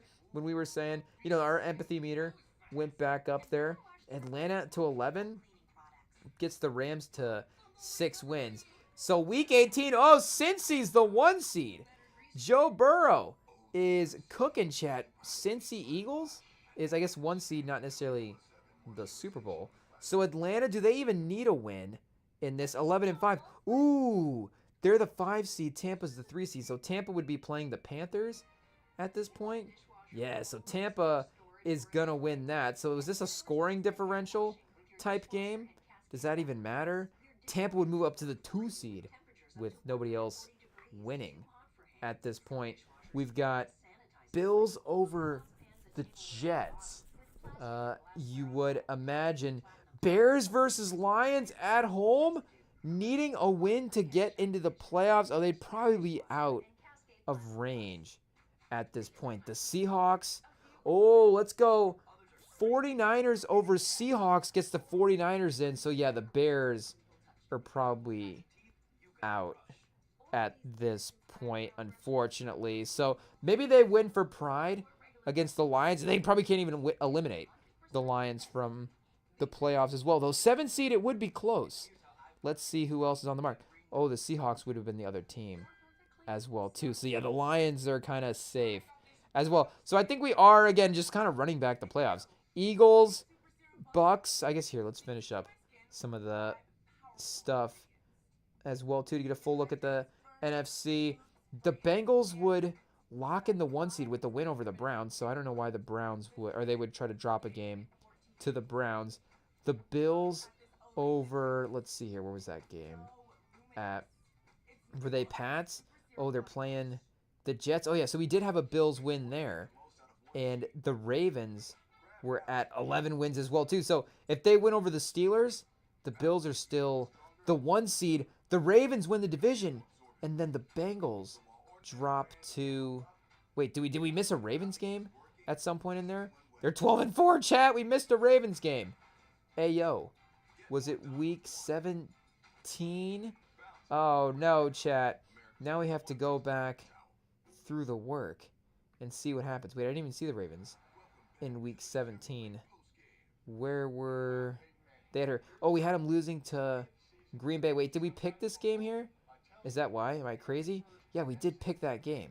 Okay, wait. Let's pick the rest of the games and then see what game we missed earlier on. Denver at home. They would need probably that. Ooh, a loss. They're still looking like they're in. Indy's going for a high draft pick, so Houston, let them get that one. Ooh, Tennessee, on a strong note, goes 8-9. So I guess 8-9 would be a good season for them. And then, even still not a playoffs, that's still definitely Cam Ward turn that team around. And I think there's still definitely a better potential than 8-9 if things continue to go really well and their coaching is all locked in and everything is, kind of clicking together on the same page. Rams over Cardinals. There's no playoff implications there. So Garoppolo versus Kyler. Do we just give Kyler the win 7-10? I don't know if that's what Cardinals fans want to see for the season. Let's see what the Packers are competing for at this point. And we do have the Vikings, I guess, out of the playoffs. They could be 9-7 with a win. The Packers, I guess, would need that game to win the division. The Lions, we do have losing to the Bears in this game. Upset for pride in a major way, 39-16. Hey, yo, the computer is thinking that Chicago... Oh, Ben Johnson is mad in that game and really fired up. So LaFleur gets the win. An 8-8 Vikings team as well, too, is a little underrated. I think we missed a Vikings game. Is there a Vikings-Ravens game that we missed at some point? Hey, yo. Week 1, chat. We just gotta... I wish we could fast forward the live stream live till when we were done checking the work. But unfortunately, we just have to quickly scroll through the rest of the weeks and see which game we may have missed. Because 8-8's not a record that you can have now, right, chat? Am I crazy? Do you have to... We can't have a exactly 500 team in the NFL anymore. I thought that was part of the added game into the season. We go 18 full weeks, but with the bye week, of course, 17 weeks. And you would have to be either 8-9 or 9-8. So maybe we missed a couple of end games in there for one of the weeks. And maybe we should have started by going backwards instead of starting in week 1 and going the other way because we're in week 12 and I can't see the games that we missed. Or we just randomly stopped talking. Oh, here we go, chat. We got it. We did miss a bunch of games. What week was it? Week 13? Okay, a couple weeks ago at this point. Ooh, a couple of important games. Minnesota at Seattle. Whoa, McCarthy on the road, the 12th man. Do we just... McCarthy, the revenge game over, I guess, Darnold? McConnell? No, Flores? They know how to stop this guy? I don't know if that helps. The Raiders? Oh, we're going to pick all the road teams. In this situation, it is what it is. I guess we give New England the win on the road over the 4-12 Giants. Hey, yo. Maybe the Giants just need a win at some point as well, too. 5-11. 9-7 for the Pats does feel a little bit more tame as well, too. I don't know if we had an 11-win team there. It would be a little rich, maybe, for Drake May. But not totally off the table as well, too. And then Raiders-Chargers. Chargers 7-10. Raiders 9-8 at this point. Okay, wait. So let's go back to week 18 here and see what we've got. So we'll go Pats, Cowboys, even though some of those don't matter for playoffs necessarily. And then Eagles over the Commanders. So the Eagles are the 1 seed anyways. Even if they lose that game, the Commanders are the 6th seed anyways. So who even knows who plays? I guess we'll just give Jaden Daniels the win to get in the 11-game mark. And then Eagles 12-5, is a little bit more reasonable a pick, obviously, than 13-4, even though that's still not obviously insane for a 12-win team. 12-5, or a great team. 12-5 does seem a little bit low as well. But if there are some of those things like we were saying tonight that may, get a little extra emphasized at some point in the season, whether or not you're playing up to your level or teams are just attacking the weaknesses more, whatever, maybe you get a couple losses in there. Then you shouldn't, just by, the course of the regular season.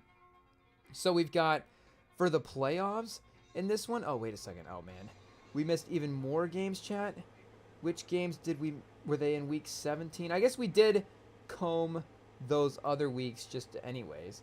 So we would have cleaned up any missed weeks in there. Was it week 14 as well, too? Oh, chat. What games do we miss? Also in week 13, some more games. Oh, chat, a disastrous stumbling to the end as we try to pick these games. I guess that's what happened when you get rain delays and games just go on and it starts to get late into the night and you don't know what picks you missed anymore. Hey, yo, chat. I guess we're just the computer's going to have to sim some games. We don't even know how that's going to affect our results. Oh, week 7? Is that what we missed? Hey, yo, what game did we miss here in week 7? Predict play, simulate all remaining games from week 7? Chat, am I blind? Point it out in the chat. Which game did we miss? I thought we scrolled through all the games. Hey, yo, we'll just randomly click on one. Oh, well, chat. It is what it is. Simulate all remaining league games. I don't know what that just did for our playoff picture, but it still feels like it's kind of right for what we had. I don't know. We have Bills and Eagles as the 1 seeds. We have the Chiefs as the 2 seed against the Patriots.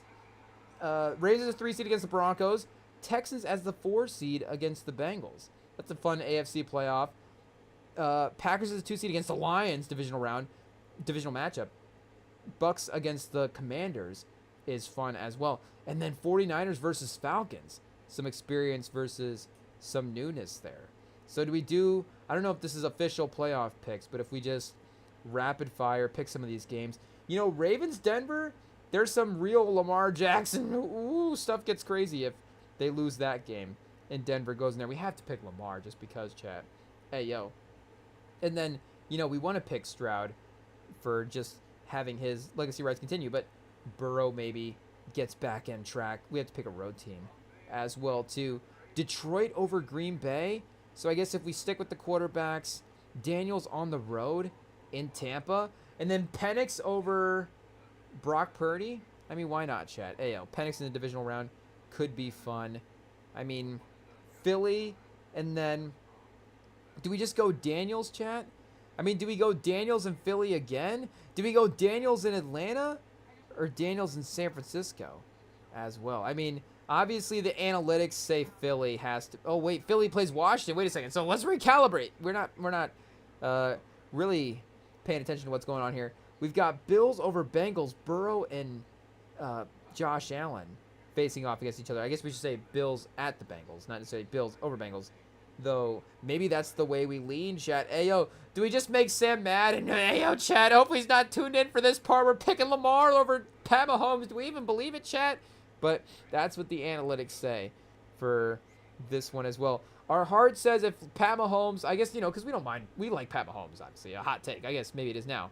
But, we were one of the guys that ran on the Texas Tech days. It is what it is. But we also do, of course, love Lamar. So if Lamar won a Super Bowl, would not be upset.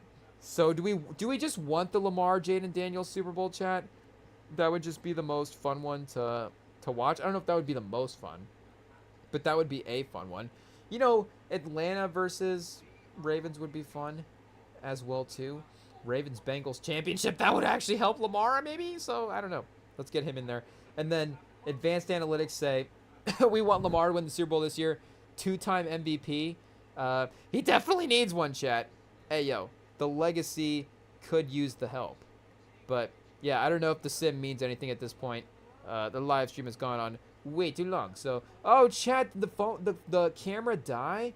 Hey yo, I just realized it was turned off. Who knows even how long that happened? Sorry, chat. Hey yo, it is what it is. Let me get the Zoom cam fired back up here. Hey yo, it's gonna take a second. I don't know if we have time to reconnect. I guess I didn't even realize the cable wasn't plugged in as well too, chat. Hey yo, another reason that the week 1 live stream stumbles to an end, chat, stumbles to a close. We mentioned all the stuff earlier about the where to find the pod. Obviously, if you're here, it is what it is. Like, so you found the YouTube, that we're live on the YouTube, but I feel like we have to get an official outro here professionally hooked up and stuff. So let's see, chat. Oh, look at that. We're back. The Zoom cam vacation mode, but we're not on vacation. We're just on the couch like normal. So maybe we'll have the backup cam ready to go a little bit quicker in case scenarios like this happen again. Forget the Sims, chat. Not the Sims, the game, but the Sim, what we just did. It didn't mean anything. I shouldn't have taken that long. It is what it is. Pause. But shout out. The NFL's back. Let's go, chat. We'll be here tomorrow night. Sao Paulo game, highest to lowest. It'll be fun. Stay tuned. We'll see y'all later. Peace.